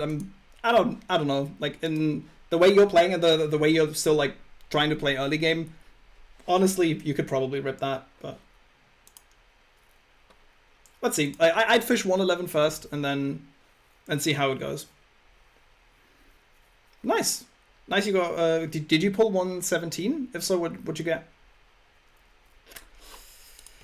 So, we need... Togi, I'm gonna prep all of my stuff here.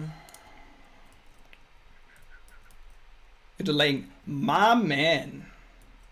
I have 3 electric types. Yeah, that's fair. I typically delay if I have 2 electric types. If you have 3, that's probably fine. I am Togi. I need Prim. I need Excadrill. I need Shifu. Got an Alolan Geodude from Tunnel. Okay, that's like a...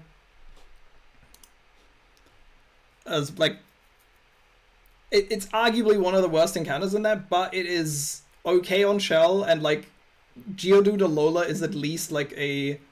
It's fine, like I don't mind it. It's like compared to a lot of the other stuff, it just doesn't do as much, but like it can be a cope answer for Mega Pidgeot sometimes. I don't know if your box has a Mega Pidgeot answer, but it's solid. Like I've had a couple. Is it Magnet Pull at least? Yeah, that's always the question here. Is it at least Magnet Pull? Excadrill, or we need Pult, and we need Golly. It's Rockhead. Ugh. At least the Wild Charge goes in.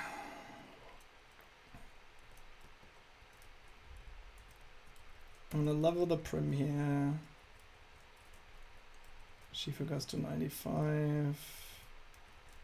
So does this thing.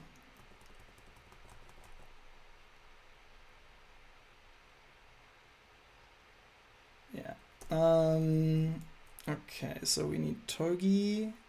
We need Prim, we need Golly for the exit.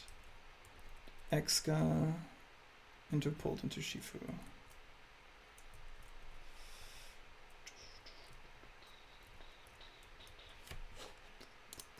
How many trainers do you need to do for 111 for fishing?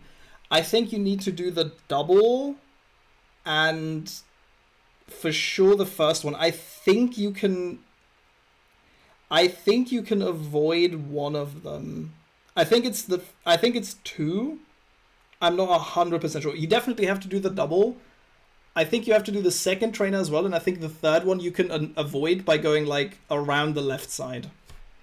Like keeping like low to the trees on the left bottom side. Yeah.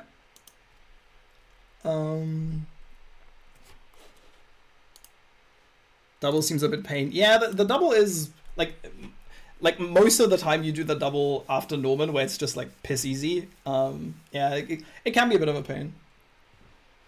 So Togi with no item, Prim with a citrus. Sorry, I'm gonna check this. Citrus, you need a citrus. Exca doesn't want an item, Pult wants life orb.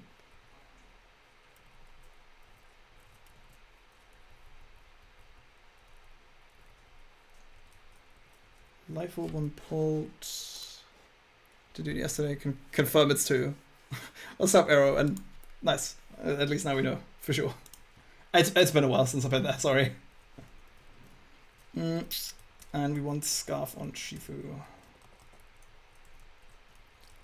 Does Shifu need any moves? No, you just click Wicked Blow on 3 mons.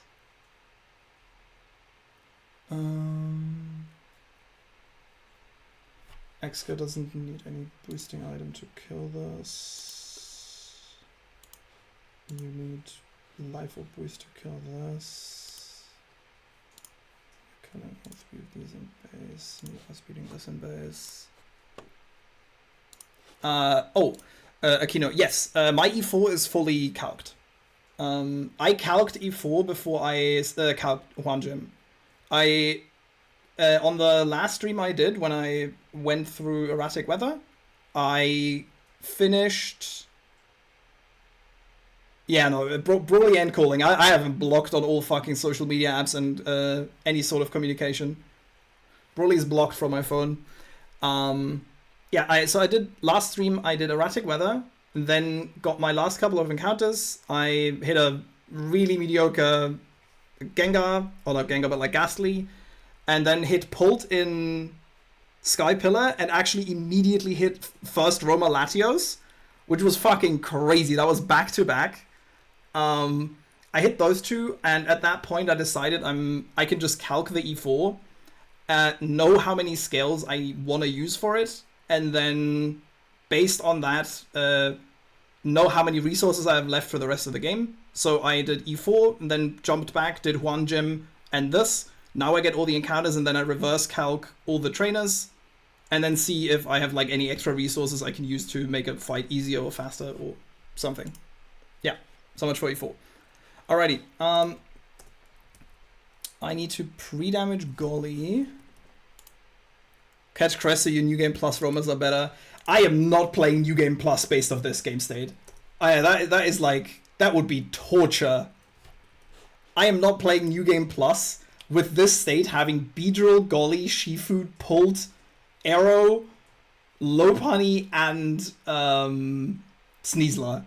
Like, this New Game Plus is more ass than Bazos. This was not this is not a New Game Plus game. As much as I actually don't dislike New Game Plus, not on this one. So pre-damage Mon 3.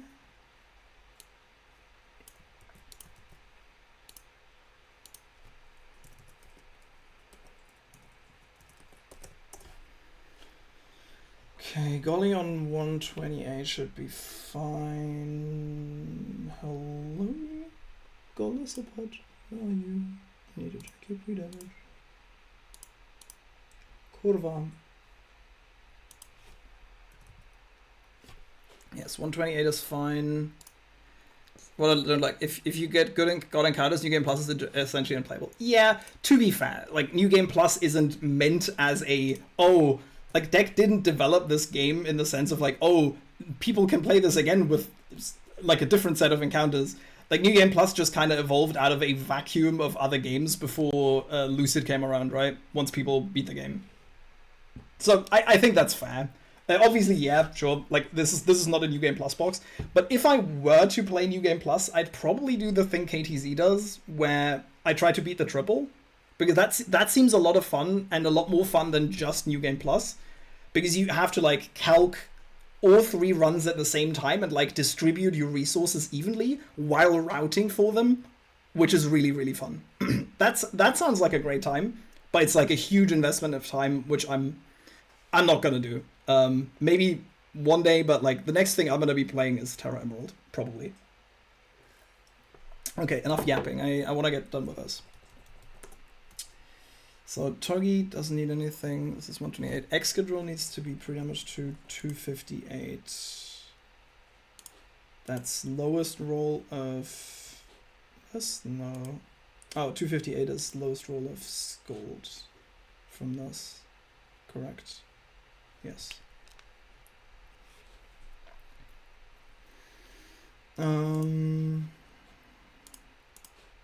You are in slot 4.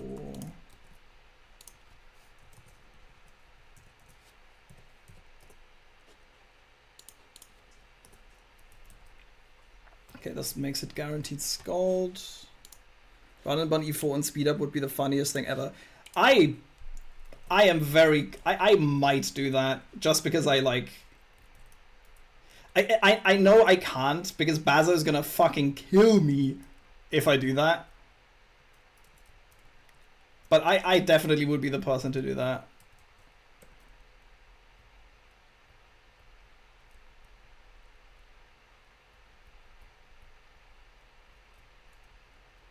Scarf Shifu with Wicked Blow, Life Orb with Draco, Q. HGD already did that. He was in New Game Plus like 39 minutes into the stream. That is crazy. No, my E4 is probably still going to be like a 2-hour stream because I just play so slow. Which is honestly the reason why I probably might want to like speed up to at least like 1.5 or 2 times speed, because I'm just a slow player in general. Okay, Togi is baiting a slow kill from this, which is fine. I'm faking out turn 1. Switch into Prim. Prim takes 2 body presses, 3 body. It's fine.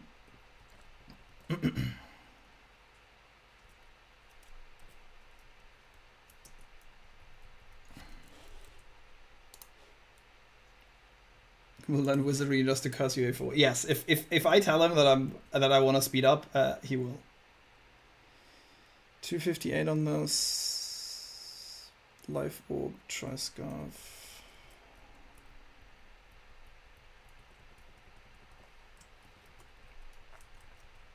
Okay. So this Carbink is really annoying because it's got sturdy and leftovers. It's really tanky and wants to set like it can boom. It wants to set Stealth Rocks and Spikes. So turn 1 this sees a slow kill, so it could technically Stealth Rocks or Spikes. So we fake out. This is leftovers, so it just regens up to sturdy again. But now it sees a fast kill with body press into Togi. So we switch to Prim. We now fast Encore the Carbink into body press. It's fine. And then we flip turn to chip this. This is still winding up a body press. So I pivot through Golly to get an exit into Exca.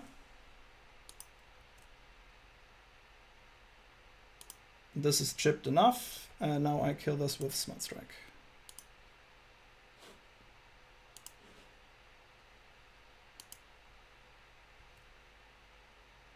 Okay, no rocks are up, no explosion, whatever. So this is Komo on fast kill CC. Switch into Pult.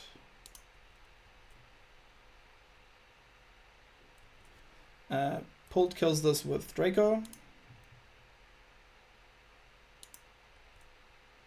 And then Pult shows the entire team a fast kill with Phantom Force, except Fulmuk.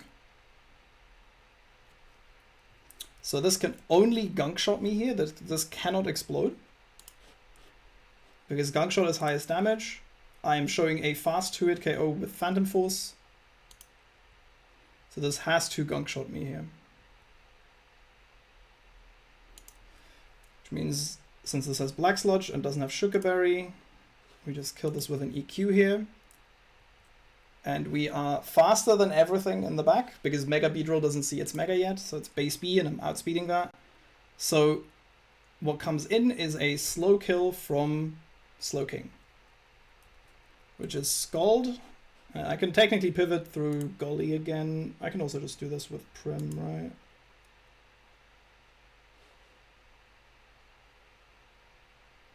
I can technically do this. I'm wasting a citrus if I do. I could have pivoted through Prim here, but Golly also exits on this, right? 54 puts me to... Yeah.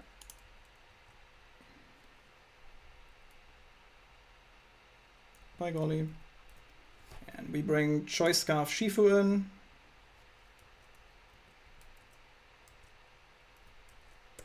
And Choice Scarf Shifu just kills the rest of the team with Wicked Blow. So we click. Sorry, I'm not.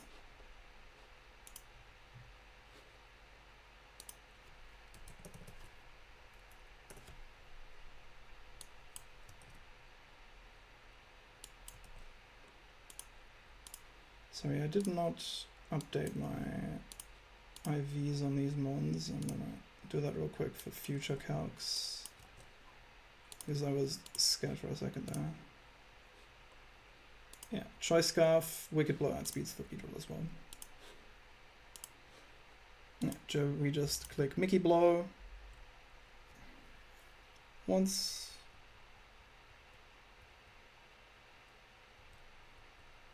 Twice.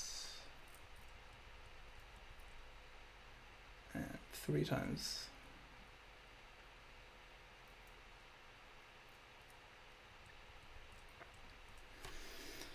Nice. Okay, that is all the trainers I'm going to do today. I have a line for Felix already because I wasn't sure whether Felix guards the encounter or not. But if I'm correct, this is the encounter area where I want to get my encounter. So I'm actually done with all the fights for today. So GG. Yes. Yes, I am gonna get a Roma. I will get a Roma. I will get the Victory Road encounter, and I will get my Evergrande encounter. And with that, I have all of the ones I will catch in this run. And after that, it's just a matter of reverse calcing the entire game.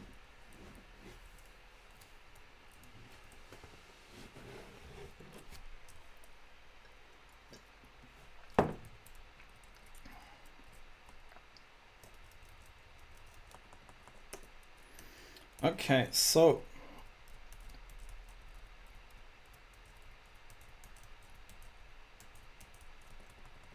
let's put these in the box and think about my catching team.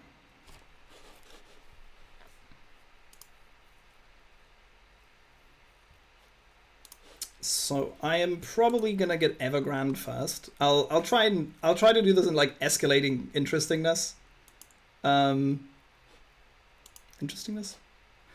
Okay, for Evergrande, Florges is duped out, so is Mudkip, so I can get Mawile, Torchic, Trico, or Togekiss.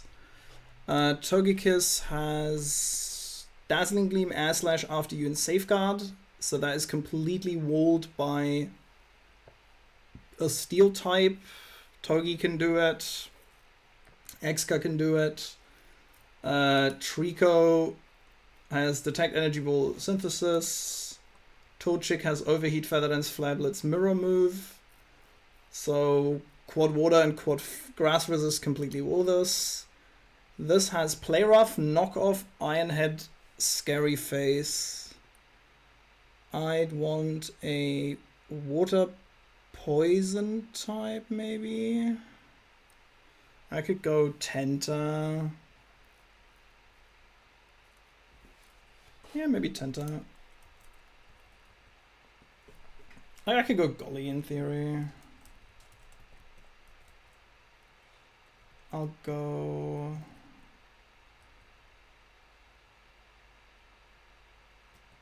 Fernape.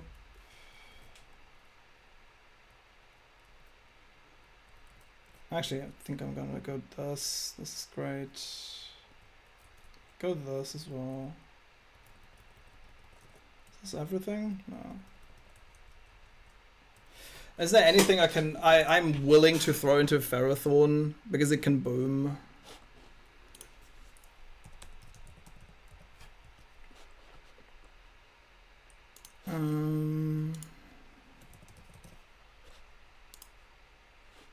Let me check the level on this shit.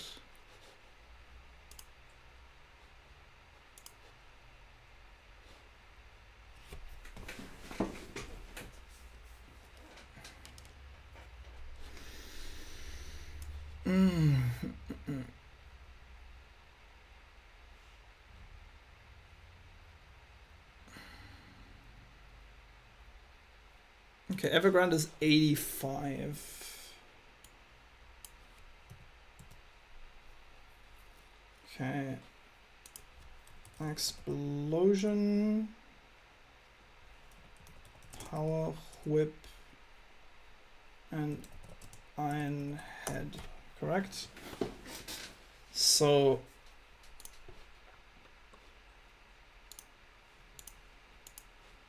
okay, anything but a ghost type dies to these crits. Except Cradily. What's good Cradily?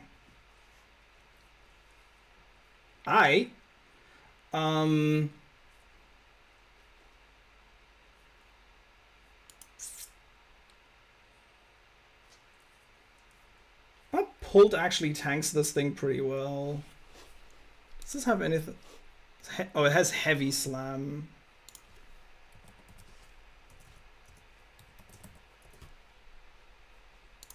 Okay, Pult does tank this.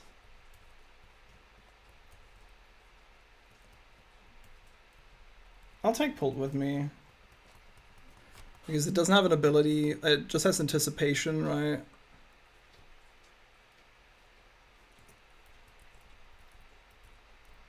I'd switch Pult slot 1 so I could like quick ball it if need be. I'll level the Amphi at least to like 93. It's probably fine.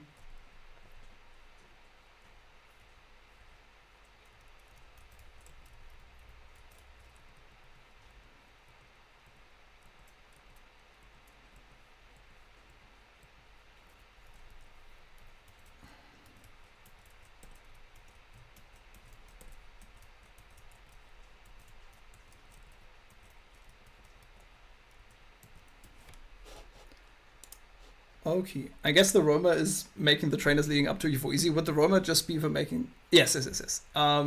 Pretty much yes. I could skip all of these encounters if I wanted to, right? Like, I could also technically, what would probably be a little bit more optimal is I look at all the trainers, decide if there is a specific Roma that I would want that makes certain things easier and prevents sacks, for example, and then go for that. I could. I don't think that's too necessary. I could do that, but it's more work that I'm willing to put in at this point. Normally I would do this, but I really want to get to my E4 because I have a really cool plan, I think. Okay, Florges is a dupe. We have a... sorry, for people who haven't seen in the box. My bad.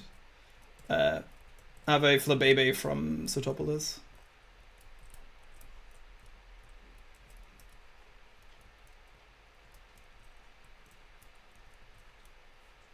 Oh, what's up, Togekiss? Let's go!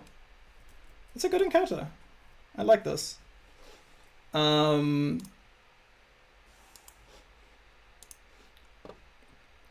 So...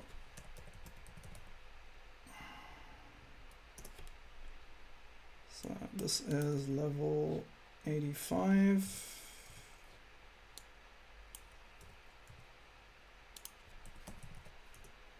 So it's Dazzling Gleam and Air Slash for moves. So I'm gonna assume Togi tanks this pretty fucking well.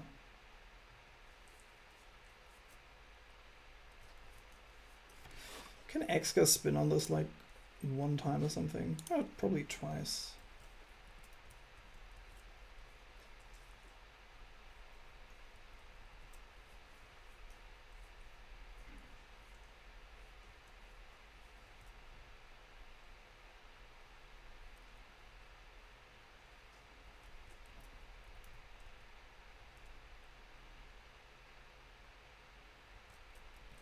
I'm not going to Mega because then the Dazzling Gleam would just do more damage.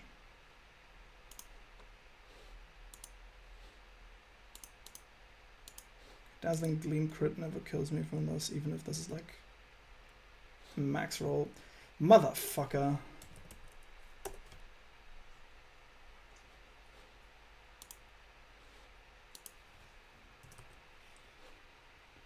Uh, 186 is max roll Dazzling Gleam here.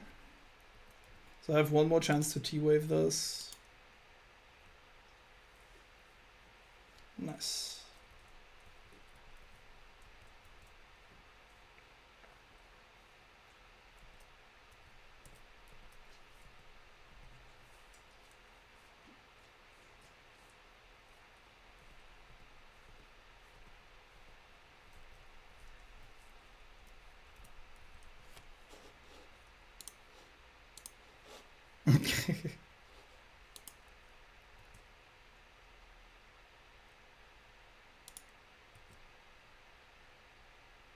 Okay. Let's go Togekiss.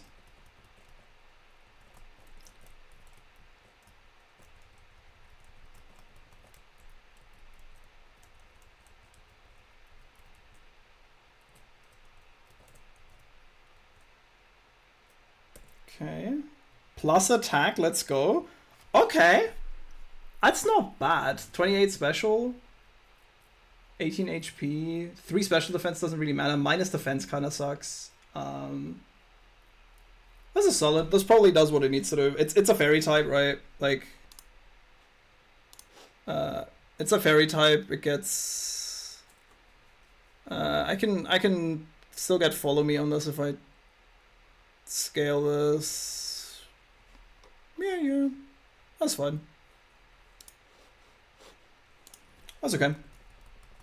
It's nice to have another fairy type, another flying type as well. Like it's just a good resistance profile. Okay, for VR, we have I gotta add my encounters real quick.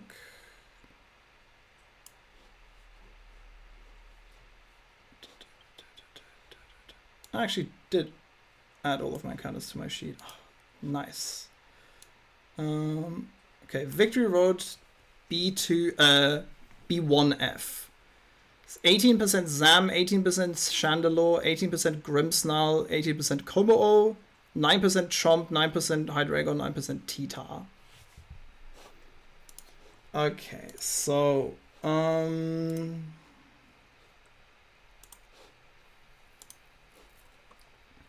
Zam gets Expanding Force, Psychic, Aura Sphere, Skill Swap.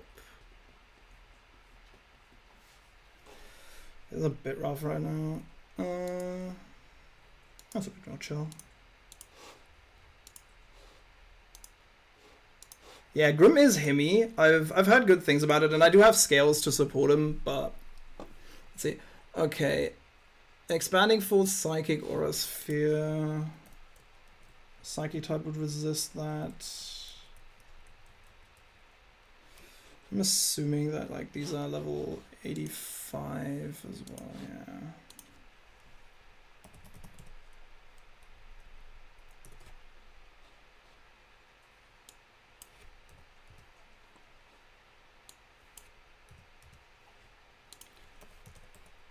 Aura Sphere and Psychic, which does more damage. Say this is modest. Latios kinda wars this, no? Yeah. Slowbro kinda wars this as well.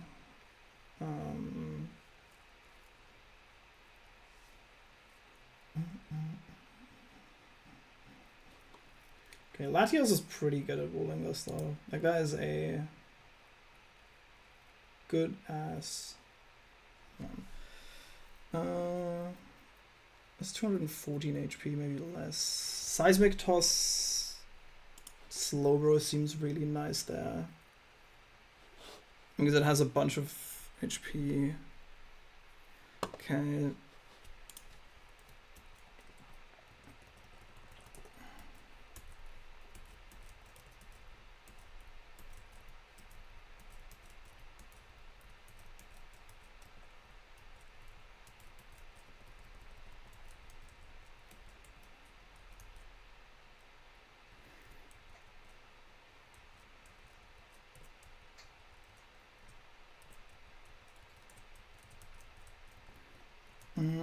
So I'm gonna definitely go with... So I'll definitely bring Slowbro, I think. Because Shandy has Overheat, Shadow Ball, it's Shadow Tag, right? So I need to be prepped for Shandy. I also need to have something fast enough that I can escape Polt and Gengar. So something really fast with a Shed Shell as a lead is probably solid. Shandy gets walled by Incineroar. Right.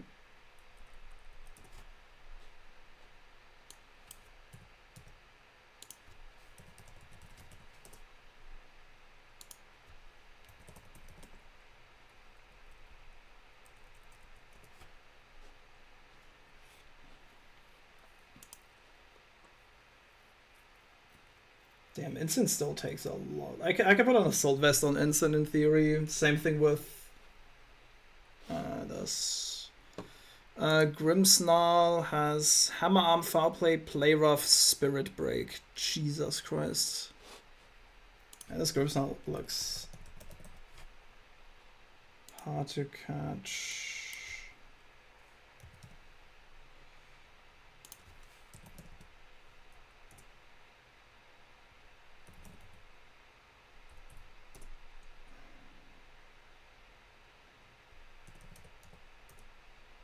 Foul Play and Spirit Break. Okay, what lives crits from this thing? Especially Adamant. Okay. Prim looks not great. Cloyster is mid. Dreadnought looks okay. Does Prevent Milo do something here? Prevent Milo is acceptable. Otherwise...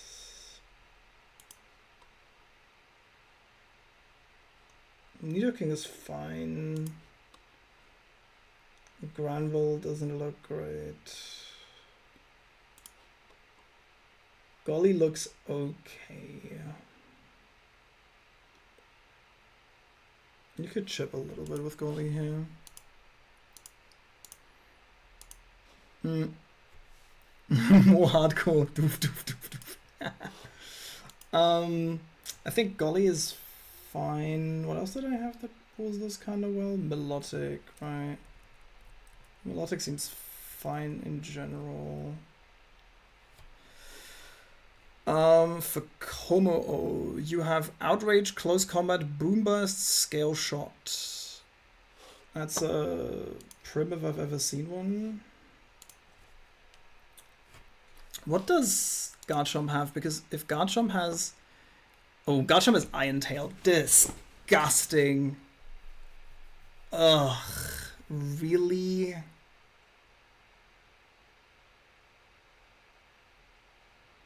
God, I hate these fucking encounters so much, man.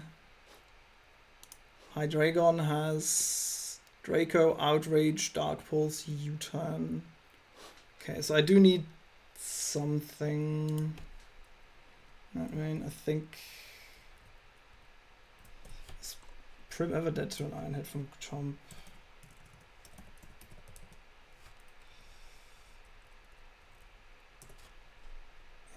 Garchomp at 85 versus Prim. Iron Head and Earth. No, not Earth Power, Earthquake. Jesus Christ. Yeah, Garchomp does too much damage for this. Scale Shot and Outrage. Okay, what tanks does? Golly is okay. If it locks itself into Outrage, I could at least switch into Prim. And like maybe Encore it. Okay, I think Prim is fine here. Like Burned. Sorry. Burned Melodic also like can tank a crit Outrage.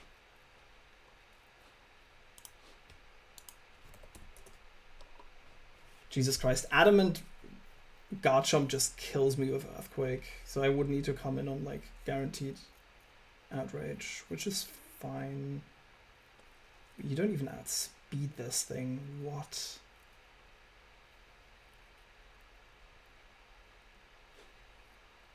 God, this chomp is so fucking crazy.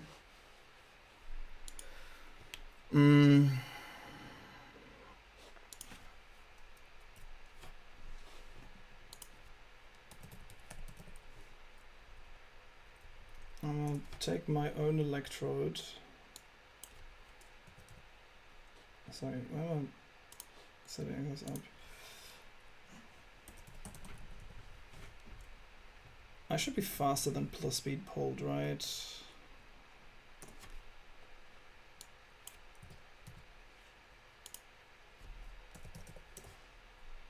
Yes, I'm faster than plus speed pulled.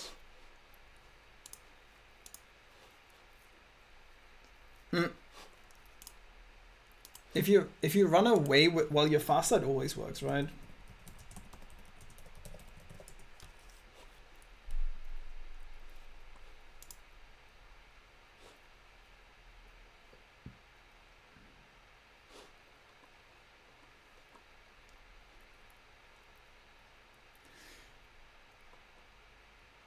If the active Pokemon speed is greater than or equal to the wild Pokemon, fleeing will always succeed. Otherwise, the chance of successful fleeing is determined by the following formula. Okay, fine.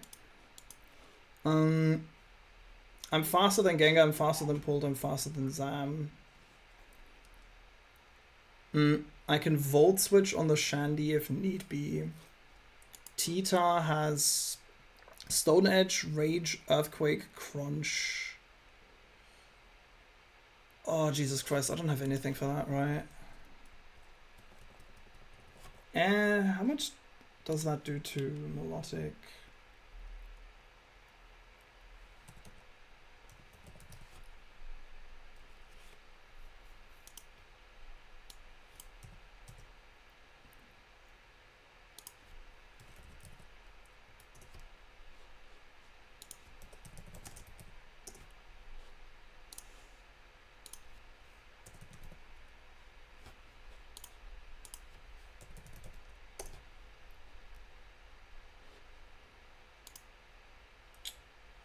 Okay, you can tank a... You can tank this quite well. Okay. I think this is a solid catching team. This looks fine to me.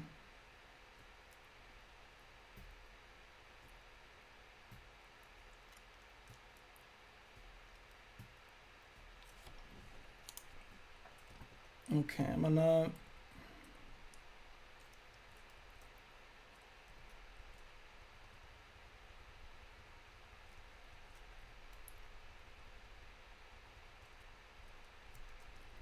level all of these to cap. And we're leading with Electrode. I'm gonna put Assault Vest on Slowbro and Assault Vest on Incin. Citrus on everything else. If I have to sack something, Melodic gets sacked. In case like some absolute terrible shit happens, Melodic gets sacked and I run with Electrode. Right? Do I have a Mon with Fly here? No, I do not. Let me get some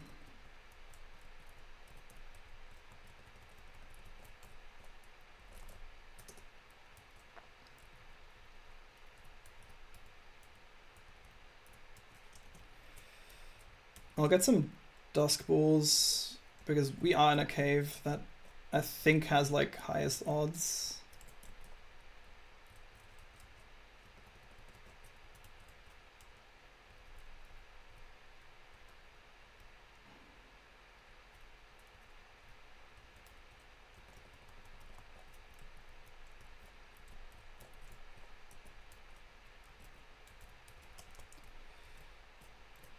This is Evergrande, let's go.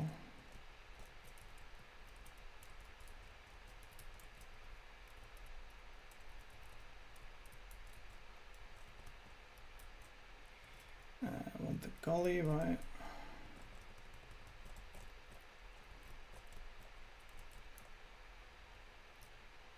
Wait, whew, that was fucking close. Easy equip choice curve, you're always faster than, or you have instant. Yes, I do. E14 prediction, Golly, Mega Bro, Prim, Shifu, Latios, Mega B. Not quite. There's definitely guys in there that I'm bringing, which should be pretty obvious, but this is not exactly my E14.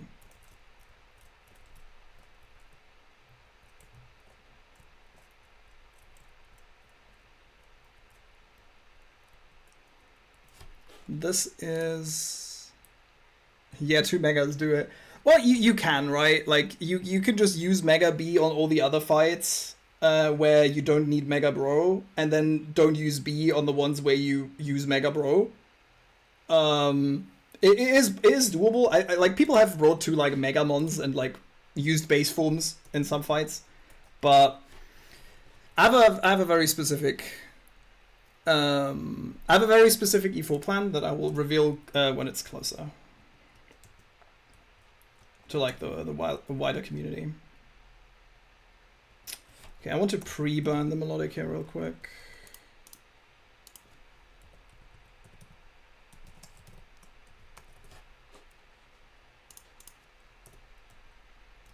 Okay.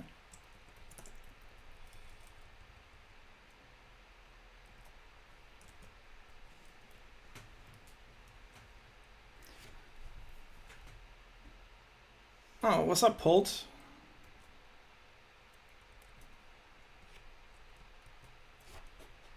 I should always be faster than this, so I should always be able to run here.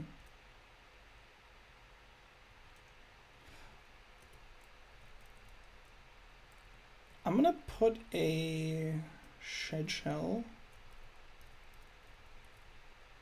on this just in case. Hello. Jesus Christ.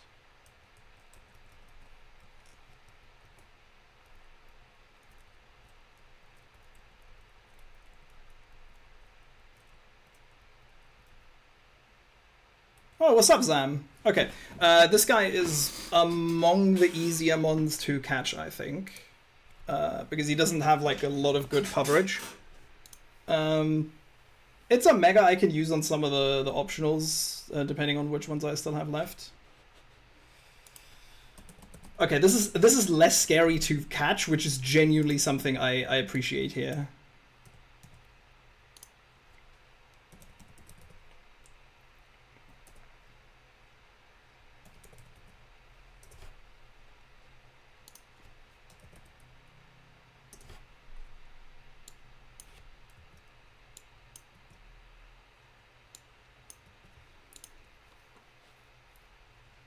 Okay, Assault Vest Slowbro should just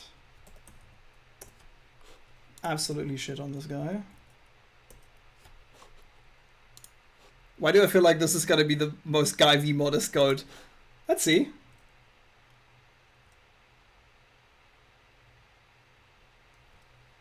This can definitely tank a Seismic Toss.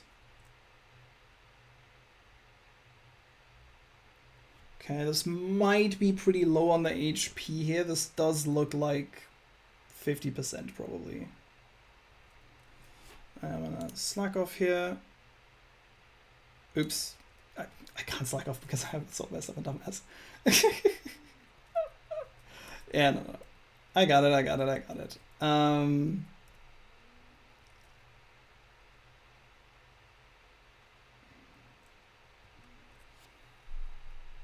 Let's go, Zam.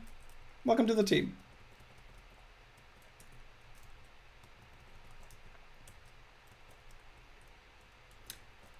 Genuinely doesn't feel bad as an encounter, I feel like.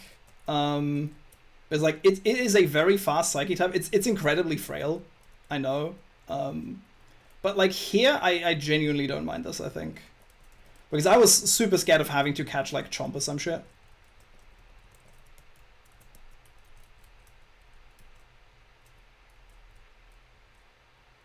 Okay, careful, sync.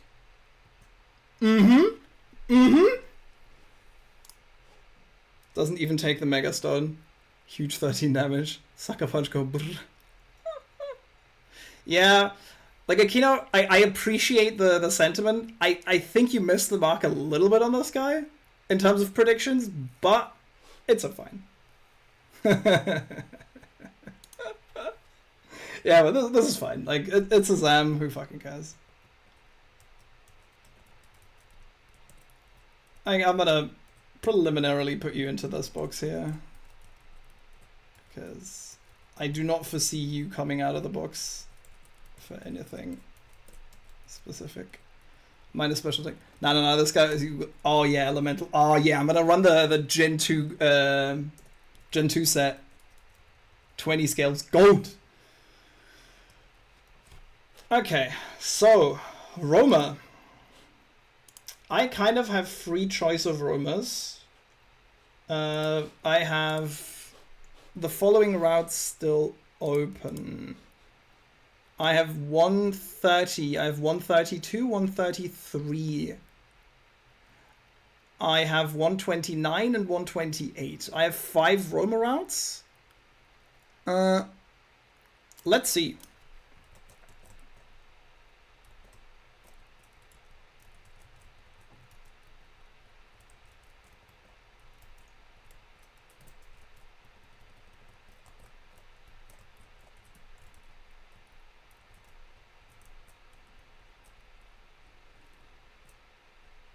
This is 128, right? Oh, Jesus Christ, I have to... Oh, no, I forgot. Oh, I have to do the scanner thing again.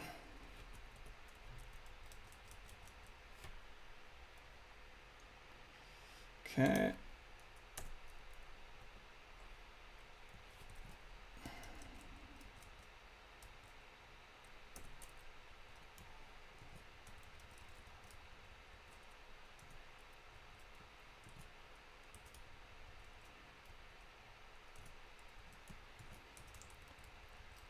This is the kind of gameplay that y'all show up for.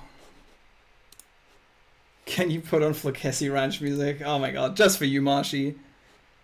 Please tell me they have that on YouTube.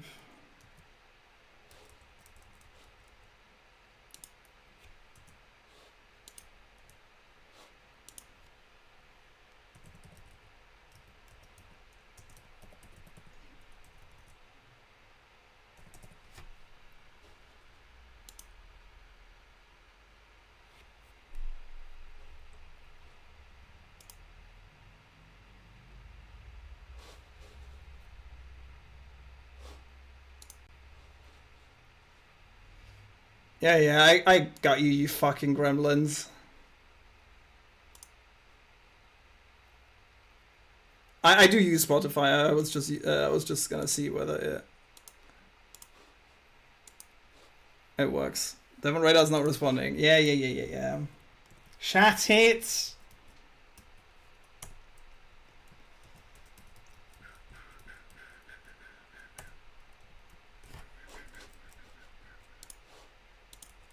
Wide vibe. Like the biggest reason I don't want to do this for long is because it just... Oh, imagine having to do this like so many times over.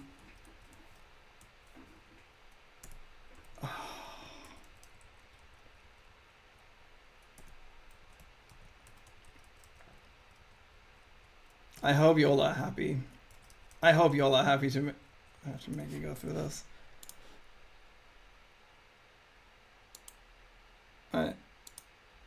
I might as well fucking put it on repeat aim.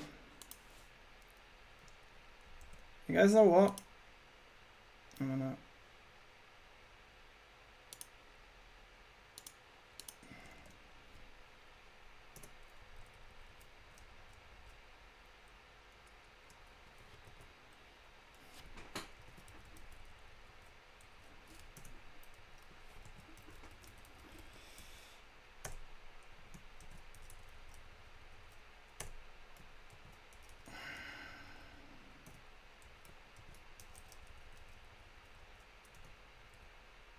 Oh.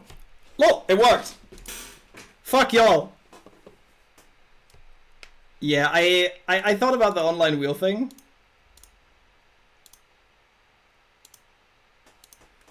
I'm just the Roma goat.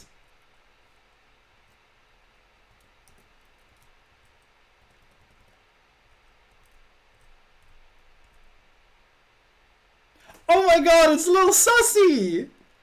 Pazzo! Look who it is!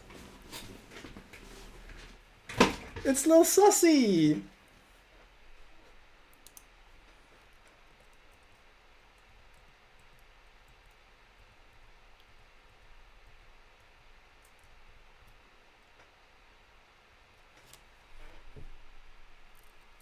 Sorry, Baz.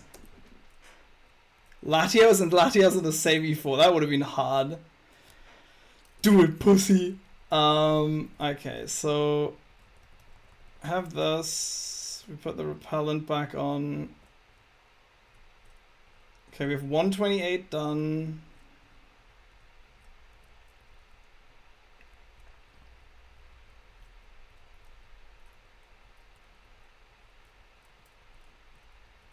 This is 129. He hates me. Hey, I threw a fucking quick ball. What do you want from me? I threw the quick ball, okay?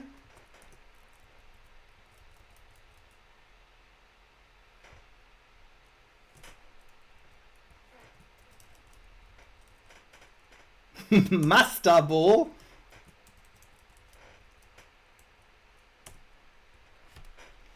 You made Basil's head. I hope you're happy now.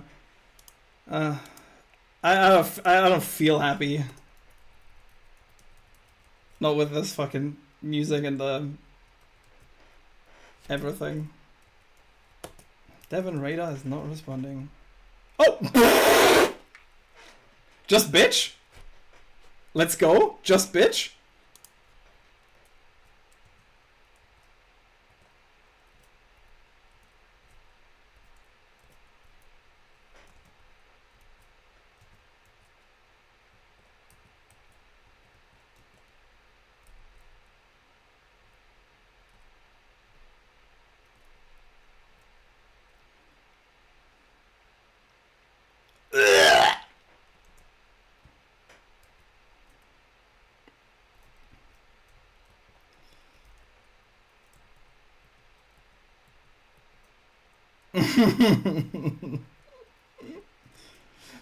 But soy, Peachal got it. Soy.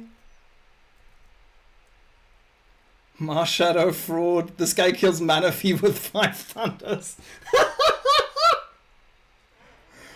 Oh, the Manaphy killer. Yeah, bye, Chris.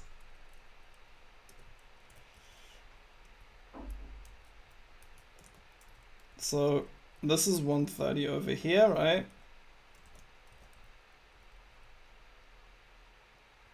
Oops. Bye, Scooter.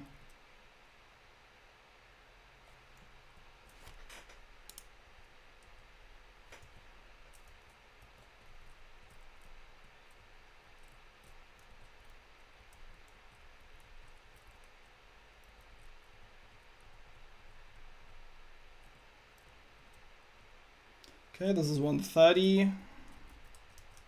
This is the 3rd route. We have 2 more left after this. Fuck! You lost E4 now. Okay. Devon Radar is not responding.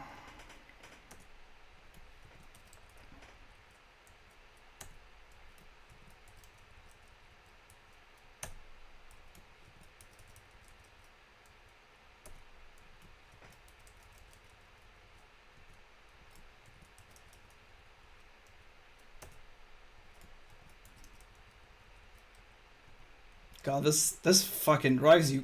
This drives me nuts. Jesus. Suboptimal resetting. Save state on the continue screen. Oh. I'm resetting here.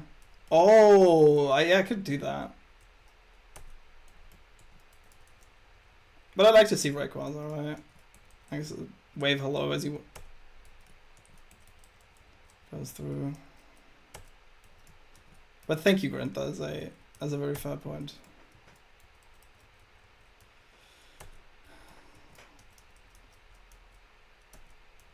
Oh, nice. He's getting an organic legendary.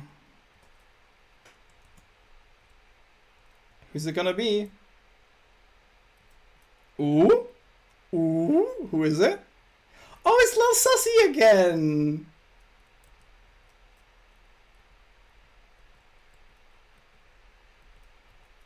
Let's see if Lil Sussy wants it now. How about a quick ball, Lil Sussy?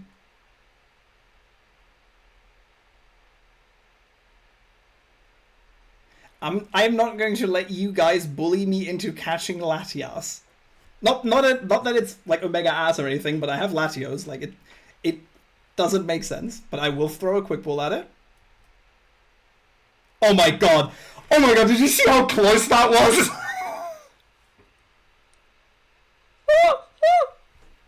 That shook like 2 times minimum. Okay. Lol, that was close. No, Lil Sussy wants to come home, but like... Okay. So I've done 128, 129, 130.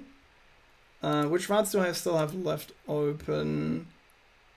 I've 132 and 133 left open. Accio and Amorous.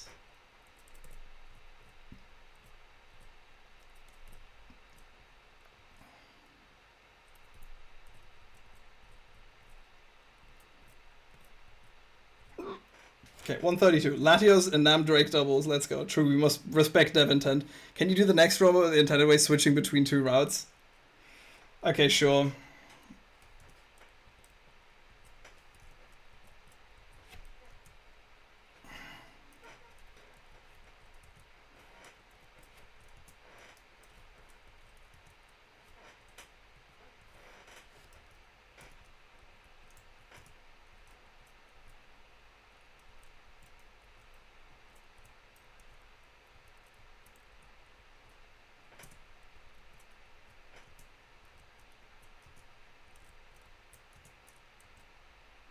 I think we're driving yours crazy. Yeah, kinda. It's mostly just this incredibly stupid fucking mechanic. The music is starting to become like background noise at this point. Barely even noticing it.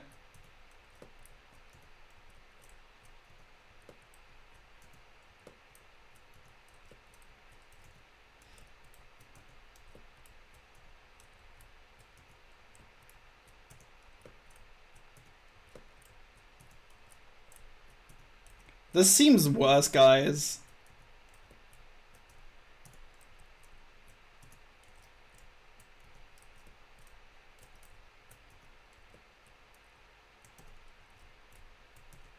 Not gonna lie, this seems worse.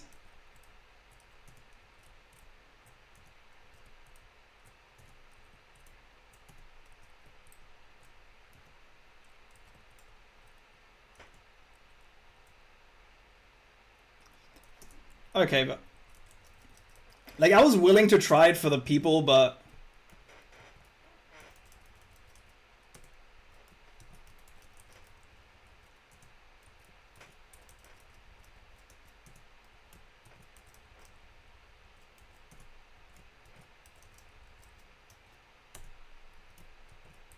I didn't think you'd actually do it. I am highly suggestible today, okay? Ooh.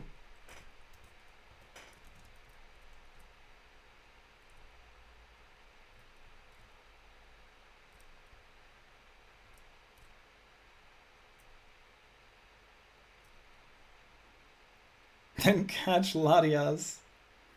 Ooh! Tornadoes?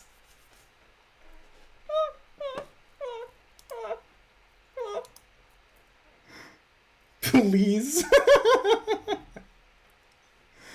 I still have 1 round left open.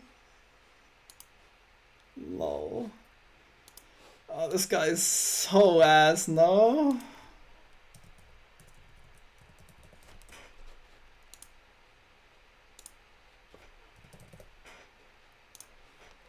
What does this guy get?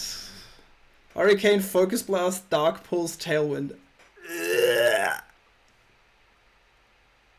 Oh, this thing is Omega Balls.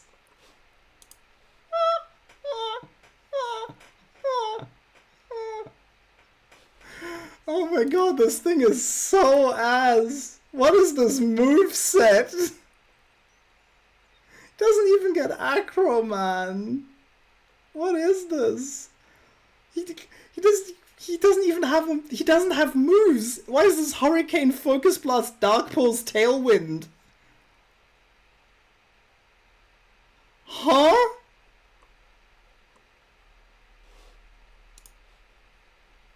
You don't get it.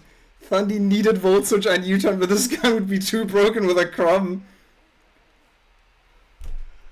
Oh my god, I am not catching this shit. I am catching whatever comes next. Like, I will throw a quick ball at him if he wants to prove his worth, but like, fuck no. Yeah, that's what I fucking thought.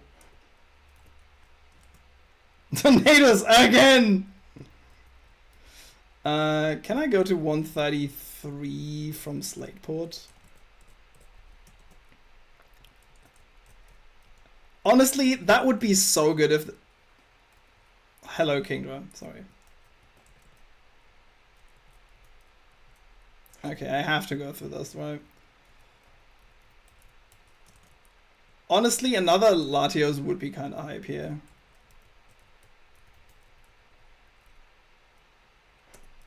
I'm fairly certain that I did all of these trainers pretty much. No, I did these.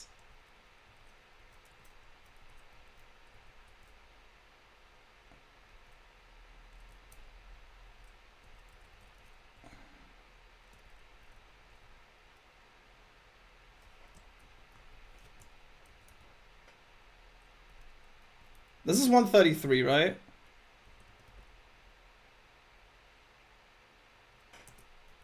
I think this is 133, right? Yes, it is. Okay.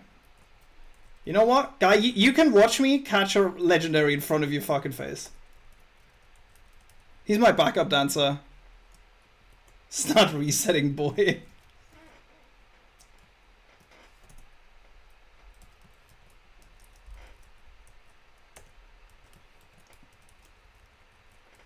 I really did not think that I would have to go through all of the 5 Roma routes here to get something remotely playable. Don't want him out of twerk. This might be the first white boy to be goated with the sauce. Ooh! Okay, guys. Okay, wait. I gotta switch up the music for this.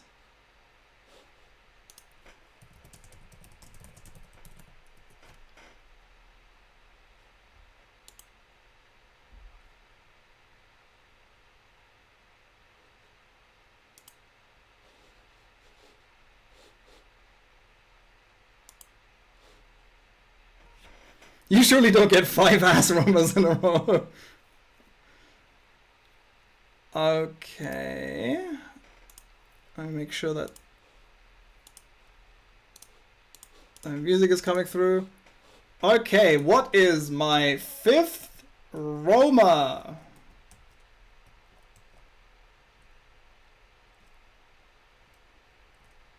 If you get tornadoes again, name him. Thanks, Rain. I will.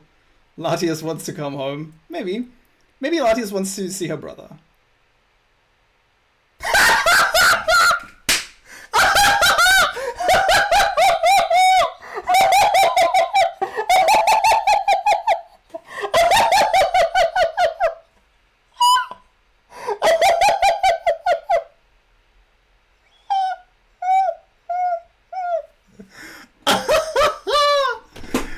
Oh my god, that is so fantastic. Hey, little sussy.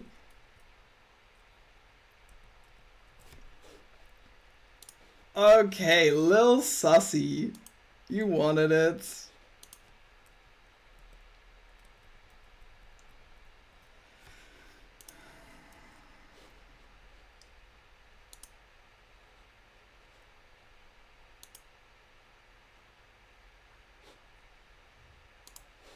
Okay. Jesus fucking Christ. What should be cracked as fuck?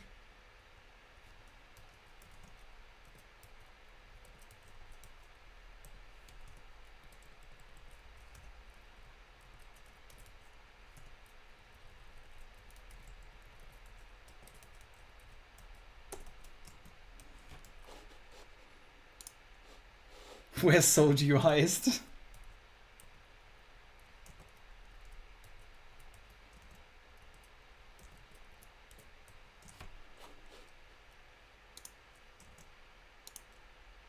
Okay, let's go back to regular speed again.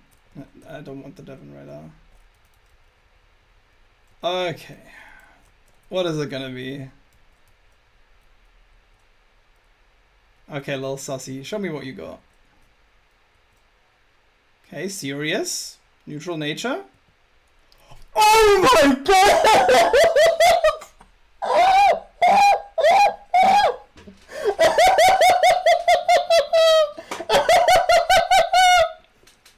That is a natty 31. Goddamn big sussy. Oh my god, that is fantastic. That is so funny. Oh my god. The Latios is slightly worse than this. This is my Latios. This is scaled speed. This was 17 speed originally, which is still fantastic, but like this is the Latios. This is with scaled speed already. Oh my god, what an absolute banger.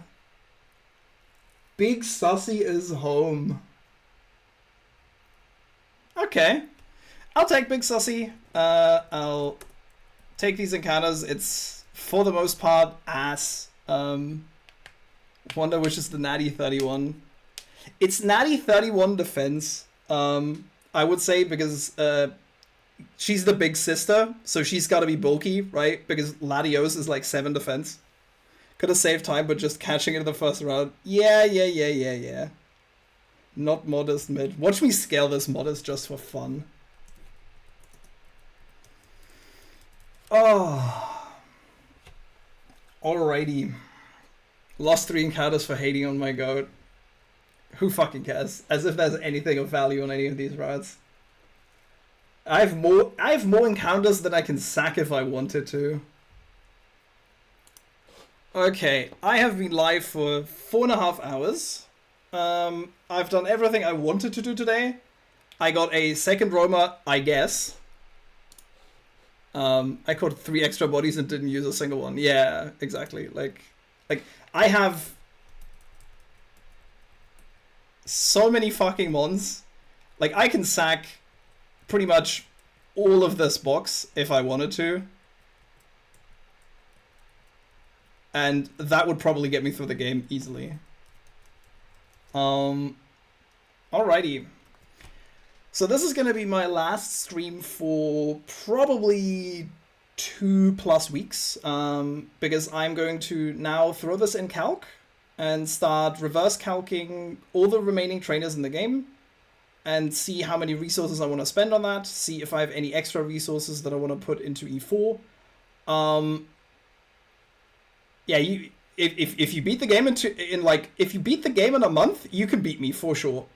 I actually have 8 candies, Rain. I haven't gotten the candy in Shoal Cave yet, because I haven't played at a time where I got High Tide, and I need High Tide to get the fucking candy. So I have 8 candies actually, and I only need 5 for E4, so I have 3 left over.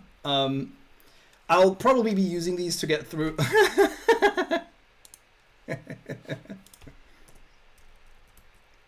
You want to see something, Cal? This is 9 heart scales. I have already put 5 E4 scales into my mons out of 13, and I can get 4 more. Scale 3 times to outspeed Pheromosa. Yes. See this. This is the kind of shit that I'm talking about. Wait, that's so many heart scales, what the fuck? Yeah, I still have 4 that I get, the 4 post-waterfall scales I haven't gotten yet. So I have 13 left. I will use another 8 of those for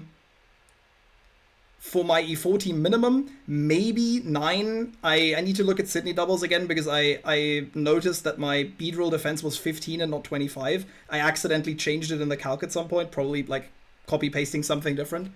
And I accidentally calced at 25 defense instead of 15, which doesn't make a difference for the entire E4 except for Sydney doubles, where I could get 50-50 targeted crit into power whip crit as well, which I would then die to. So if I scale defense, I don't. So maybe it's 9 scales for E4 instead of 8 at this point out of the 13. I'll have to see about it. Yeah, but I think that's going to be it for me today.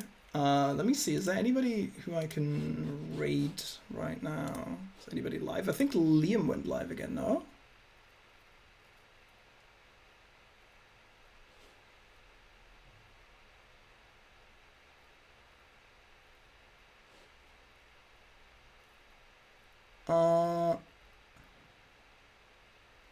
Liam isn't live.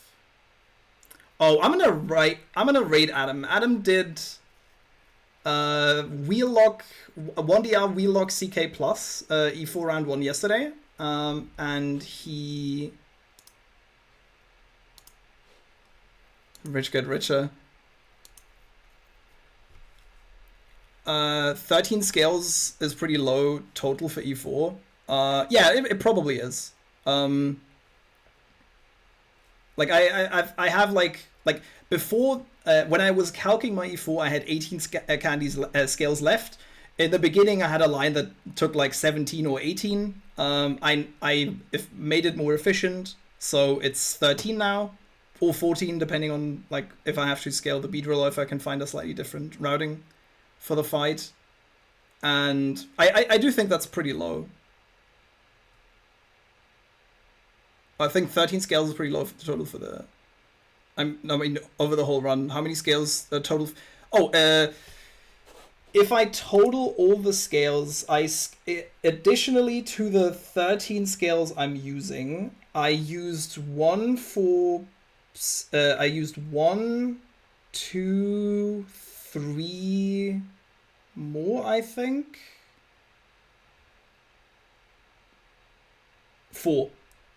Yeah, I used 4 more scales on the E4 mons, so this is a 17 to 18 scale E4 in total. Depending on if I have to scale the beat roll in the end.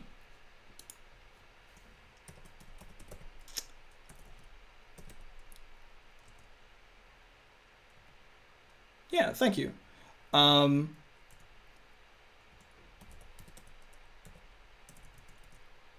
Thank you very much, Rain.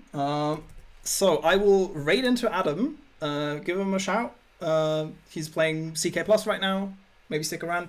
And thank you for sticking around today. Thank you for Stefan to point out that apparently you had to follow and then wait 10-20 minutes to write in chat. I've disabled that, of course. That's stupid. Yeah. See you, gamers, and bye. Oh. That's perfect. Nice. Was nice hanging out with you. And I'll be back once I've done the rest of the game, pretty much. Calculated at least. Bye, Grant.